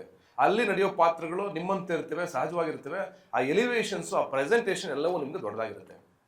ಅದು ಟೇಕನ್ ಸರ್. ಬಟ್ ನಾನೇನು ಹೇಳ್ತಾ ಇದ್ದೀನಿ ಅಂದರೆ, ಈಗ ಟೈಟಲ್ ಟೀಸರ್ ಒಂದನ್ನ ಬಿಟ್ರೆ, ಹೌದು, ಬರೀ ಆ ಒಂದು ಝಲಕ್ಕಲ್ಲೇ ನಮಗೆ ಗೊತ್ತಾಗತ್ತಲ್ಲ ಏನೋ ಮ್ಯಾಟ್ರ್ ಇದೆಯಲ್ಲ ಈ ಫಿಲಮ್ ಅಲ್ಲಿ ಅಂತ. ಏನ್ what is it that is making us feel like that? Music ಅದಿದೆ, ಆ ಎಲಿವೇಶನ್ಸ್ ಇದೆ, ಆ ಒಳಗಡೆ ನಿಮ್ಗೆ ಏನು ಯೋಚನೆ ಮಾಡ್ತಿದ್ರು ಅದೆಲ್ಲವೂ ಇದೆ. ಅಂದ್ರೆ ನೀವು ಅದನ್ನ ನಾನು ಈಗ ಓಪನ್ ಆಗಿ ಹೇಳಕ್ ಆಗ್ತಿಲ್ಲ. ಕೆಲವು ರಿಯಲ್ ಇನ್ಸಿಡೆಂಟ್ಗಳು ಮತ್ತೆ ಕೆಲವು ನಡೆದಿರುವಂತ ನೈಜ ಘಟನೆಗಳನ್ನ ಇಟ್ಕೊಂಡು ಸಿನಿಮಾ ಮಾಡಿದೀವಿ. ಕಂಪ್ಲೀಟ್ ಆಗಿ ಒಂದು ಥ್ರಿಲ್ಲಿಂಗ್ ಆಗಿರೋ ಸ್ಟೋರಿ ಅಂತೂ ನಿಮಗೆ ಒಳಗಡೆ ಇದೆ. ಅಂದ್ರೆ ನೀವು ಎಕ್ಸ್ಪೆಕ್ಟ್ ಮಾಡದೇ ಇರುವಂತ, ನೀವು ನೋಡದೇ ಇರುವಂತ ಕತೆ ಒಳಗಡೆ ಇದೆ. ಅಂದ್ರೆ ನಿಮಗೆ ಗೊತ್ತು, ನಿಮ್ಮ ನಡುವೆ ನಡೀತಾ ಇದೆ, ನಿಮ್ಗೆ ಎಲ್ಲರಿಗೂ ಗೊತ್ತದು. ಅದು ಯಾಕೆ ಈಗ ಆಗ್ತಾ ಇದೆ, ಏನೀಗ ನಡೀತಾ ಇದೆ ಅನ್ನೋದನ್ನ ಒಂದು ಎಂಟರ್ಟೈನ್ ಮುಖಾಂತರ, ಒಂದು ಬ್ಯೂಟಿಫುಲ್ ಲವ್ ಸ್ಟೋರಿ ಮತ್ತೆ ಒಂದು ಥ್ರಿಲ್ಲಿಂಗ್ ಆಗಿರೋ ಸ್ಟೋರಿ ಮುಖಾಂತರ ಆಕ್ಷನ್ ಪ್ಯಾಕೇಜ್ ಅಲ್ಲಿ ಹೇಳ್ತಾ ಇದೀವಿ. ಅಂದ್ರೆ ಕಂಪ್ಲೀಟ್ ಆಕ್ಷನ್ ತರನೂ ಅಲ್ಲ, ಎಲ್ಲಿ ಆಕ್ಷನ್ ಬೇಕೋ ಆ ಸಿನಿಮಾಗೆ ಅವಶ್ಯಕತೆ ಇದೆಯೋ ಅಲ್ಲಿ ಮಾತ್ರ ಆಕ್ಷನ್ ಇದೆ. ಸರಿ, ನಾನು ಸರಿಯಾಗಿ ನನ್ನ ಪ್ರಶ್ನೆನ ಕೇಳಿಲ್ಲ. ನಾನು ಅದನ್ನು ಹೇಳ್ತಾ ಇಲ್ಲ. ಈಗ ಫಾರ್ ಎಕ್ಸಾಂಪಲ್ ಹಾಡಿಗೆ ಹೋಗ್ಬೋಣ. ಈ ಹಾಡುಗಳಲ್ಲೇನೆ ನನಗೇನೋ ವ್ಯತ್ಯಾಸ ಕಾಣಿಸ್ತಾ ಇದೆ. ಅದೇನೋ ನನಗೆ ಸರಿಯಾಗಿ ಹೇಳಕ್ ಆಗ್ತಾ ಇಲ್ಲ. ಬಟ್ ಇದು ಚೆನ್ನಾಗಿದೆ ಅಂತ ಗೊತ್ತಾಗ್ತಾ ಇದೆ, ವಿಜುವಲ್ಸ್ ಚೆನ್ನಾಗಿದೆ ಅಂತ ಗೊತ್ತಾಗ್ತಾ ಇದೆ. ಈ ರೀತಿಯ ಒಂದು ಔಟ್ಪುಟ್ ಬರೋದಕ್ಕೆ ಮುಖ್ಯವಾದ ಕಾರಣ ಏನು? ಸ್ವಲ್ಪ ದುಡ್ಡು ಖರ್ಚು ಮಾಡಬೇಕಾ? What is it? ನಾನು ಪ್ರೇಕ್ಷಕನಾಗಿ ನನಗೆ ದಿ ರೈಸ್ ಆಫ್ ಅಶೋಕ ಅನ್ನೋ ಚಿತ್ರದ ಬಗ್ಗೆ, ಹೀರೋ ಬಗ್ಗೆ, ಕಥೆಯ ಬಗ್ಗೆ ಯಾವುದೇ ಐಡಿಯಾ ಇಲ್ಲದೆ ನೋಡಿದ್ರು ಕೂಡ ಚೆನ್ನಾಗಿದೆಯಲ್ಲ ಹಾಡುಗಳು. ಓ, ಸತೀಶ್ ನೀನಾಸಂ ಅವರ ರೆಗ್ಯುಲರ್ ಫಿಲಮ್ಗಳ ವಿಜುವಲ್ಗಿಂತ ಇದು ಚೆನ್ನಾಗಿದೆಯಲ್ಲ ಅಂತ ಅನಿಸ್ತಾ ಇದೆಯಲ್ಲ. ಯಾವುದು ನನಗೆ ಹಾಗೆ ಅನ್ಸೋಕ್ ಮಾಡ್ತಾ ಇದೆ ಅಂತ ನಾನು ಕೇಳ್ತಾ ಇದ್ದೀನಿ. ನನ್ನ ಸಿನಿಮಾನ ಬೇರೆ ತರ ನೋಡಕ್ ಶುರು ಮಾಡಿದೆ. ನನ್ನ ಕೈಗೆ ಯಾವಾಗ ಸಿನಿಮಾ ಬಂತು, ನನ್ನ ಕೈಗೆ ಯಾವಾಗ ನನ್ನ ಕೈಗೆ ಸಿಕ್ತು ಅದು ಸಿನಿಮಾ, ಅವಾಗ ನಾನು ಸಿನಿಮಾ ಡಿಸೈನ್ನೇ ಚೇಂಜ್ ಮಾಡಿಬಿಟ್ಟೆ. ಹಾಡುಗಳಾಗಲಿ, ವಿಜುವಲಿ ಆಗಲಿ, ಕಂಪ್ಲೀಟ್ಲಿ ನನ್ನ ತಲೆ ಒಳಗಡೆ ಒಬ್ಬ ಇದ್ದಾನೆ, ಏನೋ ಡಿಸೈನರ್ ಆಗ್ಬೋದು, ಅಥವಾ ನಿರ್ದೇಶಕ ಆಗ್ಬೋದು, ಅಥವಾ ಕನಸು ಕಾಣೋನು ಆಗ್ಬೋದು, ಆ್ಯಂಗಲಿಂದ ಸಮಾಜ ನೋಡೋನು. ನಾನೊಂದು ಆ್ಯಂಗಲಿಂದ ಸಮಾಜ ನೋಡ್ತೀನಿ. ನಾನು ನೋಡ್ರು ಈಗ ಫಸ್ಟ್ ಹಾಡಿಂದ ನಿಮ್ಗೆ ಹೇಳ್ತೀನಿ, ಮಾದೇವ ಸಾಂಗ್ ಹೆಂಗೆ ಕ್ರಿಯೇಟ್ ಆಯಿತು ಅಂತ ಸುಮ್ಮನೆ ಫಾರ್ ಎಕ್ಸಾಂಪಲ್ ಹೇಳ್ತೀನಿ ನಿಮಗೆ. ಮಾದೇವ ಹಾಡು ಕ್ರಿಯೇಟ್ ಆಗೋದಕ್ಕೆ ಆ ಪಂಜಿಂದ ಹಿಂಗೆ ಬರೋದೊಂದೈತೆ. ನಮ್ಮೂರಲ್ಲಿ ಅಗಸರು ಯಾವಾಗಲೂ ಇಳಿ ತೆಗಿಯೋಕ್ಕೋ ಅಥವಾ ದೇವ್ರಿಗೆ ಹಿಂಗೆ ಇದು ಮಾಡೋದಕ್ಕೂ ಪಂಜ್ ಬರುತ್ತೆ. ಅದನ್ನೇ ನಾನು ಎಲಿವೇಶನ್ ಮಾಡಿದೆ. ನೈಸ್. ಆಮೇಲೆ ಸಿದ್ದರಾಮಯ್ಯವ್ರದ್ದು ಒಂದು ಸ್ಟೆಪ್ ಬರುತ್ತೆ, ಹಿಂಗೆ ಬರೋದು ಹಿಂಗೆ. ಅವರು ಒಂದು ಸ್ಟೆಪ್ ಮಾಡಿದ್ರು ಸಿದ್ದರಾಮಯ್ಯನವರು, ನಾನು ಯಾವುದೋ ಜಾತ್ರೆನಲ್ಲಿ ನೋಡಿದ್ದೆ ಅವ್ರು ಮಾಡಿದ್ನ, ಅದು ತುಂಬ ವೈರಲ್ ಆಗಿತ್ತು. ಅದೇ ಸ್ಟೆಪ್ಪನ್ನ ತಾಲುಲ್ಲ ಇವುಲ್ಲ ಇಲ್ಲೋ ಶಿವ ತಾಲುಲ್ಲ ಇವುಲ್ಲ ಇಲ್ಲೋ ಅದನ್ನೇ ಹಿಡಿದೆ. ಬಟ್ಟೆ ಎಲ್ಲವೂ ಶುಭ್ರವಾದ ಬಟ್ಟೆ ಬೇಕು ಅಂತ ಬಿಳಿ ಬಟ್ಟೆಗಳನ್ನ ನಾನೇ ಡಿಸೈನ್ ಮಾಡಿದೆ. ಅದಕ್ಕೆ ಕ್ರಾಂತಿಯಾಗಿ ಕೆಂಪು ವಸ್ತ್ರನ ಕೊಟ್ಟೆ. ಅದರ ಜೊತೆಗೆ ಮಾದೇವನ ಭಕ್ತರಾಗಿರೋದ್ರಿಂದ ವಿಭೂತಿನ ಕೊಟ್ಟೆ. ಆ ಲಿಂಗಕ್ಕೆ ಆಕಾರ ಇರಬಾರ್ದು ಅಂತ ನಾನೇ ಒಂದು ಲಿಂಗನ ಕ್ರಿಯೇಟ್ ಮಾಡಿದೆ, ಡಿಸೈನ್ ಮಾಡಿದೆ. ಎಲ್ಲ ಬಟ್ಟೆಗಳು ಹಿಂಗೆ ಇರಬೇಕು, ಈ ಕಾಸ್ಟ್ಯೂಮ್ಗಳು ಹಿಂಗೆ ಇರಬೇಕು ಅಂತ ಪ್ರತಿಯೊಂದನ್ನು ನಾನೇ ಡಿಸೈನ್ ಮಾಡಿದೆ. ಆ ಹಾಡು ಬರಿಬೇಕಾದ್ರೂ ನೀವು ಅರ್ಥ ಮಾಡ್ಕೊಂಡ್ರೆ ದೇವ್ರು ಎಲ್ಲಿದ್ದಾನೆ ಅಂತ ಕೇಳಿದ್ರೆ, ದೇವ್ರು ಎಲ್ಲ ರೂಪದಲ್ಲೂ ಎಲ್ಲ ಥರನೂ ದೇವ್ರು ಇದ್ದಾನೆ ಅಂತಲೇ ಬರೆದಿರೋದು ಆ ಹಾಡು. ನನ್ನೊಳಗಡೆ, ನಿಮ್ಮೊಳಗಡೆ, ಅವರೊಳಗಡೆ ಗಾಳಿ, ನೀರು, ಬೆಳಕು, ತಿನ್ನೋ ಅನ್ನ, ಜಲಗಾರನ ಎದೆ ಒಳಗಡೆ, ಹೌದು, ಪ್ರತಿಯೊಂದು ಕಡೆನೂ ಮಾದೇವ ಇದ್ದಾನೆ. ಅದನ್ನೇ ಬರೆಯಕ್ಕೆ ಶುರು ಮಾಡಿದೆ. ಆ ಒಟ್ಟಾರೆಯಾಗಿ ಇಡೀ ಸಿನಿಮಾನ ಅದೊಂದು ಹಾಡಲ್ಲೇ ಹೇಳಿದ್ದೀನಿ. ಅಂದ್ರೆ ನೀವು ಅರ್ಥ ಮಾಡ್ಕೊಂಡ್ರೆ ಪೂರ್ತಿ ಸಿನಿಮಾ ಒಂದು ಹಾಡಲ್ಲೇ ಇದೆ. ಇವಾಗ ಸಿದ್ದಯ್ಯ ಸಾಂಗ್ ಬಿಟ್ಟಿದ್ದೀವಿ, ನೀವು ಸಿದ್ದಯ್ಯ ಸಾಂಗ್ ನೋಡಿದಾಗ ಡೈರೆಕ್ಟ್ ಅದು ಟ್ರೈಲರ್ ಥರನೇ ಕಾಣಿಸುತ್ತೆ ನಿಮಗೆ. ಅಂದ್ರೆ ಆ ಹಾಡು ನೋಡಿದ್ರೆ ನಿಮ್ಗೆ ಗೊತ್ತಾಗ್ಬಿಡುತ್ತೆ ಇದು ಯಾವ ಥರ ಸಿನಿಮಾ ಅಂತ, ಅಲ್ಲೇ ಗೊತ್ತಾಗ್ಬಿಡುತ್ತೆ ನಿಮಗೆ. ನಾವು ಹೇಳೋ ಅವಶ್ಯಕತೆ ಇಲ್ಲ. ಅಂಡ್ ಅದೇ ಹೇಳ್ತಾರೆ, ತುಂಬಾ ಇಂಪ್ಯಾಕ್ಟ್ಫುಲ್ ಆಗಿ ಡಿಫ್ರೆಂಟ್ ಆಗಿದೆ ಇಮೇಜಸ್. ಸಿದ್ದಯ್ಯ ಹಾಡು, ಮಾದೇವ ಹಾಡು ಎರಡಕ್ಕೂ ಬಂದ್ಬಿಡೋಣ. ನೀವೇ ಲಿರಿಸಿಸ್ಟ್ ಹೌದು ಅಲ್ವಾ? ಹೌದು. ನನಗೆ first of all I felt ಈಗ ಪೂರ್ಣಚಂದ್ರ ತೇಜಸ್ವಿ ಅವರು ಹೀಸ್ ಒಂಥರ ಬ್ಯಾಕ್ ಟು ಫಾರ್ಮ್ ಅಂತ ನಂಗೆ ಅನ್ಸ್ಬಿಡ್ತು. ಹೌದು ಹೌದು ಹೌದು. ಸಿಂಪಲ್ ಟ್ಯೂನ್ಸ್, ಹೌದು, ಬಟ್ ಪವರ್ಫುಲ್ ಟ್ಯೂನ್ಸ್. ಹೌದು, ಸಾಹಿತ್ಯ ಕೇಳಿಸ್ತಾ ಇದೆ, ಹೌನ್, ಒಂದು ಇಂಟೆನ್ಸಿಟಿ ಇದೆ ಟ್ಯೂನ್ ಅಲ್ಲಿ. ನಂಗೆ ಖುಷಿ ಆಯ್ತು. ಈ ಐ ಥಿಂಕ್ ಸಿದ್ದಯ್ಯ ಹಾಡಲ್ಲಿ ಸ್ವಲ್ಪ ಅದೇನು ಹಿಂದಿ ಲಿರಿಕ್ಸ್ ಸರ್ ಮಧ್ಯದಲ್ಲಿ ಬರೋದು, ಪೌಸ ಅಂತ ಏನೋ ಬಂತು. ಅದು ಸಾರಿ ಮಾದೇವ ಹಾಡಲ್ಲ, ಸಾರಿ ಅದು ಕೊಂಕಣಿ, ಅದು ಥಿಯೇಟರ್ ಸಾಂಗ್. ಅದು ಬಂದು ನಮ್ಮ ಸಿದ್ದು ಅಂತ ಮೈಸೂರು ಹುಡುಗ, ನಾವು ಜಾಮ್ ಮಾಡೋದು ಅಂತ ಕರಿತೀವಿ. ಅಂದ್ರೆ ಮ್ಯೂಸಿಕಲ್ ಜಾಮ್ ಅಂತ ಅದೇನೋ ಅಂತ ಹೇಳ್ತಾರೆ. ಜಾಮ್ ಅದು ಏನೋ ಗೊತ್ತಿಲ್ಲ ನನಗೆ ಹೆಸರದು. ಜಾಮೆ ಅಲ್ವಾ? ಒಂದು 10-15 ಜನ ಸೇರ್ಕೊಂಡು ಐಡಿಯಾಸ್ನ ಹಾಕ್ತಾ ಹೋಗೋದು. ಹೇಳೋ ಮಾದೇವಾಗ ಹಂಗೆ ಮಾಡಿದ್ ನಾವು. ಮಾಡ್ತಾ ಇರ್ಬೇಕಾದ್ರೆ ಆ ಹುಡುಗ ಇದು ನಾಡ್ದ, ಅಣ್ಣ ನಾನು ಒಂದು ಹಾಡಾಡ್ತೀನಿ ಅಂತಂದ. ಹಾಡು ಅಂತಂದೆ. ಹಾಡಿದ ತಕ್ಷಣ ಪೂರ್ಣ ಇದು ಚೆನ್ನಾಗಿದೆ, ಇದು ಸಖತ್ತಾಗಿದೆ, ಇದು ಕೂರುತ್ತೆ ನಮ್ಗೆ. ಏನು ಅರ್ಥ ಇದು ಕೇಳಿದ್ವಿ ನಾವು. ಅರ್ಥ ಹೆಂಗಿದೆ ಏನಂದ್ರೆ, ಮದುವೆ ಆಗ್ಬೇಕಾದ್ರೆ ಮಳೆ ಬರಬೇಡ ಅಂತ ಕೋತಿಗಳು ಆಡೋದಂತೆ. ಆದರೆ ಇಲ್ಲಿ ಹೀರೋಯಿನ್ನ ನೋಡ್ಬೇಕಾದ್ರೆ ಮಳೆ ಬರಬಾರ್ದು, ಮಳೆ ಬಂದರೆ ಎಲ್ಲ ಡಮಾರ್. ಹಾಗಾಗಿ ಮಳೆ ಬರೋದು ಬೇಡ ಅಂತ ಬರೋ ಲೈನ್ಸ್ ಅದು. ಆ ಹೀರೋಯಿನ್ ಎಂಟ್ರಿಗೆ ಒಂದು ಬೇಕಿತ್ತು ನಮಗೆ, ಅದನ್ನ ಅಲ್ಲಿ ಕೂರಿಸಿದ್ವಿ. ಈ ತಾಲ್ ಉಲ್ಲೈ ಉಲ್ಲೈ ಇಲ್ಲ, ಶಿವತಾಲ್ ಉಲ್ಲೈ ಉಲ್ಲೈನು ಹಂಗೇನು, ಅದು ಫೋಕೆ ಅದು, ಹೌದು, ಅದನ್ನ ಎತ್ತಿದ್ವಿ. ಅಲ್ಲಿಂದ ನಾನು ಮಾದೇವನ ಹಾಡೇ ಬರ್ಬೇಕಿಲ್ಲಿ, ಯಾಕಂದ್ರೆ ನಮ್ದು ನಡೀತಾರೆ ಚಾಮರಾಜನಗರ ಸುತ್ತಮುತ್ತ ಕತೆ ಇದು, ನಂಜನಗೂಡು ಸುತ್ತಮುತ್ತ ಮಾದೇವನ ಹಾಡು ತರೋಣ ಇಲ್ಲಿಗೆ, ನೇಟಿವಿಟಿ ಈ ಕತೆಗೆ ಮಾದೇವ ಚೆನ್ನಾಗಿ ಕೂರ್ತಾನೆ. ಮಾದೇವ ಯಾವಾಗಲೂ ಕ್ರಾಂತಿಕಾರಿ, ಮಾದೇವ್ ಶಿವ ಯಾವಾಗಲೂ ಎಲ್ಲವನ್ನು ಏನೋ ನೀವೇನೇನೋ ಒಂದು ಇದನ್ನ ಇಟ್ಕೊಂಡಿದ್ದಾರೆ, ಟ್ರೆಡಿಷನಲ್ ಒಂದು ಒಂದು ಏನಂತಾರೆ ಕಟ್ಟುಪಾಡುಗಳು ಇಟ್ಕೊಂಡಿದ್ದಾರೆ, ಅದನ್ನೆಲ್ಲ ಬ್ರೇಕ್ ಮಾಡಿದ್ರೆ ಶಿವ. ಶಿವನ ಆಕಾರನೇ ಹಂಗಿರೋದು ನಿಮಗೆ. ಅವನು ಬೂದಿ ಬಡ್ಕ, ಸ್ಮಶಾನವಾಸಿ, ಅವನು ಕ್ರಾಂತಿಯ ರೂಪ, ಅವನು ಉಗ್ರ, ಅದೆಲ್ಲವೂ ಶಿವ. ಆ ಶಿವನೇ ಅಶೋಕನ ಒಳಗಡೆ ಬರಬೇಕು. ಹಂಗಾಗಿ ಮಾದೇವನ್ ತಂದ್ವಿ ಅಲ್ಲಿಗೆ. ಅಂದರೆ ಪ್ರತಿಯೊಂದಕ್ಕೂ ನೀವು ಇನ್ಡೆಪ್ತಲ್ಲಿ ಕೇಳಿದ್ರೆ ಪ್ರತಿಯೊಂದು ಕ್ವಶನ್ಗಳಿಗೂ ನಮ್ಮ ಹತ್ರ ಉತ್ತರ ಇದೆ. ಯಾಕಂದ್ರೆ ಅಷ್ಟು ವರ್ಕ್ ಮಾಡಿರೋದ್ರಿಂದ ನೀವೇನೇ ಕ್ವಶನ್ ಸಿನಿಮಾ ಬಗ್ಗೆ ಕೇಳಿದ್ರು ನಮ್ಮ ಹತ್ರ ಅದಕ್ಕೆ 100 ಥರದಲ್ಲಿ ಉತ್ತರ ಇದೆ. ನಿಮ್ಮ ಲುಕ್ ಅನ್ನ ಹೆಂಗ್ ಡಿಸೈಡ್ ಮಾಡಿದ್ರಿ? ನನ್ನ ಲುಕ್ ಚೆನ್ನಾಗಿದೆ, ಯಾಕಂದ್ರೆ ಅದೇ ಎಲ್ಲವೂ ಸಬ್ ಕಾನ್ಶಿಯಸ್ ಆಗಿ ಪ್ರೇಕ್ಷಕನಲ್ಲಿ ಆಕ್ಟ್ ಆಗ್ತಿರತ್ತೆ ನಂಗನ್ಸುತ್ತೆ. ಲುಕ್ ಏನೋ ಬೇರೆ ತರ ಇದೆಯಲ್ಲ, ಅದು ಕೂರ್ಸತ್ತೆ ನಮ್ಮನ್ನ. ಕೂದಲು ಹಿಂಗ್ ಬರೋದು, ನಿಮ್ ಲುಕ್ ಹೆಂಗೆ? Actually TK. ದಯಾನಂದ್ ಮತ್ತೆ ವಿನೋದ್ ಅವರು ಡೈರೆಕ್ಟ್ರು, ಅವರು ಎಲ್ಲ ಅದನ್ನ ಆ ವಿಚಾರದಲ್ಲಿ ಈ 70s ಅಲ್ಲಿ ಹಿಂಗಿತ್ತಲ್ಲ, ಹಿಂಗ್ ಬಂದ್ರೆ ಚೆನ್ನಾಗಿರುತ್ತೆ ಅಂತ ಅವರು ನನ್ನನ್ನು ಆ ಥರ ಮಾಡಬೇಕು ಅಂತ ಆ ಥರ ನೋಡಿದ್ದು. ಆ ವಿಗ್ಗು ನಾವು ತರಿಸಿದ್ದು ಬಾಂಬೆಯಿಂದ ತರಿಸಿ ಅದನ್ನು ಕೂರಿಸಿ ಹಿಂಗೆ ಕಾಣುತ್ತಾ ಹಿಂಗೆ ಕಾಣುತ್ತಾ, ಯಾಕಂದ್ರೆ ನನ್ನ ಹೇರ್ ಸ್ಟೈಲು ಅದಕ್ಕೆ ಸೂಟ್ ಆಗಲ್ಲ, ಅದಕ್ಕೆ ಬೇರೆ ಹೇರ್ ಸ್ಟೈಲೇ ಬೇಕಾಗಿತ್ತು. ಹಂಗಾಗಿ ಅದನ್ನೆಲ್ಲ ತರಿಸಿ ಒಂದು ಗೆಟಪ್ ಮಾಡಿ, ಆಮೇಲೆ ಮೀಸೆ ಈ ರಾಜ್ಕುಮಾರ್ ಅಣ್ಣವ್ರ ಮೀಸೆ ಬರ್ತಿತ್ತು ಗೊತ್ತಾ, ಅಂದ್ರೆ ಈ ಕಂಬಳಿಗಳ ಥರ ಮೀಸೆ, ಅವಾಗ ಹಳೆಯ ಸಿನಿಮಾಗಳ ಟ್ರೆಂಡು ಆ ಥರ ಮೀಸೆ ಬಂದರೆ 70s ಥರ ಕಾಣುತ್ತೆ, ತಿನ್ನಾಗಿ ಬರಬೇಕು ಅಂತ ಅದನ್ನೆಲ್ಲ ನೀಟಾಗಿ ಪ್ಲಾನ್ ಮಾಡಿ, ಆಮೇಲೆ ಎಲ್ಲನ ಹಾಕಿ ನೋಡಿದಾಗ ಆ ಬಟ್ಟೆ ಹಾಕಿ ಅದೇ ಥರದ ಕಾಸ್ಟ್ಯೂಮ್ ಹಾಕಿ, ಆಮೇಲೆ ಎಲ್ಲೂ ಕಲರ್ಫುಲ್ 70s ಅಂದ ತಕ್ಷಣ ಏನು ಮಾಡ್ತಾರೆ ಅಂತಂದರೆ ಬಣ್ಣದ ಬಟ್ಟೆ ಹಾಕೋದು ಆ ಥರದ್ದೇನೋ ಮಾಡ್ಬೋದು, ಅದೆಲ್ಲೂ ಮಾಡ್ದೇನೆ ತುಂಬ ಡೀಸೆಂಟಾಗಿ ಹೆಂಗೆ ಇಡೀ ಫ್ರೇಮ್ ಕಾಣ್ಬೋದು ಎಲ್ಲ ಕ್ಯಾರೆಕ್ಟರ್ಗಳು ನಿಂತಾಗ ಅಂತ ಅಷ್ಟು ಯೋಚನೆ ಮಾಡಿ ತುಂಬ ಡೀಟೇಲಿಂಗ್ ಮಾಡಿ ಕೆಲಸ ಮಾಡಿದ್ದೆ. ಇದು ಕಲ್ಯಾಣವೇ ಗೌರಿನ? ಹೌದು. Thank you so much. Super. ಇಲ್ಲ, ಕಲ್ಯಾಣವೇ ಗೌರಿ ಕ್ರೆಡಿಟ್ ಕೊಷ್ಟು ಪೂರ್ಣ ಕಂಪ್ಲೀಟ್. ಹೌದು, ಯಾಕಂದ್ರೆ ಪಾಪ ಅವನೇ ಒಂದೇ ಸಲ ಕಳ್ಸಿದ್ ನನಗೆ ಅದನ್ನ, ಪೂರ್ಣ ಸಖತ್ತಾಗಿದೆ ಇದು. ಅಂದ್ರೆ ಲೈಫ್ ಲಾಂಗ್ ಎಲ್ರಿಗೂ ಒಂಥರ ಮದುವೆ ಆಗೋರಿಗೆ, ಮದುವೆ ಆದವ್ರಿಗೆ ಎಲ್ರಿಗೂ ಒಂಥರ ಟಚ್ ಆಗ ಹಾಡಿದ್ದು ಇದಿರ್ಲಿ ಅಂತ ಮಾಡಿದ ಹಾಡು. ತುಂಬಾ ಚೆನ್ನಾಗಿದೆ. ನಾನು ಅಯ್ಯೋ ಕನ್ನಡದಲ್ಲಿ ಈ ತರ ಹಾಡುಗಳು ಬರಲ್ವಲ್ಲ ಅಂತ ಅನ್ಕೊಳ್ತಾ ಇದ್ದೆ, ತೆಲುಗಿನಲ್ಲಿ ಮಾಡ್ಬಿಡ್ತಾರೆ. ಹೌದು, ತುಂಬಾ ಖುಷಿ ಆಯ್ತು ಅದು ನೋಡಿದಾಗ. ಅದ್ರಲ್ಲೂ ಅಷ್ಟೇ ವಿಜುವಲ್ಸ್ ಬ್ಯೂಟಿಫುಲ್.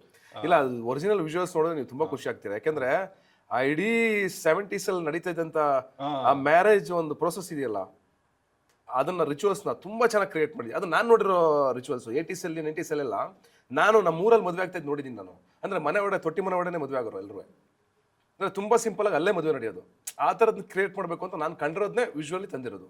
ಅಲ್ಲಾಗ್ತಿದ್ದ ಅಡುಗೆ ಅಥವಾ ಅವ್ರು ಹಾಕೋತಾ ಇದ್ದ ಬಟ್ಟೆ, ಅರ್ಶಿನದ ಕಾಳು, ಅದಕ್ಕೊಂದು ಗಂಟು, ಆಮೇಲೆ ಆ ಬಟ್ಟೆ ಬಿಟ್ಕೊಂಡು ಹೋಗೋದು, ಅವ್ರು ನಡ್ಕೊಂಬರೋದು, ಅದೆಲ್ಲವೂ ಆ್ಯಕ್ಚುಲಿ ನಾನು ನೋಡಿರೋದೇನೆ. ನಾನು ಸುಮಾರು ಮದುವೆಗಳು ನೋಡಿದ್ದೀನಿ ನಮ್ಮೂರಲ್ಲಿ, ಅದನ್ನೇ ವಾಪಸ್ ಎತ್ತಿಟ್ಟಿದ್ದು. ಸಪ್ತಮಿ ಗೌಡ ಅವರ ಸೆಲೆಕ್ಷನ್ ಆಗಿದ್ದು ಹೇಗೆ? ಸಪ್ತಮಿ ಗೌಡ ಅವರು ನಮಗೆ ಆ್ಯಕ್ಚುಲಿ ಅಂದರೆ ಈಗ ಎಲ್ಲ ಮುಗಿಸಿ ನಾವು ಕಡೆಯಲ್ಲಿ ಇದ್ದಿದ್ದು ಹೀರೋಯಿನ್ ಪೋರ್ಷನ್ ಮಾತ್ರ ಇತ್ತು, ನಮಗೆ ಬ್ಯಾಲೆನ್ಸ್ ಇತ್ತು. ಇದು ಅದು ತರಬೇಕಾದ್ರೆ ಈ ಸೆಕೆಂಡ್ ಶೆಡ್ಯೂಲ್ ಹೋದ್ವಲ್ಲ ನಾವು, ಫೈನಲ್ ಶೆಡ್ಯೂಲ್ಗೆ ಹೋದ್ವಲ್ಲ, ಲಾಸ್ಟ್ 32 days ಶೆಡ್ಯೂಲ್ ಹಾಕಿದ್ದು ನಾವು. ಆ ಶೆಡ್ಯೂಲಲ್ಲಿ ನಮ್ಗೆ ಹೀರೋಯಿನ್ ಬೇಕಾಗ.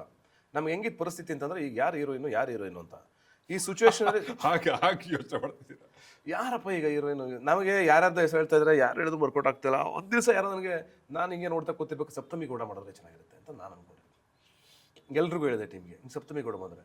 ಆಮೇಲೆ ನಾನು ಇನ್ನೂ ಒಂದು ಯೋಚನೆ ಮಾಡ್ತಿದ್ದೆ, ಬಿಸ್ನೆಸ್ ದೃಷ್ಟಿಯಿಂದಲೂ ಯೋಚನೆ ಮಾಡ್ತಿದ್ದೆ ನಾನು. ಅಫ್ಕೋರ್ಸ್ ಅಲ್ಲಿ ನನಗೆ ಅದು ಭಾಳ ಇಂಪಾರ್ಟೆಂಟ್ ಆಗಿತ್ತು. ಯಾಕೆಂದರೆ ಅಶೋಕ್ ಅವರ ಒಂದು ರಿಸ್ಕ್ ತೊಗೊಂಡಿದ್ದೀವಿ, ಇಷ್ಟು ದೊಡ್ಡ ಬಜೆಟ್ ಹಾಕಿದ್ದೀವಿ, ಇಲ್ಲಿ ನನಗೆ ಒಳ್ಳೆ ಹೀರೋಯಿನ್ ಬೇಕೇ ಬೇಕು. ನಾವು ಮಾರ್ಕೆಟ್ ಮಾಡ್ಬೇಕು ಸಿನಿಮಾ. ಈ ಮಾರ್ಕೆಟ್ ಮಾಡಬೇಕು ಅಂದರೆ ಹೀರೋಯಿನ್ ಬೇಕು ಸರಿಯಾಗಿರೋದು. ಆಮೇಲೆ ನಿಮ್ಗೆ ಎಲ್ಲ ಸಿನಿಮಾದಲ್ಲೂ ಅದು ಯೋಚನೆ ಮಾಡೇ ಮಾಡ್ತಾರೆ, ಪ್ರತಿಯೊಬ್ಬರು ಬಿಸ್ನೆಸ್ ದೃಷ್ಟಿಯಿಂದ ಯೋಚನೆ ಮಾಡೇ ಮಾಡ್ತಾರೆ. ಆ ದೃಷ್ಟಿಯಿಂದ ಯೋಚನೆ ಮಾಡಿದಾಗ ಸಪ್ತಮಿ ಬಂದರೆ ಚೆನ್ನಾಗಿರುತ್ತೆ. ಆಮೇಲೆ ಅವರು ಸ್ವಲ್ಪ ಲುಕ್ ಎಲ್ಲ, ಭಾಷೆ, ಲ್ಯಾಂಗ್ವೇಜು, ಅವರು ಮಾತಾಡೋದು ಇವತ್ತಿಗೂ ಸ್ವಲ್ಪ ಬಾಡಿ ಲ್ಯಾಂಗ್ವೇಜ್ ಎಲ್ಲ ಸ್ವಲ್ಪ ಈ ಹಳ್ಳಿ ಹುಡುಗಿರ ಟೈಪೇ ಇದೆ, ಹಂಗಾಗಿ ಕೂರುತ್ತೆ. ಬಟ್ ನಾನು ಒಂದೇ ಕಂಡೀಷನ್ ನಾನು ಡಿಸೈಡ್ ಮಾಡ್ಕೊಂಡು ನಮ್ಮ ಇಡೀ ಟೀಮ್ಗೆ ಹೇಳಿದ್ದು, ಯಾವುದೇ ಕಾರಣಕ್ಕೂ ಅವ್ರು ಇದುವರೆಗೂ ಮಾಡಿರೋ ಪಾತ್ರಗಳಲ್ಲಿ ಅವರು ಸ್ವಲ್ಪ ಲೌಡರ್ ಆಗಿರ್ತಾರೆ. ಇಡೀ ಸ್ಕ್ರೀನ್ ಮೇಲೆ ಅದನ್ನು ತರಬಾರ್ದು, ಅದೇ ಚಾಲೆಂಜ್ ನಮಗೆ. ಅವ್ರನ್ನ ಹೆಂಗೆ ಟೋನ್ ಡೌನ್ ಮಾಡ್ತೀವಿ, ಆದರೆ ಟೋನ್ ಡೌನ್ ಮಾಡಿದ್ರು ಪವರ್ಫುಲ್ ಕ್ಯಾರೆಕ್ಟರ್ದು. ಅವ್ರ ಮಾತೆಲ್ಲ ಹೇಳ್ಬೇಕದನ್ನ, ಅಂದರೆ ನೀವು ಎಲ್ಲ ಮಾತನ್ನು ಕಿರಿಚಿ ಹೇಳ್ಬೇಕಾಗಿಲ್ಲ, ಅದು ಸ್ಟ್ರಾಂಗ್ ಅಂತ ಹೇಳ್ಕೊಳಕ್ಕೆ. ಸುಮ್ಮನೆ ಮಾತಾಡಿದ್ರೆ ಸಾಕು. ಈಗ ಯಾರಿಗೋ ಮಾತು ಹೇಳ್ಬೇಕು ಅಂದ್ರೆ ನಾವು ಏಯ್ ಯಾಕೋ ಅಂತ ಹೇಳ್ಬೇಕಾದ ಅವಶ್ಯಕತೆ ಇಲ್ಲ. ಯಾಕೆ ಅಂದ್ರೂ ಕನ್ವೆ ಆಗುತ್ತೆ. ಹಂಗೆ ಈ ಕ್ಯಾರೆಕ್ಟರ್ನ ಟೋನ್ ಡೌನ್ ಮಾಡಿ ಕಂಪ್ಲೀಟ್ಲಿ ಇಳಿಸಿ ಅವ್ರು ಆ್ಯಕ್ಟ್ ಮಾಡ್ಬೇಕಾದ್ರೆ ಅಷ್ಟೇ, ಬೇಡ ಅಷ್ಟೊಂದು ಬೇಡ ಹಿಂಗೆ ಬರಲಿ ಅಂತ ಅವ್ರನ್ನ ಕನ್ವಿನ್ಸ್ ಮಾಡಿ ಅವ್ರಿಗೆ ಅರ್ಥ ಮಾಡಿಸಿ, ಆದರೆ ಅವ್ರಿಗೆ ಸಬ್ಟೆಕ್ಸ್ಟ್ಗಳು ಕೊಟ್ಟು ಅವ್ರಿಗೆ ಹಿನ್ನೆಲೆ ಹೇಳಿ, ಹಿಂಗೆ ಬರುತ್ತೆ, ಈ ಕ್ಯಾರೆಕ್ಟರ್ ಹಿಂಗೆ ಆಗುತ್ತೆ, ಹಿಂಗೆ ಬಿಹೇವ್ ಮಾಡುತ್ತೆ, ಇಷ್ಟೇ ಇರುತ್ತೆ, ಇದಕ್ಕಿಂತ ಜಾಸ್ತಿ ಮಾಡೋದೇ ಇಲ್ಲ, ಅದು ಹಿಂಗೆ ಇರುತ್ತೆ, ಇದನ್ನು ನಂಬಿ ನೀವು ಇದನ್ನ ನಂಬಿ ನೀವು ಅಂತ ನಂಬಿಸಿ ಒಳಗಡೆ ಕೂರಿಸಿದ್ವಿ. ಅದು ಸಾಕತ್ತಾಗಿ ಆ್ಯಕ್ಟ್ ಮಾಡಿದೆ. ನನಗೆ ಒಂದು ನಂಬಿಕೆಯನ್ನ ಕೊಡಿ. ಹೀರೋಯಿನ್ ಅವ್ರನ್ನ ನೀವು ಕೊನೆ ಶೆಡ್ಯೂಲ್ಗೆ ಕರೆಸಿದ್ದೀರಿ, ಅಲ್ಲಿವರೆಗೂ ಹೀರೋ ಮತ್ತೆ ಮಿಕ್ಕ ಕಥೆಯನ್ನ ಶೂಟ್ ಮಾಡ್ಕೊಂಡ್ಬಿಟ್ಟಿದ್ದೀರಿ. ಸೊ ಹೀರೋಯಿನ್ಗೆ ಮುಖ್ಯವಾದ ಪಾತ್ರ ಇದೆ ಅಂತ ನನ್ನ ನಂಬಿಸಿ. ಇಲ್ಲ, ಯಾಕೆಂದ್ರೆ ಲಾಸ್ಟ್ 20 days ಅವ್ರದೇ ಶೂಟಿಂಗ್ ಮಾಡಿರೋದು ನಾವು. ಸರಿ. ಅಂದ್ರೆ ಓವರ್ ಆಲ್ ಸಿನಿಮಾದಲ್ಲಿ ನಿಮ್ಗೆ ಫಸ್ಟ್ ಶುರು ಆದ್ರೆ ನಿಮಗೆ ಮಾದೇವ ಸಾಂಗಲ್ಲೇ ಬಂದ್ಬಿಡ್ತಾರೆ ಅವರು, ಫಸ್ಟ್ ಇಂಟ್ರಡಕ್ಷನ್ ಸಾಂಗಲ್ಲೇ ಬಂದ್ಬಿಡ್ತಾರೆ ಅವರು. ಅಲ್ಲಿಂದ ಶುರುವಾದ್ರೆ ನಿಮಗೆ ಲವ್ ಸ್ಟೋರಿ ಇದೆ, ಬ್ಯೂಟಿಫುಲ್ ಲವ್ ಸ್ಟೋರಿ ಇದೆ. ಅಂದ್ರೆ ಅವ್ರದ್ದು ನಂದು ಒಂದು ಲವ್ ಸ್ಟೋರಿನೇ ಟ್ರಾವೆಲ್ ಆಗುತ್ತೆ ಮಧ್ಯದಲ್ಲಿ, ಇಡೀ ಸಿನಿಮಾ ಮಧ್ಯದಲ್ಲಿ ಒಂದು ಲವ್ ಸ್ಟೋರಿ ಟ್ರಾವೆಲ್ ಆಗುತ್ತೆ. ಸರಿ. ಅದು ಬಂದು ಹೀರೋಯಿನ್ ಮರ ಸುತ್ತ ಪಾತ್ರ ಅಲ್ಲ ಇಲ್ಲಿ. ಅದು ಡಿಸ್ಟ್ರಾಕ್ಟ್ ಮಾಡಲ್ವಾ ನೀವು ಕಥೆಯಲ್ಲಿ ಏನು ಹೇಳಕ್ ಹೊರಟಿದ್ದೀರೋ? ಇಲ್ಲ, ಇದು ಮರ ಸುತ್ತ ಪಾತ್ರ ಅಲ್ವೇ ಅಲ್ಲ. ಆಮೇಲೆ ಲವ್ ಸ್ಟೋರಿ ಬೇಕು ಅಂತ ತುರ್ಕಿದ್ದೆ ಅಲ್ಲ ಇದು. ಇದ್ರೊಳಗಡೆ ಒಂದು ಲವ್ ಇದೆ, ಅವಳದೇ ಒಂದು ಜರ್ನಿ ಇದೆ. ಆಮೇಲೆ ಇಬ್ರು ಓದಿರೋರು ಹುಡುಗ ಹುಡುಗಿ, ಸರಿ, ತುಂಬಾ ಮೆಚುರಿಟಿ ಇರುವಂಥವ್ರು. ಅವ್ರ ಲವ್ ಹೇಳ್ಕೊಳ್ಳೋ ರೀತಿನೇ ಬೇರೆ. ಹಂಗೆ ನಿಮಗೆ ಕಡೆಗೆ ಅಶೋಕನ ಜೊತೆ ನಿಲ್ಲದೆ ಹೀರೋಯಿನ್. ಆ ಕ್ರೂಷಿಯಲ್ ಟೈಮಲ್ಲಿ ಅಶೋಕನ ಸಂದರ್ಭದಲ್ಲಿ ಯಾರು ನಿಲ್ತಾರೆ ಪ್ರಮುಖವಾಗಿ ಅಂತ ಬಂದಾಗ ಒಂದು ದೊಡ್ಡ ಕ್ಲೈಮ್ಯಾಕ್ಸ್ ಇದೆ. ಆ ಕ್ಲೈಮ್ಯಾಕ್ಸ್ ಅಲ್ಲಿ ಹೀರೋಯಿನ್ ಪಾತ್ರ ತುಂಬಾ ಬಹಳ ಮುಖ್ಯವಾಗಿದೆ. ಸರಿ. ಅವ್ರನ್ನೆಲ್ಲ ಸುಮ್ಮನೆ ಒಂದು ಡ್ಯಾನ್ಸು, ಒಂದು ಮರ ಸುತ್ತೋದು ಆದ್ರೆ ಬೇಕು. ಎಂಟರ್ಟೈನ್ಮೆಂಟ್ ದೃಷ್ಟಿಯಿಂದ ಒಂದು ಒಳ್ಳೆ ಬ್ಯೂಟಿಫುಲ್ ಸಾಂಗ್ ಬೇಕು. ನಾವು ಮಾಡ್ತಾ ಇರೋದು ಕಮರ್ಷಿಯಲ್ ಸಿನಿಮಾ ಇದು. ನಾವೇನು ತುಂಬ ಅವ್ರಿಗೆ ಬುದ್ಧಿ ಮಾತು ಹೇಳಕ್ಕೆ ಹೋಗ್ತಿಲ್ಲ, ನಾವು ಕಮರ್ಷಿಯಲ್ ಸಿನಿಮಾನೇ ಮಾಡ್ತಿರೋದು. ಆದ್ರೆ ಅಲ್ಲೆಲ್ಲ ಒಂದು ಬೇಕಲ್ಲ, ಅದನ್ನು ತುಂಬ ಚೆನ್ನಾಗಿ ಹೇಳ್ಕೊಂಡೋಗಿ. ನಿಮ್ಗೆಲ್ಲೂ ಆ ಥರದ್ದು ಇದು ಯಾಕೆ ತಂದರು, ಇದನ್ನ ಈ ಲವ್ ಸ್ಟೋರಿ ಬೇಕಿತ್ತಾ ಅನ್ನೋ ಥರದ್ದು ಯಾವ ಸೀನ್ಗಳನ್ನು ನಾವು ಇಟ್ಟಿಲ್ಲ. ಎಲ್ಲವೂ ನಿಮ್ಗೆ ಬ್ಲೆಂಡ್ ಆಗಿದೆ. ಬಿಕಾಸ್ ಎವ್ರಿ ಸೆಕೆಂಡ್ ನಾವು ಕಾಂಪ್ರಮೈಸ್ ಆಗಿಲ್ಲ. ಅಂದರೆ ನಾವು ಆನೆಸ್ಟಾಗಿ ವರ್ಕ್ ಮಾಡಿದ್ದೀವಿ. ಅಂದರೆ ಕಥೆಯನ್ನೆಲ್ಲ ಹೇಳ್ತಾ ಇರೋದು, ಕಥೆ ವಿಚಾರದಲ್ಲಿ ಎಲ್ಲೂ ಕಾಂಪ್ರಮೈಸ್ ಆಗಿಲ್ಲ ನಾವು. ಅಂದರೆ ಹೀರೋಯಿನ್ ಪಾತ್ರ ಬಂದ್ಬಿಡ್ಲಿ ಅದರಿಂದ ಸಿನಿಮಾ ಗೆಲ್ಲುತ್ತೆ ಆ ಥರ ನಾವು ಎಲ್ಲೂ ಯೋಚನೆ ಮಾಡಿಲ್ಲ. ಬೇಡದಿರುವ ದೃಶ್ಯವೇ ಇಲ್ಲ, ಬೇಡದಿರೋ ದೃಶ್ಯನೇ ಇಟ್ಟಿಲ್ಲ ನಾವು. ಚಾಲೆಂಜ್. ಅದೆಷ್ಟೇ ನಾವು ಶೂಟ್ ಮಾಡಿದೀವಲ್ಲ, ಶೂಟ್ ಮಾಡ್ಬೇಕಾದ್ರೆ ನಿರ್ದಾಕ್ಷಿಣ್ಯವಾಗಿ ಕಟ್ ಮಾಡಿದೀವಿ. ಅಂದ್ರೆ ಅದಕ್ಕೆ 5 ಲಕ್ಷ ಖರ್ಚಾಗಿರಲಿಲ್ಲ ಆ ಸೀನ್ಗೆ. ಇದು ಬೇಡ ಅನ್ಸಿದ್ದನ್ನು ನಾವು ಕಟ್ ಮಾಡಿ ಎಸ್ತಿದ್ದೀವಿ, ಸೈಡ್ಗೆ ಹಾಕಿದ್ದೀವಿ. ನಮ್ಮ ಹತ್ರ ಬೇಡ ಅನ್ನೋದು ಒಂದು ಸಿನಿಮಾ ಆಗುತ್ತೆ, ತೋರಿಸ್ತೀನಿ ನಿಮ್ಗೆ ಆಮೇಲೆ ರಿಲೀಸ್ ಆದ್ಮೇಲೆ. ಯಾಕೆಂದ್ರೆ ಎಡಿಟಿಂಗ್ ಟೇಬಲ್ ಬಂದ್ಮೇಲೆ ಅಲ್ಲಿ ರುತ್ಲೆಸ್ ಆಗಿರ್ಬೇಕು. ಯಾವುದೇ ಕಾರಣಕ್ಕೂ ಅಲ್ಲಿ ಮುಖ ಮೂತಿ ನೋಡೋಕ್ಕೆ ಹೋಗ್ಬಾರ್ದು. ಹೀರೋ ಆಗಿರಲಿ, ಹೀರೋಯಿನ್ ಆಗಿರಲಿ, ಯಾರಾದರೂ ಆಗಿರಲಿ. ನನ್ನ ದೃಶ್ಯಗಳೇ ನಾನು ಕಟ್ ಮಾಡಾಕ್ತೀನಿ ನನ್ನ ಸಿನಿಮಾಗಳಲ್ಲೇ. ನಾನು ಯಾವಾಗಲೂ ಅಷ್ಟೇ. ಅಂದರೆ ಮೊನ್ನೆ ಅಯೋಗ್ಯ 2 ಕಟ್ ಮಾಡ್ಬೇಕಾದ್ರೆ ನನ್ನೊಂದು ಸೀನ್ ಕಟ್ ಮಾಡಿದ್ವಿ ಬೇಡ ಅಂತ. ನಂದೇ ಸೀನ್ ಸರ್. ಅವರು ಹೇಳ್ತಾರೆ, ಸರ್ ನನ್ನ ಒಳ್ಳೆ ಸೀನ್ ಸರ್, ಇದು ಎತ್ಬಿಡ್ತಾ ಇರಲ್ಲ ಸರ್. ಅದು ಅವಶ್ಯಕತೆ ಇಲ್ಲ ಅಲ್ಲ ಸೀನು, ತೆಗೆದುಬಿಡಿ ಅದನ್ನ. ಯಾಕೆ ಅದು ತುಂಬ ಲ್ಯಾಗ್ ಆಗುತ್ತೆ ಆ ಸೀನ್ ಬಂದರೆ, ನಿಮಗೆ ವರ್ಕ್ ಆಗಲ್ಲ, ತೆಗೆದುಬಿಡಿ ಅಂತಂದೆ ನಾನು. ಹಾಗೆ ನಾನು ಸಿನಿಮಾ ವಿಚಾರದಲ್ಲಿ ಬಂದಾಗ ಅಥವಾ ನನಗೆ ಬಿಲ್ಡಪ್ ಇರಬೇಕು, ನಂದು ಮಾತ್ರ ಮುಖ್ಯ ಹೋಗ್ಬೇಕು, ನಾನು ಮುಂದೆ ನಿಂತ್ಕೋಬೇಕು, ಅದು ನನಗಿಲ್ಲ. ಪಾತ್ರ ಅಲ್ಲಿ ಆ ಸೀನಲ್ಲಿ ಯಾರು ಮುಂದೆ ಇರಬೇಕು, ಏನು ಔಚಿತ್ಯ ಇದೆ, ಯಾವ ಮಾತು ಮುಂದೆ ಇರಬೇಕು, ಯಾರು ಮಾತು ಹಿಂದೆ ಇರಬೇಕು, ಎಷ್ಟು ಸೈಲೆಂಟ್ ಆಗಿರಬೇಕು. ಫಾರ್ ಎಕ್ಸಾಂಪಲ್ ಸೌಂಡ್ ಡಿಸೈನ್ ಮಾಡಬೇಕಾದ್ರೆ ನಮ್ಮಪ್ಪ ಕೋಪದಲ್ಲಿ ಡೋರ್ ಹಾಕ್ತಾನೆ. ಹಿಂಗೆ ಆ ಡೋರ್ ಹಾಕೋದು ನಾನು ಇಂಜಿನಿಯರ್ ಜೊತೆ ಕೂತಾಗ, ಅದು ಬಿ ಸುರೇಶ್ ಅವರ ಪಾತ್ರ. ಬಿ ಸುರೇಶ್ ಅವರು ಹಿಂಗೆ ಡೋರ್ ಹಾಕ್ತಾರೆ ಒಂದು ಸೌಂಡು. ಆ ಡೋರ್ ಹಾಕೋದ್ರಲ್ಲಿ 100 ಅರ್ಥ ಇದೆ. ಆ ಡೋರ್ ಹಾಕೋದ್ರಲ್ಲಿ 100 ಅರ್ಥ ಇದೆ ಆ ಸೌಂಡಲ್ಲಿ. ಹಳೆಯ ಡೋರ್ ಹಿಂಗೆ ಸೌಂಡ್ ಮಾಡುತ್ತಲ್ಲ, ಡೋರ್ ಹಾಕ್ತಾಗ ಡಬ್ ಕ್ಲೋಸ್ ಮಾಡಿದಾಗ ಡಬ್ ಅಂತ ಸೌಂಡ್ ಬರುತ್ತಲ್ಲ, ಅಲ್ಲಿ ನಾನೇನು ಹೇಳಿದೆ ಅಂದ್ರೆ ಅವ್ರಿಗೆ, ಈ ಸೌಂಡ್ ಎತ್ತಿ ಅಂತಂದೆ. ಹಿಂಗೆ ನೋಡಿದ್ರು ಇಂಜಿನಿಯರ್, ಈ ಎತ್ತಿ ಸೌಂಡ್ ನೀವು ಅಂತಂದೆ. ಅಪ್ ಮಾಡಿ ಸೌಂಡು ಅಂತಂದೆ. ಯಾಕೆ ಸರ್ ಅಂದರು. ಅಪ್ ಮಾಡಿಬಿಟ್ಟು ಒಂದು ಸ್ವಲ್ಪ ಪ್ಲೇ ಮಾಡಿ ಅಂತಂದೆ. ಅಪ್ ಮಾಡಿದ್ರು, ಪ್ಲೇ ಮಾಡಿದ್ರು. ಏನು ಅರ್ಥ ಬರ್ತದೆ ನಿಮಗೆ? ಅದೇ ತುಂಬ ಕೋಪ ಕಾಣ್ತದೆ, ಅದೇ ಬೇಕಾಗಿರೋದು. ಸೊ ಹೆಜ್ಜೆಗೂ ಇದ್ದೀರಾ ಈ ಫಿಲಮಲ್ಲಿ ನಾವು? ಹೌದು, ಬಿಹೈಂಡ್ ದಿ ಸ್ಕ್ರೀನ್ಸ್ 100%. ಹೆಜ್ಜೆಗೂ ಎವ್ರಿ ಡೀಟೇಲ್ಸು ನೀವು ಸಬ್ ಟೈಟ್ಲ್ ಮಾಡಿದ್ರು ನಾನು ಚೆಕ್ ಮಾಡ್ತಾ ಇದ್ದೀನಿ. ತಮಿಳ್ ತೆಲುಗು ಆಲ್ಸೋ ನಾನು ಏನೋ ಮಾನಿಟೈಸ್ ಮಾಡ್ತಾ ಇದ್ದೀನಿ, ಮಾನಿಟರ್ ಮಾಡ್ತಾ ಇದ್ದೀನಿ. ಪ್ರತಿಯೊಂದು ಮಾನಿಟರ್ ಮಾಡ್ತಾ ಇದ್ದೀನಿ. ಅಂದರೆ ಹೆಜ್ಜೆಗೂ ಮಾನಿಟರ್ ಮಾಡ್ತಾ ಇದ್ದೀನಿ. ಇದನ್ನು ಮೀರಿ ನಿಮ್ಗೆ ಏನು ಅನಿಸುತ್ತೆ ಸ್ಕ್ರೀನ್ ಮೇಲೆ, ಐ ಡೋಂಟ್ ನೋ. ಬಟ್ ನಾನು ಎಷ್ಟು ಕಾಯ್ಬೇಕೋ ಈ ಸಿನಿಮಾನ ಒಂದು ರೀತಿ ನಿಂತ್ಕೊಂಡು ಅಷ್ಟು ಕಾದಿದ್ದೀನಿ.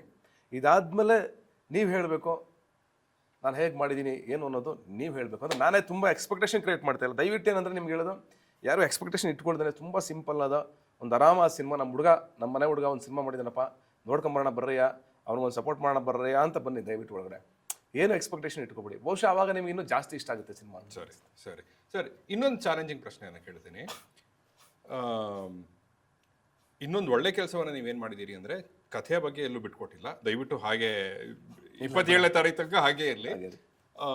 ಬಟ್ ಇಲ್ಲಿ ನಾನು ಅಲ್ಲಲ್ಲಿ ಕೇಳ್ಪಟ್ಟಿದ್ದೇನು ಅಂದರೆ, ಇಲ್ಲಿ ವರ್ಗಗಳು ಅಥವಾ ಜಾತಿ ಅನ್ನೋದಕ್ಕಿಂತ ಮೇ ಬಿ ಬಡವರು ಶ್ರೀಮಂತರು ಅನ್ನೋ ಒಂದು ಅದಿದೆ ಸಂಘರ್ಷ ಇರ್ಬೋದು ಅಂತ ಕೇಳ್ಪಟ್ಟೆ.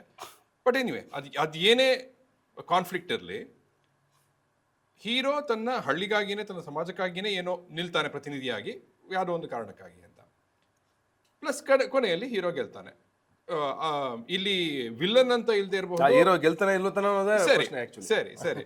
ಸೊ ಇಲ್ಲಿ ಈ ರೀತಿಯ ಒಂದು ಸಬ್ಜೆಕ್ಟ್ ಏನಾಗುತ್ತೆ ಅಂದ್ರೆ, ವಿಲ್ಲನ್ ಕೂಡ ಯಾವುದೋ ಒಂದು ಪಂಗಡದ ಪ್ರತಿನಿಧಿಯಾಗಿರ್ತಾನೆ ಅಥವಾ ಸರ್ಕಮ್ಸ್ಟಾನ್ಸೇ ಒಂದು ಪ್ರಾಬ್ಲಮ್ ಆಗಿರುತ್ತೆ ಅನ್ನೋ ಹೋಗ್ತಾಳೆ.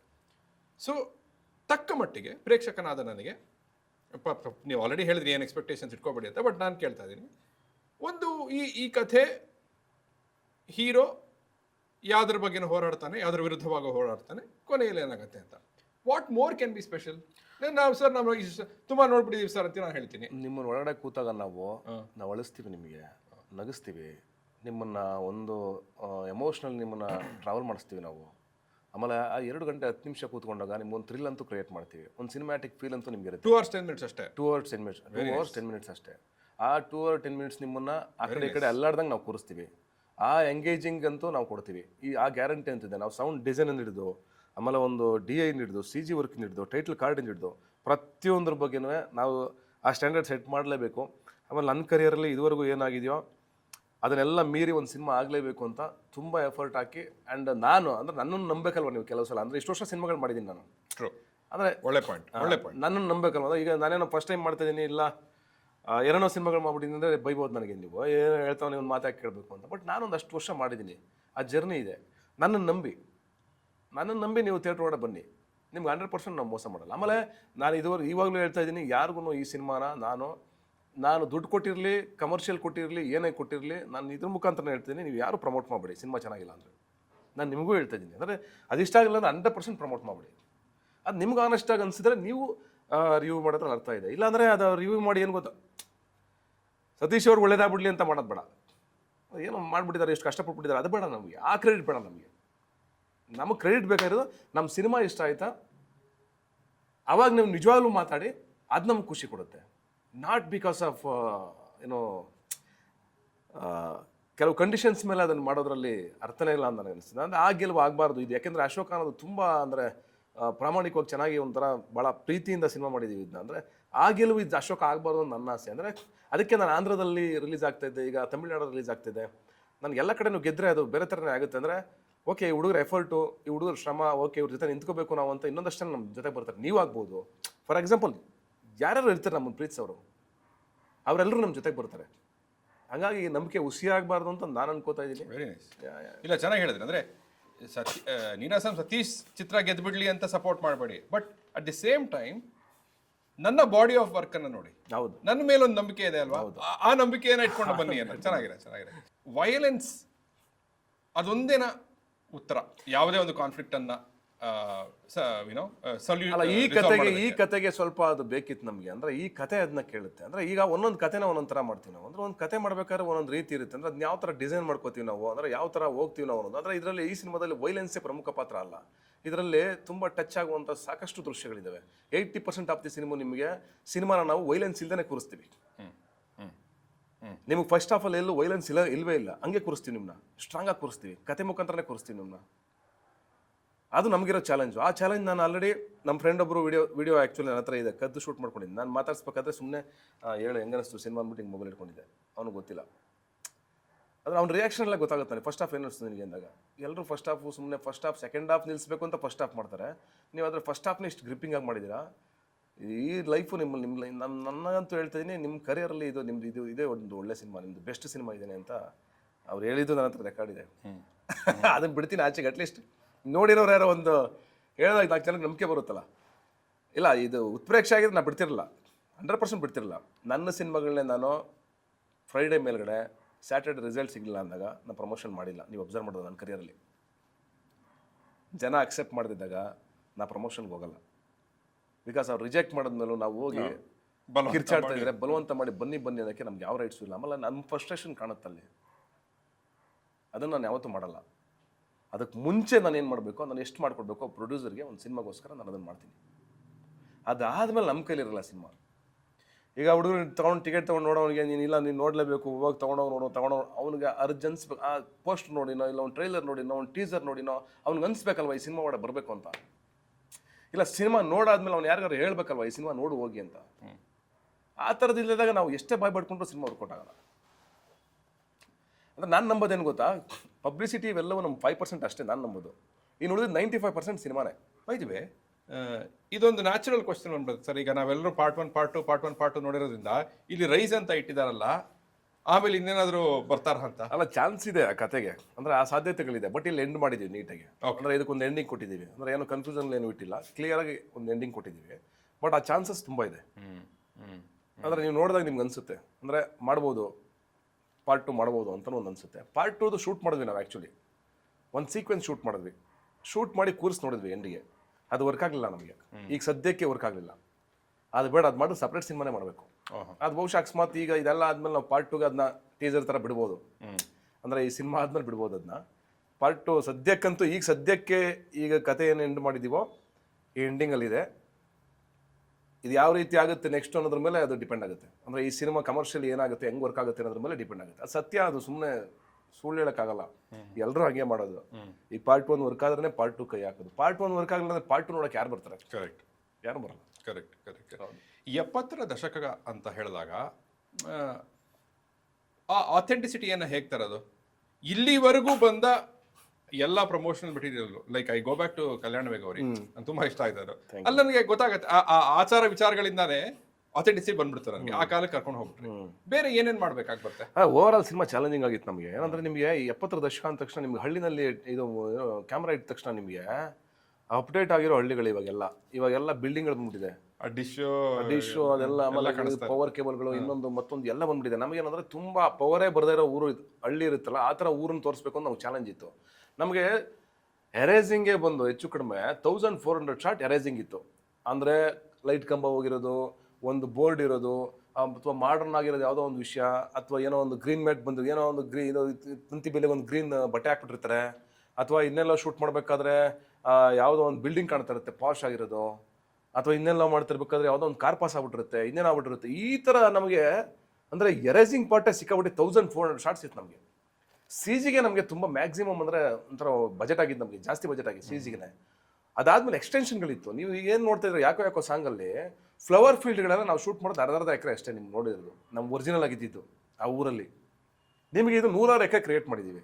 ಆಮೇಲೆ ಆ ಬೆಟ್ಟ ಗುಡ್ಡಗಳು ಇವತ್ತು ನಮ್ಗೆ ಅಡ್ವಾಂಟೇಜ್ ಏನಂದ್ರೆ ಅಷ್ಟು ಬ್ಯೂಟಿ ತೋರಿಸೋಕ್ಕೆ CG ಬಂದಿರೋದ್ರಿಂದ ಅಷ್ಟೇ ರಿಯಲಿಸ್ಟಿಕ್ ಆಗಿ ಆ ಕೆಲವೊಂದು CG ಪಾರ್ಟ್ನ ಪಿನಾಕದವ್ರು ಮಾಡಿದ್ರು.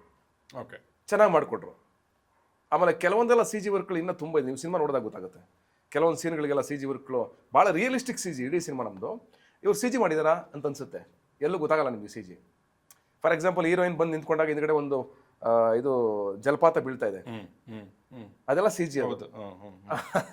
ಆಮೇಲೆ ಸುತ್ತ ನೀವು ಮಂಟಪದ ಮುಂದ್ಗಡೆ ನಾನು ಶಾನಾಗಿ ಓದ್ತಾ ಇರ್ಬೇಕಾದ್ರೆ ಯಾಕೋ ಸಂಗಲ್ಲಿ ಒಂದು ಕೊಳ ಇದೆ, ಪಾಂಡ್ ಇದೆ ಒಂದು, ಅದು ಕ್ರಿಯೇಟ್ ಮಾಡಿರೋದು. ಪಕ್ಕದಲ್ಲಿ ಕಂಪ್ಲೀಟ್ ಫ್ಲವರ್ ಫೀಲ್ಡ್ ಕ್ರಿಯೇಟ್ ಮಾಡಿರೋದು. ಈ ಥರ CGನಲ್ಲಿ ನಾವು ಕ್ರಿಯೇಟ್ ಮಾಡಿರೋದೇ ಆ ಬ್ಯೂಟಿಗೋಸ್ಕರ ಆ್ಯಂಡ್ ಒಂದು ಆ ಎನ್ವೈರನ್ಮೆಂಟ್ ಮತ್ತು ಆ ಒಂದು ಪ್ರದೇಶ ಕ್ರಿಯೇಟ್ ಮಾಡೋಕ್ಕೋಸ್ಕರ ಸಾಕಷ್ಟು ಡೀಟೇಲಿಂಗ್ ಮೇಲೆ ಕೆಲಸ ಮಾಡಿದ್ವಿ. ಈಗ ಅಶೋಕ ಶಹನಾಯಿ ನುಡಿಸ್ತಾ ಇದ್ದಾನಲ್ಲ, ಅದು ಬರೀ ಆ ಹಾಡಿಗಾಗಿನ ಅಥವಾ ಅದು ಒಂದು ಕ್ಯಾರೆಕ್ಟರ್ ಟ್ರೇಟ್ ಆಗು ಇದೆಯಾ? ಅದೇ, ಅದು ಇಲ್ಲ, ಅದ್ರ ಜೊತೆಗೆ ಇದೆ, ಜೊತೆಗೆ ಬರುತ್ತೆ. ಅಂದರೆ ಅವನ ಲೈಫ್ ಜೊತೆಗೆ ಬರುತ್ತೆ, ಆ ಕ್ಯಾರೆಕ್ಟರ್ ಜೊತೆಗೆ ಬರುತ್ತೆ. Very nice. ಹಂಗೆಲ್ಲೂ ನಾವು ಸುಮ್ಮನೆ ಯಾವುದನ್ನು ಅಂದರೆ, ಯಾಕಂದ್ರೆ ಅದು ಸಾಕಷ್ಟು ಸಮಯ ಇಟ್ಟಿದ್ದೀರಿ. ಹೌದು.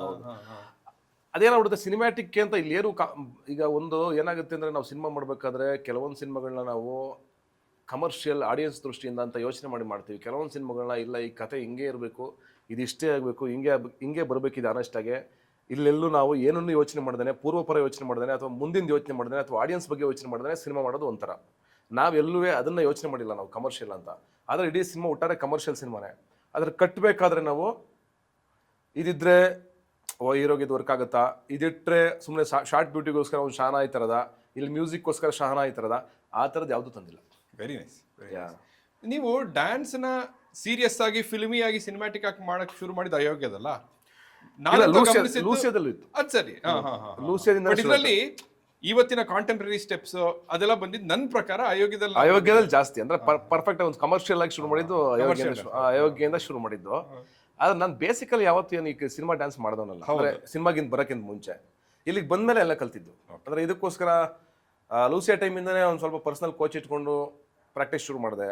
ಅಂದರೆ ನನಗೆ ಸ್ಟೆಪ್ಗಳು ಅಂದ್ರೆ ನನಗೆ ಈಸಿಯಾಗಿ ಬರಲ್ಲ. ನಾನು ಸ್ವಲ್ಪ ಒಂದು 4-5 ದಿವಸ ಪ್ರಾಕ್ಟೀಸ್ ಮಾಡಬೇಕು, ಒಂದು ವಾರಗಟ್ಟಲೆ ಪ್ರಾಕ್ಟೀಸ್ ಮಾಡ್ಬೇಕು. ನಾನು ಪ್ರತಿ ಸಿನಿಮಾಗೂ ಅಷ್ಟೇ ನಾನು ವಾರಗಟ್ಟಲೆ ಪ್ರಾಕ್ಟೀಸ್ ಮಾಡಲೇಬೇಕು. ಈಸಿಯಾಗಿ ಸ್ಟೆಪ್ ಕೂರಲ್ಲ ನನಗೆ. ಫೈಟ್ ಇದೆಯಲ್ಲ, ನಾನು ಫಸ್ಟ್ ಡೇನೇ ಹೋಗಿ ಮಾಡ್ತೀನಿ, ನಾನೇನು ಪ್ರಾಕ್ಟೀಸ್ ತಗೊಳ್ಳಲ್ಲ, ಫೈಟ್ ಮಾಡ್ತೀನಿ. ಬಿಕಾಸ್ ಬಹುಶಃ ನಾನು ಫೈಟರ್ ಆಗಿರೋದ್ರಿಂದನೇ ಇರಬೇಕು. ಮಾನಸಿಕವಾಗಿ ಏನಿದೆಯೋ ಅದು ದೈಹಿಕವಾಗಿ ಬರ್ತಾ ಇರುತ್ತೆ. ಹಂಗಾಗಿ ಬಟ್ ಡ್ಯಾನ್ಸು ನನಗೆ ಮುಂಚೆಯಿಂದ ನಾನು ಡ್ಯಾನ್ಸ್ ಏನು ಆ ಥರ ಮಾಡಿದವನಲ್ಲ. ಈಗಲೂ ಅಷ್ಟೇ ಅಯೋಗ್ಯ 2ಗೂ ಮಾಡಿದ್ದೀನಿ, ಅಶೋಕಗೂ ಮಾಡಿದ್ದೀನಿ, ಬಟ್ ಎಲ್ಲ ಪ್ರಾಕ್ಟೀಸ್ ಮಾಡಿರೋದು. ಸರ್, ಒಂದು ಚಿತ್ರದ ಚಿತ್ರೀಕರಣದಲ್ಲಿ ನೀವು ಈ ನಟರಾಗಿರೋದ್ರಿಂದ ಬೇರೆ ಯಾವ ನಟರಾಗ್ಲಿ ನಟಿಯೇ ಆಗ್ಲಿ ನಿಮ್ಮನ್ನ ನಟನೆಯಲ್ಲಿ ಒಂದು ಚಾಲೆಂಜ್ ಕೊಡ್ತಾರಪ್ಪ ಅಂತ ಹೆದರಿಸಿರೋದುಂಟಾ? ನಿಮ್ಗೆ ಇಂಟಿಮಿಡೇಟ್ ಆಗೋದುಂಟಾ? ಇದಾರಾ ಇದರಲ್ಲಿ ಅಂತ? ಅದು ನನಗೆ ನಿಮಗೆ ಇಲ್ಲ ಕಾನ್ಫಿಡೆಂಟ್ ನೀವು? ನಾನು ಅದರಲ್ಲಿ ತಪ್ಪಾದರೆ ತಪ್ಪಾಗಲಿ ಬಿಡಿ, ಚೆನ್ನಾಗಿದ್ರೆ ಚೆನ್ನಾಗಿರಲಿ ಬಿಡಿ, ಇಟ್ಸ್ ಓಕೆ ಫೈನ್, ಅದನ್ನು ಸರಿಪಡಿಸ್ಕೋಣ, ತಿದ್ಕೋಣ. ಆ ಥರ ನಾನು ಯಾರ ಎದುರುಗಡೆನೋ ಇವ್ರು ಚಾಲೆಂಜ್ ಅಂತ ಪಾತ್ರಗಳನ್ನ ನೋಡಿ ಈ ಪಾತ್ರ ನನಗೆ ಮಾಡೋಕ್ಕಾಗುತ್ತಾ ಗುರು ಅಂತ ಅನ್ಸಿದ್ದಿದೆ ನನಗೆ. ಒಂದು ಉದಾಹರಣೆ ಕೊಡಿ. ಅಣ್ಣವರು ಎಷ್ಟೋ ಪಾತ್ರಗಳು ನೋಡಿದಾಗ ಅಸುರನ್ ನೋಡಿದಾಗ ಧನುಷ್ ಅನ್ಸಿದ್ರು. ಈಗ ಫಾರ್ ಎಕ್ಸಾಂಪಲ್ ಮಾಡ್ಬೋದಲ್ಲ ನೀವು? ಇಲ್ಲ, ಏಜು ಇದು ಜೀವನ ಹೊಡೆದು ಅದನ್ಸಿತ್ತು. ಅದು ಬಿಟ್ರೆ ಅಲ್ಲ, ಆನೆಸ್ಟ್ ಆಗಿ ಹೇಳ್ಬೇಕು ಅಂದ್ರೆ ಕನ್ನಡದಲ್ಲೂ ಅನ್ಸಿದೆ ನನಗೆ, ತುಂಬಾ ಸಿನಿಮಾಗಳು ಅನ್ಸಿದೆ. ಈ ಕಾಟೇರದಲ್ಲಿ ಆಕ್ಚುಲಿ ಅವರ ಅಜಾನುಬಾಹು, ಅವ್ರು ಕಾಣಿಸೋ ರೀತಿ ಅಂಡ್ ಒಂದು 100 ಜನ ಹೊಡಿತಾರೆ ಅಂದಾಗ ನಂಬೋದು. ಅಂದ್ರೆ ಒಂದು ಅವರ ಇದೆ ಗೊತ್ತು, ಅವ್ರು ಬರ್ಬೇಕಾದ್ರೆ ಆ ಥರದ್ದಾಗ್ಬೋದು. ಅಂಡ್ ಅದು ಕೆಲವೊಂದೆಲ್ಲ ಇದ್ದಾವೆ, ಕೆಲವೊಂದು ಪಾತ್ರಗಳಿದ್ದಾವೆ. ಅಂದರೆ ನಾನು ಈಗ ಒಂದು ಹೇಳಿದ್ರೆ ಒಬ್ರು ಬೇಜಾರಾಗುತ್ತೆ, ಇನ್ನೊಂದು ಹೇಳಿದ್ರೆ ಒಬ್ರು ಬೇಜಾರಾಗುತ್ತೆ, ಆ ಥರ ಆಗುತ್ತೆ. ಬಟ್ ಅನಿಸಿದೆ ನನಗೆ, ತುಂಬ ಅನಿಸಿದೆ. ಅಂದರೆ ಈ ಪಾತ್ರ ನಾನು ಮಾಡೋಕ್ಕಾಗಲ್ಲ, ಇಷ್ಟು ಇದಾಗಿ ಕಾಣಿಸೋಕ್ಕಲ್ಲ. ಫಾರ್ ಎಕ್ಸಾಂಪಲ್ ಲ್ಯಾಂಡ್ ಲಾರ್ಡಲ್ಲಿ ವಿಜಯ್ ಅವರು ಮಾಡಿರೋ ರೀತಿ ಇದೆಯಲ್ಲ, ಕ್ಯಾರೆಕ್ಟರೇಷನ್ ಅವ್ರದ್ದು, ಅಂದರೆ ಫಸ್ಟ್ ಬಿಗಿನಿಂಗಲ್ಲಿ ಬಂದು ಆಮೇಲೆ ಅವರು ಇದಾಗೋ ರೀತಿ, ಇದೇಳೋ ರೀತಿ ಇದೆಯಲ್ಲ, ಅದು ಅನಿಸಿತ್ತು ನನಗೆ. ಅಂದರೆ ಅನಿಸಿದೆ ಅಂದರೆ ನನಗೆ ಎಲ್ಲರನ್ನು ನೋಡಿದಾಗ ನನಗೆ ಖುಷಿ ಆಗುತ್ತೆ. ಅಂದರೆ ಯಾವುದೇ ಪಾತ್ರ ಆ್ಯಕ್ಟರ್ಗಳು ನೋಡಲಿ ನನಗೆ, ಅಂದರೆ ಅವರಲ್ಲಿರೋ ಗುಣಗಳು ನಮ್ಗೆ ಬರೋಕ್ಕೆ ಸಾಧ್ಯನೇ ಇಲ್ವಲ್ಲ, ಅದನ್ನ ನೋಡಿದಾಗ ನಾವು ಇಷ್ಟಪಡಬೇಕು. ಅಂದರೆ ಅದೇ ಎನರ್ಜಿ. ಅಂದರೆ ಈಗ ಸುದೀಪ್ ಅವರಾಗಲಿ, ದರ್ಶನ್ ಆಗಲಿ, ಯಶ್ ಆಗಲಿ, ಯಾರನ್ನೇ ಆಗಲಿ, ಅವರೆಲ್ಲರೂ ಯೂನಿಕ್ ಅಲ್ವ. ಬೇರೆ ಬೇರೆ ಪಾತ್ರಗಳು, ಬೇರೆ ಬೇರೆ ಜೀವಗಳು, ಅವ್ರು ಬೇರೆ ಬೇರೆ ಬಾಡಿ ಲ್ಯಾಂಗ್ವೇಜು. ಈಗ ಕಾಂತಾರ ನೋಡಿದಾಗ ರಿಷಬ್ ಆಗಲಿ, ಎಲ್ಲವೂ ಈಗ ಅವೆಲ್ಲ ನಾವು ಮಾಡೋಕ್ಕೆ ಸಾಧ್ಯ ಇಲ್ಲ. ಈಗ ಆ ನೇಟಿವಿಟಿ, ಅವ್ರ ಬಾಡಿ ಲ್ಯಾಂಗ್ವೇಜೇ ಬೇರೆ ಇರುತ್ತೆ, ಅವ್ರು ಬಂದಿರೋ ಕಲ್ಚರ್ ಬೇರೆ ಇರುತ್ತೆ, ಅವ್ರ ಭಾಷೆ ಎಲ್ಲವೂ ಬೇರೆ ಬೇರೆ ಇರುತ್ತೆ. ಆಮೇಲೆ ಒಂದು ನನಗನ್ಸಿದೆ ಅಂದರೆ ಜಲಸ್ ಇಲ್ದಂಗೆ ಒಂದನ್ನು ಅಕ್ಸೆಪ್ಟ್ ಮಾಡೋದನ್ನ ನಾವು ಕಲಿಬೇಕು. ಅಂದರೆ ಒಂದು ಪ್ರೀತಿಯಿಂದ ಒಪ್ಕೊಳ್ಳೋದನ್ನು ಕಲಿಬೇಕು. ಅದು ಯಾವಾಗ ನಮ್ಮೊಳಗಡೆ ನಮ್ಗೆ ಈಗೋಯಿಸ್ಟಿಕ್ ಆಗಿ ಕಂಪ್ಲೀಟ್ಲಿ ಒಂದು ಫಿಲ್ ಮಾಡ್ಕೋತೀವೋ ನಾವು, ಯಾರನ್ನೂ ಇಷ್ಟಪಡಲ್ಲ. ಆಗ ಎಲ್ಲರಲ್ಲೂ ಬರೀ ನ್ಯೂನ್ಯತೆಗಳು ಕಾಣಿಸ್ತಾ ಇರುತ್ತೆ. ಯಾವಾಗ ನಾವು ಓಪನ್ ಆಗಿ ನೋಡೋಕೆ ಶುರು ಮಾಡ್ತೀವೋ ಕೆಲವೆಲ್ಲ ನಾವು ಮಾಡೋಕ್ಕಾಗಲ್ಲ. ಅಂದರೆ ಅವರವರು ಅದನ್ನೇ ಮಾಡಬೇಕು. ಬಹುಶಃ ಅವ್ರಿಗೂ ಅನ್ಸ್ಬೋದೇನೋ ಅದು. ಈಗ ಕೆಲವೊಂದು ಪಾತ್ರಗಳು, ಈಗ ಫಾರ್ ಎಕ್ಸಾಂಪಲ್ ನನಗನ್ಸಿದ್ದು ನನ್ನ ಸಿನಿಮಾಗಳಲ್ಲೇ ಲೂಸಿಯಾನ ಸಿದ್ಧಾರ್ಥ್ ಮಾಡಿದಾಗ ವರ್ಕ್ ಆಗಲಿಲ್ಲ. ಈಗ ಫಾರ್ ಎಕ್ಸಾಂಪಲ್ ಲೂಸಿಯಾನ ಫಹದ್ ಫಾಜಿಲ್ ಮಾಡಕ್ಕೆ ಕೊಟ್ಟಿದ್ರು, ಅವ್ರು ನೋಡ್ಬಿಟ್ಟು ಸಿನಿಮಾನ ರಿಜೆಕ್ಟ್ ಮಾಡಿಬಿಟ್ರು. ಅಂದರೆ ಈ ಪಾತ್ರ ನನ್ನ ಕೈಲಿ ಮಾಡೋಕ್ಕಾಗಲ್ಲ ಅಂತ. ಆ ಹೀರೋ ಕ್ಯಾರೆಕ್ಟರ್ ಬೇಕಾದ್ರೆ ನಾನು ಮಾಡ್ತೀನಿ, ಆ ಸಿಂಪಲ್ ಆಗಿರೋ ಕ್ಯಾರೆಕ್ಟರೇಷನ್ ನನ್ನ ಕೈಲಿ ಮಾಡೋಕ್ಕಾಗಲ್ಲ, ಆ ಎಮೋಷನ್ಸ್ ನನಗೆ ಹಂಗೆ ರೆಂಡರ್ ಮಾಡೋಕ್ಕೆ ಬರಲ್ಲ ಅಂತ ಅವ್ರು ನನಗೆ ಹೇಳಿದ್ದು. ಫಹದ್ ಫಾಜಿಲ್ ಧೂಮಮ್ ಸೆಟ್ಟಲ್ಲಿ ಸಿಕ್ಕಾಗ ನನಗೆ ಹೇಳಿದ್ದು ಅವ್ರ ಪರ್ಸ್ನಲಿ. ಅಂದ್ರೆ ನಂಗೆ ಅನ್ಸುತ್ತೆ, ಈಗ ಫಹದ್ ಫಾಜಿಲ್ ಮಾಡಿರೋ ಕೆಲವು ಪಾತ್ರಗಳು ನೋಡಿದಾಗ ನನಗೂ ಅನ್ಸುತ್ತೆ, ನೋ ರಜನಿ ಸರ್ ಮಾಡ್ದಂಗೆ ಮಾಡೋಕ್ಕಾಗುತ್ತಾ? ಆ ಏಜಲ್ಲಿ ಅವ್ರು ಹಂಗೆ ಬರ್ತಾರಲ್ಲ. ಅದು ಅಂದರೆ ಈ ಕಮಲ್ ಸರ್ ಆಗಲಿ, ಅಣ್ಣವ್ರಾಗಲಿ, ಅಂಬರೀಷ್ ಅಣ್ಣ ಆಗಲಿ. ಇಲ್ಲ, ನೀವು ಹೇಳ್ತಾರ ಚೆನ್ನಾಗಿದೆ. ಅದು ನಟನೆಯ ಕೊರತೆ ಅಲ್ಲ, ಬಟ್ ಕೆಲವು ಪಾತ್ರಗಳು, ಕೆಲವು ಎಕ್ಸ್ಪ್ರೆಷನ್ಸ್ ಕೆಲವ್ರು ಕೊಟ್ಟರೆ ಅದು ಅವ್ರ ಬಾಡಿಗೆ ಹೋಗತ್ತೆ ಅಂತ. ಕರೆಕ್ಟ್. ಅದೇ ಒಂದು ಬಂದಿರ್ತದೆ. ಅದು ಎಷ್ಟೆಲ್ಲ ಯೋಚನೆ ಮಾಡಿದೀನಿ ಗೊತ್ತಾ? ಈಗ ರಜನಿಕಾಂತ್ ಅವರು ಬಾಯ್ ಎಲ್ಲಾಡ್ಸೋದಾಗ್ಲಿ ಅಥವಾ ಅವ್ರ ಸ್ಟೈಲ್ಗಳಾಗ್ಲಿ, ನಾನು ಮಾಡಿದ್ರೆ ಎಷ್ಟು ಕೆಡ್ದಾಗ ಕಾಣಿಸ್ಬೋದು ಇದು ಅಂತ ಚಾನ್ಸೇ ಇಲ್ಲ. ಕಾಣಲ್ಲ. ನಾನು ಮಾಡಿದ್ರು ಆಗಲ್ಲ, ಯಾರು ಮಾಡಿದ್ರು ಆಗಲ್ಲ. ಆಕ್ಚುಲಿ ಇನ್ನೊಬ್ರು ಡೂಪ್ಲಿಕೇಟ್ ಮಾಡಕ್ಕೆ ಹೋಗಲ್ಲ. ಅಂದ್ರೆ ಅವ್ರು, ನಾನು ಯಾರು ಹೇಳ್ತಾರೆ, ನೀವು ಅವ್ರ ಥರ ಒಂದು ಸಿನಿಮಾ ಮಾಡ್ಕೈತಿ ರೀ, ನಾನು ಅವ್ರ ಥರ ಯಾಕೆ ಸಿನಿಮಾ ಮಾಡ್ಬೇಕು? ಅವ್ರು ಇದಾರಲ್ರಿ, ಅವರೇ ಇದಾರೆ. KGF ಥರ ಮಾಡೋಕ್ಕೆ ಎಷ್ಟು ಇದ್ದಾರೆ, ನಾನು ಯಾಕೆ ಮಾಡ್ಬೇಕಂದ? ಈಗ ನಂತರ ಏನೋ ಮಾಡ್ಬೇಕಲ್ವ ನಾನು, ಅದನ್ನ ನೋಡೋಕ್ಕೆ ಜನ ಬರೋದು. ಈಗ ಎಷ್ಟು ಎಲ್ಲದರಲ್ಲೂ ಎಷ್ಟೇ ಕಾಣಿಸ್ಬೇಕು ಅಂತಂದ್ರೆ ಅದು ಎಲ್ಲ ಪಾತ್ರ ಎಷ್ಟೇ ಮಾಡೋಕ್ಕಾಗಲ್ಲ, ಅಥವಾ ಎಲ್ಲ ಪಾತ್ರ ನಾನೇ ಮಾಡೋಕ್ಕಾಗಲ್ಲ. ಹಂಗೆ ಆಯಾ ಪಾತ್ರಗಳನ್ನ ಅವ್ರವ್ರು ಮಾಡ್ಬೇಕು. ಅದಕ್ಕೆ ನಿಮಗೆ ಒಂದು ಬೇರೆ ಬೇರೆ ಥರ ಸಿನಿಮಾಗಳು ಅಷ್ಟಿಟ್ಟಾಗೋದು, ದೊಡ್ಡಿಟ್ಟಾಗೋದು. ಈಗ ಯಾಕೆ ನಿಮ್ಮ ಸಣ್ಣ ಸಣ್ಣ ಸಿನಿಮಾಗಳು 100 ಕೋಟಿ ಮಾಡ್ತವೆ? ಯಾಕೆ ಜನ ಏನೋ ಬೇರೆ ಬೇರೆ ನೋಡೋಕೆ ಇಷ್ಟಪಡ್ತಾ ಇರ್ತಾರೆ. ಕರೆಕ್ಟ್. ಒಬ್ಬರನ್ನೇ ನೋಡೋದಾದ್ರೆ correct. Why? Speaking of that, ಅವ್ರವ್ರ ಪಾತ್ರಗಳು ಅವ್ರವ್ರು ಮಾಡೋದು ಚಂದ ಅಂತ ನನಗೆ, ನೀವು ಏನೇ ಅನ್ಕೊಳ್ಳಿ, ನಿಮ್ಮ ಎಂಟೈರ್ ಫಿಲ್ಮೋಗ್ರಫಿಯಲ್ಲಿ ನನಗೆ ತುಂಬ ಹಿಡಿಸಿರೋ ಚಿತ್ರ Chambal. Thank you so much. ಜುಮ್ ಅಂತ ನನಗೆ. Thank you. ಅಲ್ಲಿ ಹೀರೋನ ಅಲ್ಲ, ಹೌದು, ಕ್ಯಾರೆಕ್ಟರ್ ಜೇಕಬ್ ವರ್ಗೀಸು. ಅಂಡ್ ಸರಿ ಸರ್, ಅವ್ರಿಗೆ ಕೊಡ್ತೀನಿ, ನಾನು ಕ್ರೆಡಿಟ್ ಕೊಡ್ತೀನಿ. ಬಟ್ ನಿಮ್ಮ ಪರ್ಫಾರ್ಮೆನ್ಸ್ ಇದೆಯಲ್ಲ, ಈತ ನಿನ್ನ ನಟ ಅಂತ ನನಗೆ ಅನ್ಸಿದ ಚಿತ್ರ ಚಂಬಲ್. Thank you. ಇಲ್ಲ, ನನಗೂ ಪರ್ಸ್ನಲಿ ಫೇವ್ರೇಟ್ ಸಿನಿಮಾ, ಬಟ್ ಗೆಲ್ಬೇಕಾಯ್ತದೆ ಥಿಯೇಟರ್. ನನಗೆ ಅದು ಕೆಲವೊಂದ್ಸಲ ನಮಗೂ ಅನಿಸ್ತದೆ, ಯಾಕಿಂಗ್ ಮಾಡ್ಬಿಟ್ರಿ ಅಂತ ಅನಿಸ್ತದೆ. ಬಟ್ ಏನಂದ್ರೆ ಈಗ ಒಂದು ಯೋಚನೆ ಮಾಡಿದಾಗ ನಮ್ಮ ಬೆಳೆಸಿರೋರು ಅವರೇ, ನನ್ನ ಸಿನಿಮಾಗಳು ನೋಡಿರೋರು ಅವರೇ, ಆಮೇಲೆ ಒಂದ್ಸಲ ಸಣ್ಣದಾಗಿ ಈ ಥರದ್ದಾಗುತ್ತೆ. ನನಗೊಂದು ಅನಿಸುತ್ತೆ, ತುಂಬಾ ಜನ ಹೇಳೋರು ಇದೇ ಸಿನಿಮಾ ಮಲಯಾಳಮಲ್ಲಿ ಬಂದಿದ್ರೆ, ತಮಿಳಲ್ಲಿ ಬಂದಿದ್ರೆ ಸಿಕ್ಕಾಪಟ್ಟೆ ವರ್ಕ್ ಆಗಿರೋದು ಈ ಸಿನಿಮಾ, ಇದು ಹಿಂಗೆ ಆಗೋಯ್ತಲ್ಲ ಸಿನಿಮಾ ಅನ್ನೋದು. ಅಂದರೆ ಅವರು ಪ್ಯಾಷನೇಟ್ ಡೈರೆಕ್ಟ್ರು ನಮ್ಮ ಜೇಕಬ್ ವರ್ಗೀಸ್ ಅವರು. ಅವ್ರು ತುಂಬ ಸೆನ್ಸಿಬಲ್, ಕೆಲಸ ಮಾಡೋದ್ರಲ್ಲೂ ಅಷ್ಟೇ, ಮಾತಲ್ಲೂ ಅಷ್ಟೇ, ತುಂಬ ಡಿಗ್ನಿಫೈಡ್, ವೆರಿ ಪ್ರೊಫೆಷ್ನಲ್. ಆ ಥರ ನಿರ್ದೇಶಕರುಗಳು ನಿಲ್ಲಬೇಕು ಅಂದ್ರೆ ಅಂಥವ್ರು ಮಾಡಬೇಕು. ಒಂದು ಚಂಬಲ್ ಗೆದ್ದಿದ್ರೆ ಅವ್ರು ಇನ್ನೊಂದು 10 ಸಿನಿಮಾ ಮಾಡಿರೋರು. ಎಲ್ಲ ಒಂದು ಕಡೆ ಹಿಂಗೆ ಹೇಳ್ಬಿಡುತ್ತಲ್ಲ ವಾಪಸ್ಸು, ಏನು ಗುರು ಏನು ಮಾಡ್ತಾ ಇದೀವಿ ನಾವು ಅಂತ ಆಗ್ಬಿಡುತ್ತಲ್ಲ. ಆ್ಯಕ್ಚುಲಿ ಏನಂದರೆ ಒಂದು ಆಪರ್ಚುನಿಟಿ ಇತ್ತು, ಅದಕ್ಕೆ ಒಂದು 6 ರಿಂದ 7 ಕೋಟಿಗೆ ನೆಟ್ಫ್ಲಿಕ್ಸ್ನವ್ರು ಕೇಳಿದ್ರು. ಅವ್ರು ಕೊಡಲಿಲ್ಲ ಆ ಟೈಮಲ್ಲಿ. ಇಲ್ಲ ಥಿಯೇಟ್ರಿಗೆ ಬರಲೇಬೇಕು ಸಿನಿಮಾ ಅಂತ ಡೈರೆಕ್ಟ್ OTT ಕೇಳಿದ್ರು. ಇವ್ರು ಕೊಡಲಿಲ್ಲ ಆ ಸಿನಿಮಾನ. ಕೊಡದೇ ಇದ್ದಾಗ ಪಾಪ ನಮ್ಮ ಆಸೆ ಏನಿತ್ತು, ಒಂದು ಸಿನಿಮಾ ನಮ್ಗೆ ಗೆಲ್ಲುತ್ತೆ, ಈ ಸಿನಿಮಾ ಜನ ಎಲ್ಲ ನೋಡ್ತಾರೆ ಅಂತ ನಂಬಿಕೆ ಇತ್ತಲ್ಲ ನಮಗೆ. ಅದು ಆ ಟೈಮಲ್ಲಿ ನಾವು ರಿಲೀಸ್ ಸರಿ ಹೋಗ್ಲಿಲ್ವೋ ಅಥವಾ ರೀಚ್ ಆಗಲಿಲ್ವೋ ಜನಕ್ಕೆ, ಅಥವಾ ನಾವು ಪಬ್ಲಿಸಿಟಿ ಮಾಡಲಿಲ್ವೋ ಏನೂ ಗೊತ್ತಾಗಲಿಲ್ಲ. ಯಾಕಂದ್ರೆ ಅದು ಪ್ರೀ ಕೋವಿಡ್ ಬಂದಿದ್ದು ಅಲ್ವಾ ಸರ್? ಹೌದು. 19 ಇರಬೇಕದು. ಅದೇ ಟೈಮ್. ಏನು ಅಂದ್ರೆ ಒಂದು ಸ್ವಲ್ಪ ಮಾತಾಡೋದಾದ್ರೆ ಹೆಂಗೆ ಆ ಪಾತ್ರವನ್ನು ಯೋಚನೆ ಮಾಡಿದ್ರಿ ನೀವು? ನಾನು ಯೋಚನೆ ಮಾಡಿದ್ದು ರೈಟ್ ಫ್ರಮ್ ಫ್ರೇಮ್ ಒನ್. ನನಗೆ ಮರ್ತೋಗಿದೆ, ಆಕ್ಚುಲಿ ತುಂಬಾನೇ ಮರ್ತೋಗಿದೆ. ಬಟ್ ಮೇ ಬಿ ಅಫ್ಕೋರ್ಸ್ ನೀವು ಹಳ್ಳಿಗೆ ಹೋಗ್ತೀರಿ, ತಾಯಿ ತಂದೆ ಮಾತಾಡಿಸ್ತಿರೋ ಆ ಸೀನ್ ಇದೆ. ಅಯ್ಯೋ ಮನೆಯಲ್ಲಿ, ನಿಮ್ಮ ಮನೆಯಲ್ಲಿ ಬರೋ ಆ ಒಂದು ಸೀನ್ ಇದೆ. But I think the first scene, if I recall correctly, ಕೂತ್ ಒಂದು ಫೈಲ್ ಅನ್ನ ಸೈನ್ ಮಾಡ್ತೀರಾ, ಸಮಥಿಂಗ್ ಲೈಕ್ ದಟ್. ಹೌದು. ಅಲ್ಲಿಂದಲೇ ನಾನು ಕನ್ವಿನ್ಸ್ ಆಗ್ಬಿಟ್ಟೆ, ಓ ಇದು ಪಾತ್ರವೇ ಅಂತ. ಸಾರಿ, ನನಗೆ ಅವ್ರು ಹೇಳಿದಾಗ ನನಗೆ ಯಾವಾಗ ಎಮೋಷನ್ಸ್ ಕನೆಕ್ಟ್ ಆಗುತ್ತೆ ಅಂದ್ರೆ, ಪಾತ್ರದ ಎಮೋಷನ್ಸ್ ಏನಂದ್ರೆ, ಓಕೆ ಇದೊಂದು ಕ್ಯಾರೆಕ್ಟರ್, DC ಕ್ಯಾರೆಕ್ಟರ್, ಇಷ್ಟೆಲ್ಲ ಶ್ರಮ ಹಾಕಿದೆ, ಓಕೆ ಇಷ್ಟೆಲ್ಲ ಆದ್ಮೇಲೆ ಇವ್ರ ಅಂತ್ಯ ಹಿಂಗಾಗುತ್ತೆ, ಅಯ್ಯಯ್ಯೋ ಅನ್ನೋದು ಫಸ್ಟ್ ನನಗೆ ಅಟ್ಯಾಕ್ ಆಗೋದು. ಎಂಪತಿ. ಛೇ ಏನ್ ಗುರು ಹಿಂಗಾಗ್ಬಿಡ್ತಾ ಇವ್ರ ಲೈಫಲ್ಲಿ ಅಂತ. ನಾನು ಆ ಪಾತ್ರಕ್ಕೆ ಕಣ್ಣೀರ್ ಹಾಕ್ಬಿಡ್ತೀನಿ. ನಾನು ಇವ್ರ ಲೈಫಲ್ಲಿ ಹಿಂಗಾಗ್ಬಿಡ್ತಾ ಅಂತ ನಾನು ಪರ್ಸನಲಿ ಕಣ್ಣೀರ್ ಹಾಕ್ತಾ ಇರ್ತೀನಿ. ನಾನು ಥಿಯೇಟರ್ ಮುಂದ್ಗಡೆ ಬಂದಾಗ ನನ್ನ ಕಣ್ಣಲ್ಲಿ ನೀರೇ ಬಂದ್ಬಿಡ್ತು. ಜನರ ರಿಯಾಕ್ಷನ್ ಎಲ್ಲ ನೋಡಿ ನನಗನ್ಸಿತ್ತು ಇದು ದೊಡ್ಡಿಟ್ಟಾಗುತ್ತೆ ಅಂತ. ಬಟ್ ಅದು ವರ್ಕ್ ಆಗ್ಲಿಲ್ಲ. ನನಗೆ ಇದ್ದಿದ್ದೆ ಅಷ್ಟು. ನನಗೆ ಅಲ್ಲಿ ಸುಮಾರು ಜನ ಮಾತಾಡಿದ್ದು DK ರವಿ ಕತೆ ಅದು ಇದು ಅಂತೆಲ್ಲ ವಿಷಯಗಳು ಬಂತು. ಬಟ್ ನಾನು DK ರವಿ ಅನ್ನೋದಕ್ಕಿಂತ ಹೆಚ್ಚಾಗಿ ಏನಂದ್ರೆ, ಅದೊಂದು ಪಾತ್ರವಾಗಿ ಓಕೆ ಒಬ್ಬ ಆಫೀಸರು ತುಂಬಾ ಆನೆಸ್ಟ್ ಆಗಿ ದೇಶಕ್ಕೋಸ್ಕರ ಕೆಲಸ ಮಾಡ್ಬೇಕು ಅನ್ಕೊಳ್ಳೋನ್ಗೆ ಎಷ್ಟೆಲ್ಲ ಪ್ರೆಜರ್ಗಳು ಸುತ್ತ ಬರ್ತವೆ, ಅವ್ನು ಬದುಕಕ್ಕೆ ಆಗದೆ ಇರೋ ತರ ಸಿಚುಯೇಷನ್ ಕ್ರಿಯೇಟ್ ಮಾಡ್ಬಿಡ್ತಾರೆ. ಅದು ಮನ್ಸು ಮಾಡಿದ್ರೆ ಸಮಾಜದಲ್ಲಿ ಅದು ಆಗುತ್ತೆ, ಸುಮಾರು ಜನ ಹಂಗೆ ಆಗಿದ್ದಾರೆ ಅನ್ನೋ ಒಂದು ವಿಷಯ ಆಯ್ತಲ್ಲ, ಅದು ನನಗೆ ಯಾವಾಗಲೂ ಅಂದ್ರೆ ಟೆಂಪ್ಟ್ ಮಾಡಿದ್ದು ಈ ಸಿನಿಮಾ ಮಾಡ್ಬೇಕು ಅಂತ. ಅಂಡ್ ಜೇಕಬ್ ವರ್ಗೀಸ್ ಅವ್ರ ಪೃಥ್ವಿ ನೋಡಿದ್ದೆ. ಅಂಡ್ ಅಫ್ಕೋರ್ಸ್ ಪೃಥ್ವಿ ನೋಡಿದ್ಮೇಲೆ ನಾವು ಜೇಕಬ್ ವರ್ಗೀಸ್ ಅವ್ರು ಕಥೆ ಹೇಳ್ತಾ ಇದ್ದಾರೆ ಅಂತಾಗಲೇ ಒಂದು ಎಕ್ಸೈಟ್ಮೆಂಟ್ ಇರುತ್ತೆ ನಮಗೆ.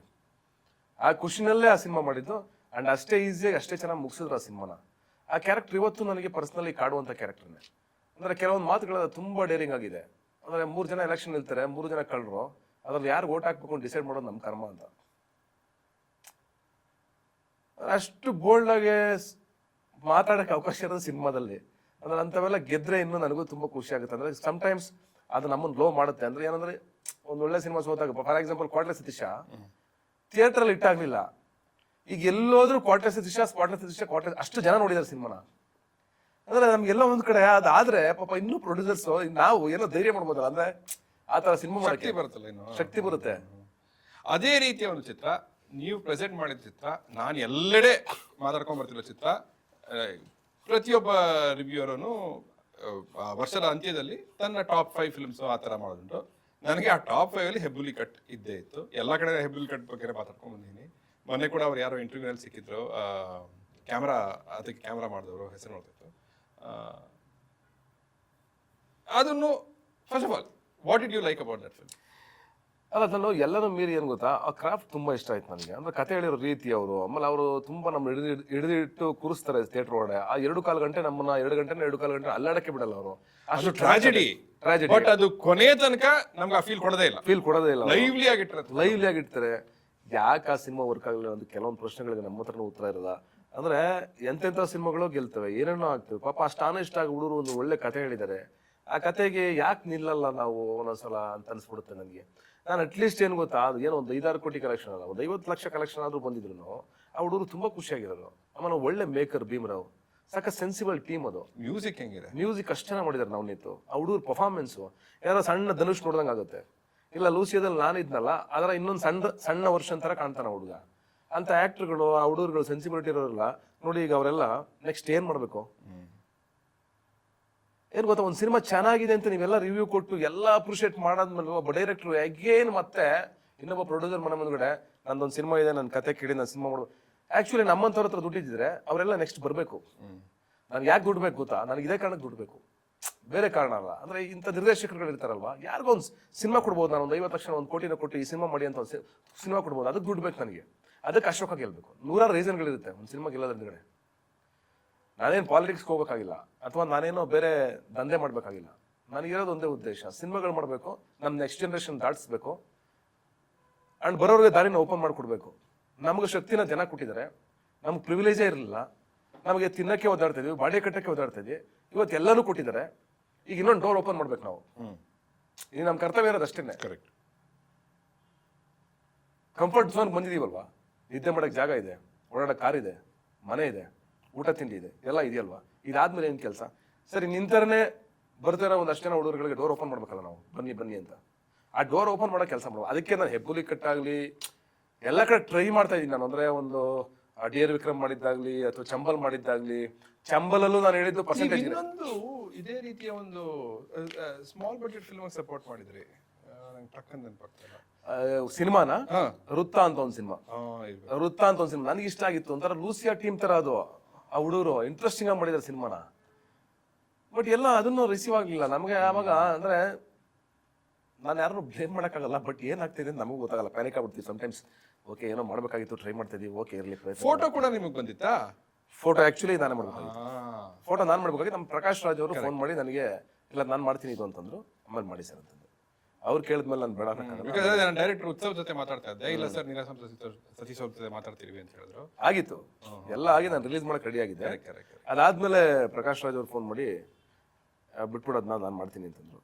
ಆಯ್ತು ಸರ್ ಮಾಡಿ ಅಂತ ಬಿಟ್ಟು. ಅಲ್ಲ ಅದು ಕೂಡ ಒಳ್ಳೆ ಫಿಲಮ್. ಆಡಿಯನ್ಸ್ ಇದು ಏನ್ ಮಾಡಿ ಹಂಗೆಲ್ಲ ವರ್ಕ್ ಆಗಿ ತಿಥಿ ಒಂದೇ. ಹೌದು ಹೌದು, ಕನ್ನಡದಲ್ಲಿ ಆತರ ವರ್ಕ್ ಆಗಿ ತಿಥಿ ಒಂದೇ. ಅದು ಹೆಂಗ್ ವರ್ಕ್ ಆಯ್ತು ಅದು ಬಹುಶಃ ಇಂಟರ್ನ್ಯಾಷನಲ್ ಅವಾರ್ಡ್ಗಳು ಅದು ಇದೆಲ್ಲ ಬಂತು. ಆಮೇಲೆ ಸ್ವಲ್ಪ ಎಂಟರ್ಟೈನ್ಮೆಂಟ್ ಫ್ಯಾಕ್ಟರ್ ಜಾಸ್ತಿ ಇತ್ತು, ಕಾಮಿಡಿ ಇತ್ತು, ಹಂಗಾಗಿ ವರ್ಕ್ ಆಯ್ತಾ. ಬಟ್ ಅದು ಸಕ್ಕ ಸೆನ್ಸಿಬಲ್ ಸಿನಿಮಾ. ನೋಡಿ, ಆ ನಿರ್ದೇಶಕರು ಎಲ್ಲೋದ್ರು ಅಂತಾನೆ ಗೊತ್ತಿಲ್ಲ ನನಗೆ. ನಾನು ಅವ್ರು ಫೋನ್ ಮಾಡಿ ಕೇಳಿದೆ ನನಗೆ ಒಂದು ಸಿನಿಮಾ ಮಾಡಿ ಅಂತ. ನಾನು ಮುಲಾಜಿಲ್ದೇ ಕೇಳ್ತೀನಿ. ಚೆನ್ನಾಗಿರೋ ಡೈರೆಕ್ಟರ್ಗಳು ಯಾರೋ ಬಂದಾಗ, ತುಂಬಾ ಚೆನ್ನಾಗಿರೋ ಸಿನಿಮಾ ನೋಡಿದಾಗ ಎಕ್ಸೈಟ್ ಆದಾಗ ಕರೆಸ್ಬಿಟ್ಟು ಕೆಲವರಿಗೆ ಅಡ್ವಾನ್ಸ್ ಎಲ್ಲ ಕೊಟ್ಬಿಟ್ಟಿದ್ದೀನಿ. ಅವ್ರನ್ನ ಸಿನಿಮಾ ಮಾಡಿಲ್ಲ ನನಗೆ. ಕೆಲವು ಸಿನಿಮಾಗಳು ನೋಡ್ಬಿಟ್ಟು ಕರೆದು, ನನಗೊಂದು ಸಿನಿಮಾ ಮಾಡ್ಕೊಟ್ರಿ ಅಂದ್ಬಿಟ್ಟು ಅಡ್ವಾನ್ಸ್ ಎಲ್ಲ ಕೊಟ್ಟಿದ್ದೀನಿ, ಕತೆ ಮಾಡ್ರಿ ಅಂದ್ಬಿಟ್ಟು. ಅದೇನೋ ಕಾಲ ಕುಡ್ಕೊಂಡು ಬಂದೇ ಇಲ್ಲ. ಆ ಥರ ನಿರ್ದೇಶಕರುಗಳಿಗೆ ಪ್ರೊಡ್ಯೂಸರ್ಸ್ ಸಿಗಲ್ಲ. ಈಗ ನಾನು ಹೇಳಕ್ ಹೋದ್ರು ನನಗೆ ಬಂದಿರೋ ನಿರ್ದೇಶಕರುಗಳು ಪ್ರೊಡ್ಯೂಸರ್ ಜೊತೆ ಬಂದಿರ್ತಾರೆ. ನಾ ಪ್ರೊಡ್ಯೂಸರ್ನ ಡಿವೈಡ್ ಮಾಡೋಕ್ಕಾಗಲ್ಲ.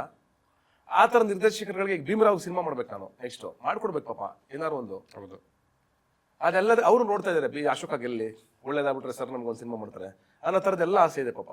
ಬಟ್ ಮಾಡೋಕ್ಕೆ ಒಂದು ಡೋರ್ ಓಪನ್ ಆಗಬೇಕು. ಅದು ನನಗೂ ಅಷ್ಟೇ. ಯಾಕಂದ್ರೆ ನಾನು ಈಗ ಕೋಟಿಗಟ್ಟಲೆ ಸಿನಿಮಾ ಮಾಡೋಕ್ಕೆ, ಬೇರೆಯವ್ರಿಗೆ ಸಿನಿಮಾ ಮಾಡ್ಕೊಳಕ್ಕೆ ನಾನು ಅಷ್ಟೊಂದು ಶಕ್ತಿ ಇಲ್ಲ ನನಗೆ. ಓಕೆ, ನಾನು ಸಿನಿಮಾ ಮೇಲೆನೇ ಜೀವನ ಮಾಡ್ತಿರೋನು. ನಾನು ಇನ್ನೊಂದು ಸಿನಿಮಾ ದುಡ್ಡು ತಗೋತೀನಿ, ಸಿನಿಮಾ ಮಾಡ್ತಾ ಇರ್ತೀನಿ. ಇಲ್ಲ ನಮ್ದೆಲ್ಲ ಹೆಂಗಾಗಿದೆ, ಸಿನಿಮಾಗೆ ಹಾಕ್ತಿವಿ, ಅಲ್ಲೇ ಕಳಿತೀವಿ, ಅಲ್ಲೇ ಎತ್ತೀವಿ, ಬರೀ ಇದೇ ಆಗಿದೆ ನಮ್ದು. ಹಿಂಗೆ ರೊಟೇಷನ್ ಸರಿಯಾದ ಇಟ್ಬೇಕು. ನನಗೊಂದು ಸರಿಯಾಗಿ ಒಂದು ಪವರ್ಫುಲ್ ಆಗಿ ನಿಂತ್ಕೊಂಡ್ರೆ ಯು ಕ್ಯಾನ್ ಏನೋ ಸಾಕಷ್ಟು ಡೋರ್ಗಳನ್ನ ಓಪನ್ ಮಾಡ್ಬೋದು. ಸರ್, ವಿಕಿಪೀಡಿಯಲ್ಲಿ ನೋಡ್ತಾ ಇದ್ದೆ, ನೀವು ಮಮ್ಮೂಟಿ ಅವರ ಚಿತ್ರದಲ್ಲೂ ಮಾಡಿದ್ದೀರಾ? ಮಮ್ಮೂಟಿ ಜೊತೆ ಒಂದು ಪಾತ್ರ, ಶಿಕಾರಿ ಅಂತ ಕನ್ನಡ ಮತ್ತೆ ಮಲಯಾಳಂ ಸಿನಿಮಾ. ಅದು ಅಭಯ್ ಸಿಂಹ ಅವ್ರದ್ದು. ಅಭಯ್ ಸಿಂಹ ಡೈರೆಕ್ಟ್ರು. ಅವ್ರ ಜೊತೆ ನಟನೆ ಮಾಡೋ ದೃಶ್ಯಗಳಿದ್ವಾ? ಜೊತೆಗೆ ಅಂದ್ರೆ ಒಟ್ಟಿಗೆ ಇಬ್ಬರು ಆಕ್ಟ್ ಮಾಡಿದೀವಿ. ಅವ್ರು ತುಂಬಾ ಅಪ್ರಿಷಿಯೇಟ್ ಮಾಡಿದ್ರು ನನ್ನ. ಬಿಕಾಸ್ ಮಲಯಾಳಂ ಇಷ್ಟು ಉದ್ದ ಡೈಲಾಗ್ ಇತ್ತು ನನಗೆ. ಓಕೆ, ನಾವು ಕನ್ನಡದವ್ರಲ್ವಾ, ಮಲಯಾಳಂನವರೇ ಪ್ರಾಮ್ ತಗೊಂಡು ಆಕ್ಟ್ ಮಾಡ್ತಾರೆ ಅವರೆಲ್ಲರೂ. ಆದ್ರೆ ನಾವು ಕನ್ನಡದವ್ರು ಯಾರು ತಗೊಳ್ಳೋ, ಅಚ್ಯುತ ಇದ್ರು, ನಾನಿದ್ದೆ, ಆಮೇಲೆ ನೀನಾಸಂ ಅಶ್ವಥ್ ಅವರು ಇದ್ರು, ಎಲ್ಲರೂ ಇದ್ರು ಆ ಸಿನಿಮಾದಲ್ಲಿ. ಬಟ್ ನಂದು ಅವ್ರದ್ದು ಡೈರೆಕ್ಟ್ ಆಗಿ ಒಂದು 3 ಸೀಕ್ವೆನ್ಸ್ ಇದೆ, 3 ಸೀನ್ ಇದೆ. ಒಂದ್ ಸೀನಲ್ಲಂತೂ ನಾನು ಫುಲ್ ಡೈಲಾಗ್ ಹೇಳ್ಬಿಟ್ಟೆ ಒಂದೇ ಸಲಕ್ಕೆ, ಒಂದೇ ಟೇಕ್ ಓಕೆ ಅಂತ. ಅವ್ರಿಗೆ ಶಾಕ್, ಮಲಯಾಳಮಲ್ಲಿ ಅವ್ರು ಶಾಕ್ ಆಗ್ಬಿಟ್ರು. ಮಲಯಾಳಂ ಇಷ್ಟು ಜನ ಹೆಂಗ್ ಮಾತಾಡ್ತೀರಾ ನೀವು ಅಂತ. ಅವರು, ಇಲ್ಲ ಸರ್ ನೆನ್ನೆಯಿಂದ ಪ್ರಾಕ್ಟೀಸ್ ಮಾಡ್ತಾ ಇದೀನಿ ಅಂತಂದೆ. ಆಮೇಲೆ ಡೈರೆಕ್ಟರ್ ಕರೆದ್ರು. ಆಮೇಲೆ ಅಲ್ಲಿದೆ ಆ ಮಲಯಾಳಂ ಆಕ್ಟರ್ಗಳನ್ನೆಲ್ಲ ಕರೆದ್ರು. ಬನ್ರಿ ಇಲ್ಲಿ ಅಂತಂದ್ರು. ಈ ಹುಡುಗನ್ ನೋಡ್ರಿ ಅಂತಂದ್ರು. ಏನ್ ಸರ್ ಡೈಲಾಗ್ ಹೇಳು ಅಂತಂದ್ರು. ಹೇಳ್ದೆ ಒಂದ್ಸಲ, ನಾವೆಲ್ಲ ಪ್ರಾಮ್ ತಗೊಂಡು ಆಕ್ಟ್ ಮಾಡ್ತೀವಿ ನೋಡಿ ಹುಡುಗನ, ಎಷ್ಟು ಡೆಡಿಕೇಶನ್ ಇದೆ ಅಂತಂದ್ರು. ಆಮೇಲೆ ಶಿವಮೊಗ್ಗದಲ್ಲಿ ಶೂಟಿಂಗ್ ಆಗ್ತಾಯಿತ್ತು. ಅವಾಗ ನಾನು ಹೇಳಿದೆ, ಇಲ್ಲ ಸರ್ ನಾನು ನೀನಾಸಂ ಅಂತ. ನೀನಾಸಂ ಬಗ್ಗೆ ಕೇಳಿದ್ದೀನಿ ಅಂತಂದು. ಇಲ್ಲಿ ನಾನು ಇನ್ಸ್ಟಿಟ್ಯೂಟಲ್ಲಿ ಕಲ್ತಿದ್ದೆ ಸರ್, ಈ ಥರ ಅಂತ. ಆ ಮಲಯಾಳಂ ಡೈಲಾಗ್ ಸಮೇತ ನನಗೆ ಈಗ ಹೆಂಗೆ ನೆನಪಿದೆ ಅಂತಂದ್ರೆ, ಯಾರ ಮಲಯಾಳಂನವ್ರು ಸಿಕ್ಕಿದ ತಕ್ಷಣ, ಮಲಯಾಳಿಗಳು ಸಿಕ್ಕಿದ ತಕ್ಷಣ ಫಸ್ಟ್ ಡೈಲಾಗ್ ಇದು. ಈಗಲೂ ನೆನಪಿದ್ಯಾ? ಈಗಲೂ ನೆನಪಿದೆ. ಅಲ್ಲ ನನಗೆ ನೆನಪಿಲ್ಲ, ನನ್ಗೆ ನೆನಪಿದೆ. ನನಗಷ್ಟೇ ಅಲ್ಲ, ನನ್ನ ಫ್ರೆಂಡ್ ಸರ್ಕಲ್ ಎಲ್ಲ ನೆನಪಿದೆ. ಹೇಳಿ ಸ್ವಲ್ಪ. ಯಾಕೆಂದ್ರೆ ಸಿನಿಮಾ ಶೂಟಿಂಗ್ ಟೈಮ್ ಬಂದವ್ರಿಗೆಲ್ಲ ಹೇಳ್ತಾರೆ. ಅವರೆಲ್ಲ ಈಗಲೂ ರೇಗಿಸ್ತಾರೆ, ಏನಪ್ಪ ಅಮ್ಮಾಯಿಕೆ ಅಂತಾರೆ. ಚೆನ್ನಾಗಿದೆ ಅದು. ಅಮ್ಮಾಯಿಗೆ ತೀರೆ ಸುಖಮಿಲ್ಲೆ ಒಂದು ಎಳನೇಲ್ ಕಾಲುವಯ್ಯ ನಡಕಾಲುವಯ್ಯ ಆಶುಪತ್ರಿ ಪೋವಾನು ವೆಚ್ಚ ಮಳಗಾರಣಂ ಮರಂಬೀನ್ ರೋಡಿಲ್ ಒಂಡಿ ಒಂದು ಪೋನಿಲ್ಲೆ ಅಂತ. ನಮ್ಮ ಅಮ್ಮನಿಗೆ ತುಂಬಾ ಹುಷಾರಿಲ್ಲ, ಆಸ್ಪತ್ರೆಗೆ ಹೋಗೋಣ ಅಂತಂದ್ರೆ ಮರ ಬಿದ್ದೋಗಿದೆ, ಹಂಗಾಗಿ ಗಾಡಿಗಳು ಒಂದು ಹೋಗ್ತಾ ಇಲ್ಲ, ಹೆಲ್ಪ್ ಮಾಡಿ ಬನ್ನಿ ಅಂತ ಕರಿತೀನಿ ಅವ್ರನ್ನ. ಅವಾಗ ಅವ್ರು ಬಂದು ಮನೆ ಹತ್ರ ನಾನು ಹೆಲ್ಪ್ ಮಾಡೋದು ದೃಶ್ಯ ಇದೆ. ಅದೊಂದು beautiful memory. Very nice, super super.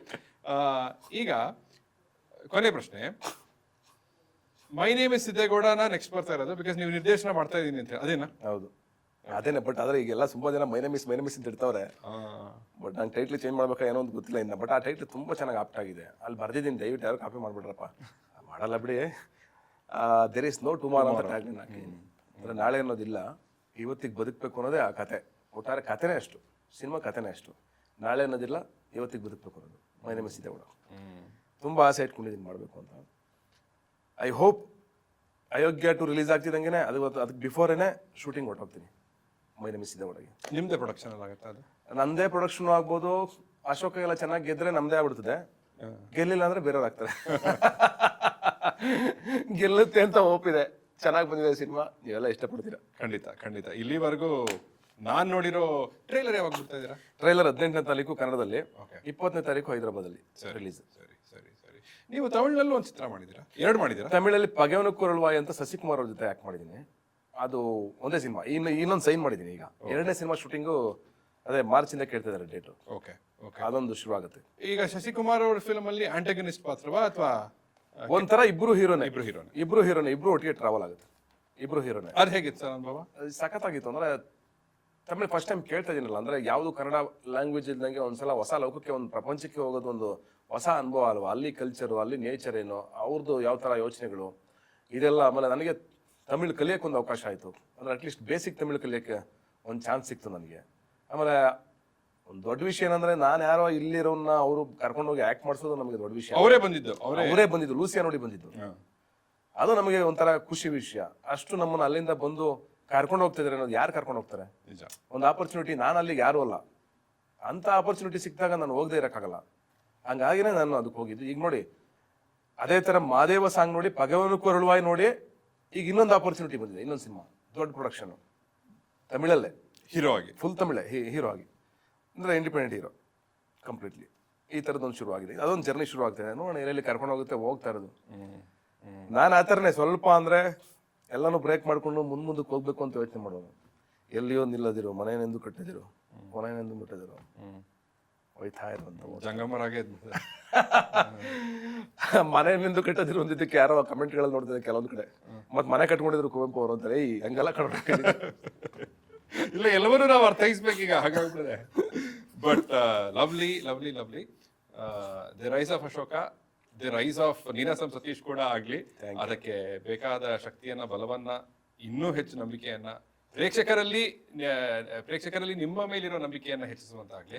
February 27ಗೆ ಆಲ್ ದಿ ವೆರಿ ಬೆಸ್ಟ್. ಅಲ್ಲ, 26 ನೀವು ಬರ್ಬೇಕು ಪ್ರೀಮಿಯರ್. ಖಂಡಿತ ಖಂಡಿತ.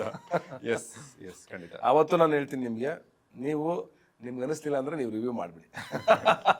ಅಲ್ಲ, ಆನೆಸ್ಟ್ ಆಗಿ ನಿಮ್ಗೆ ಅನ್ಸಿದ್ರೆ ನೀವು ರಿವ್ಯೂ ಮಾಡಿ. ಅದನ್ನ ನಿಮ್ಮನ್ನ ನಂಬೋ ಆಡಿಯನ್ಸ್ ಇರ್ತಾರೆ, ನಿಮ್ಮನ್ನ ನಂಬೋ ಜನರು ಇರ್ತಾರೆ. ಅದು ಬಹಳ ಮುಖ್ಯ ಆಗುತ್ತೆ. ಯಾವುದೇ ರಿವ್ಯೂ ಮಾಡೋರ್ಗಾಗಲಿ ನಾನು ಪ್ರೆಷರ್ ಮಾಡಬಾರ್ದು ಯಾವತ್ತೂ. ಅಂದರೆ ಸಿನಿಮಾ ನೋಡ್ಬಿಟ್ಟು ರಿವ್ಯೂ ಮಾಡ್ಬೇಕು, ಅಷ್ಟು ಚಾಲೆಂಜ್ ತಗೋಬೇಕು ನಾವು ಅಂತ ನನಗನ್ಸೋದು. ನಾನು ಸಿನಿಮಾ ಮಾಡ್ಬೇಕಾದ್ರೆ ಅಷ್ಟು ಮಾಡೋಕ್ಕಾಗಲ್ಲ ಅಂತಂದ್ರೆ ನಾವು ಸಿನಿಮಾದಲ್ಲಿ, ಆಗ ನಾವು ರಿವ್ಯೂನೂ ಮಾಡಿಸ್ಬಾರ್ದು, ಆಗ ನಾವು ಪ್ರೀಮಿಯರ್ ಶೋನು ಮಾಡಬಾರ್ದು, ಪಾಪ್ಕಾರ್ನ್ ಕೊಡಬಾರ್ದು, ಜ್ಯೂಸು ಕೊಡಬಾರ್ದು. ಸಿನಿಮಾ ಬರುತ್ತೆ, ಥಿಯೇಟ್ರಲ್ಲಿ ಜನ ಡಿಸೈಡ್ ಮಾಡ್ತಾರೆ, ಬಿಟ್ಬಿಡ್ಬೇಕು. But at the same time sir, ನಾನು ಏನು ಹೇಳ್ತೀನಿ ಅಂದ್ರೆ, ವಿಮರ್ಶಕರು ಕೂಡ ಜವಾಬ್ದಾರಿಯಿಂದಲೇ ಅವರ ಕೆಲಸವನ್ನು ಮಾಡಬೇಕಾಗುತ್ತೆ. 100% ಮಾಡಬೇಕಾಗುತ್ತೆ. ಕೋಟ್ಯಾಂತರ ರೂಪಾಯಿ 3 ವರ್ಷ ಒಬ್ರು ಹಾಕಿರ್ತಾರೆ. ಹೌದು, ನಾವು ಅದನ್ನ 3 ನಿಮಿಷದಲ್ಲಿ 4 ನಿಮಿಷದಲ್ಲಿ ಸ್ಪಾಯ್ಲ್ ಮಾಡೋಕ್ಕೂ ಆಗಲ್ಲ. ಹೌದು, ಅದು ಜವಾಬ್ದಾರಿ ಇರುತ್ತೆ 100%. Yes sir, rise of Ashoka ಇಂದ ಎಲ್ರಿಗೂ ಒಳ್ಳೇದಾಗಲಿ. Thank you so much sir. Thank you.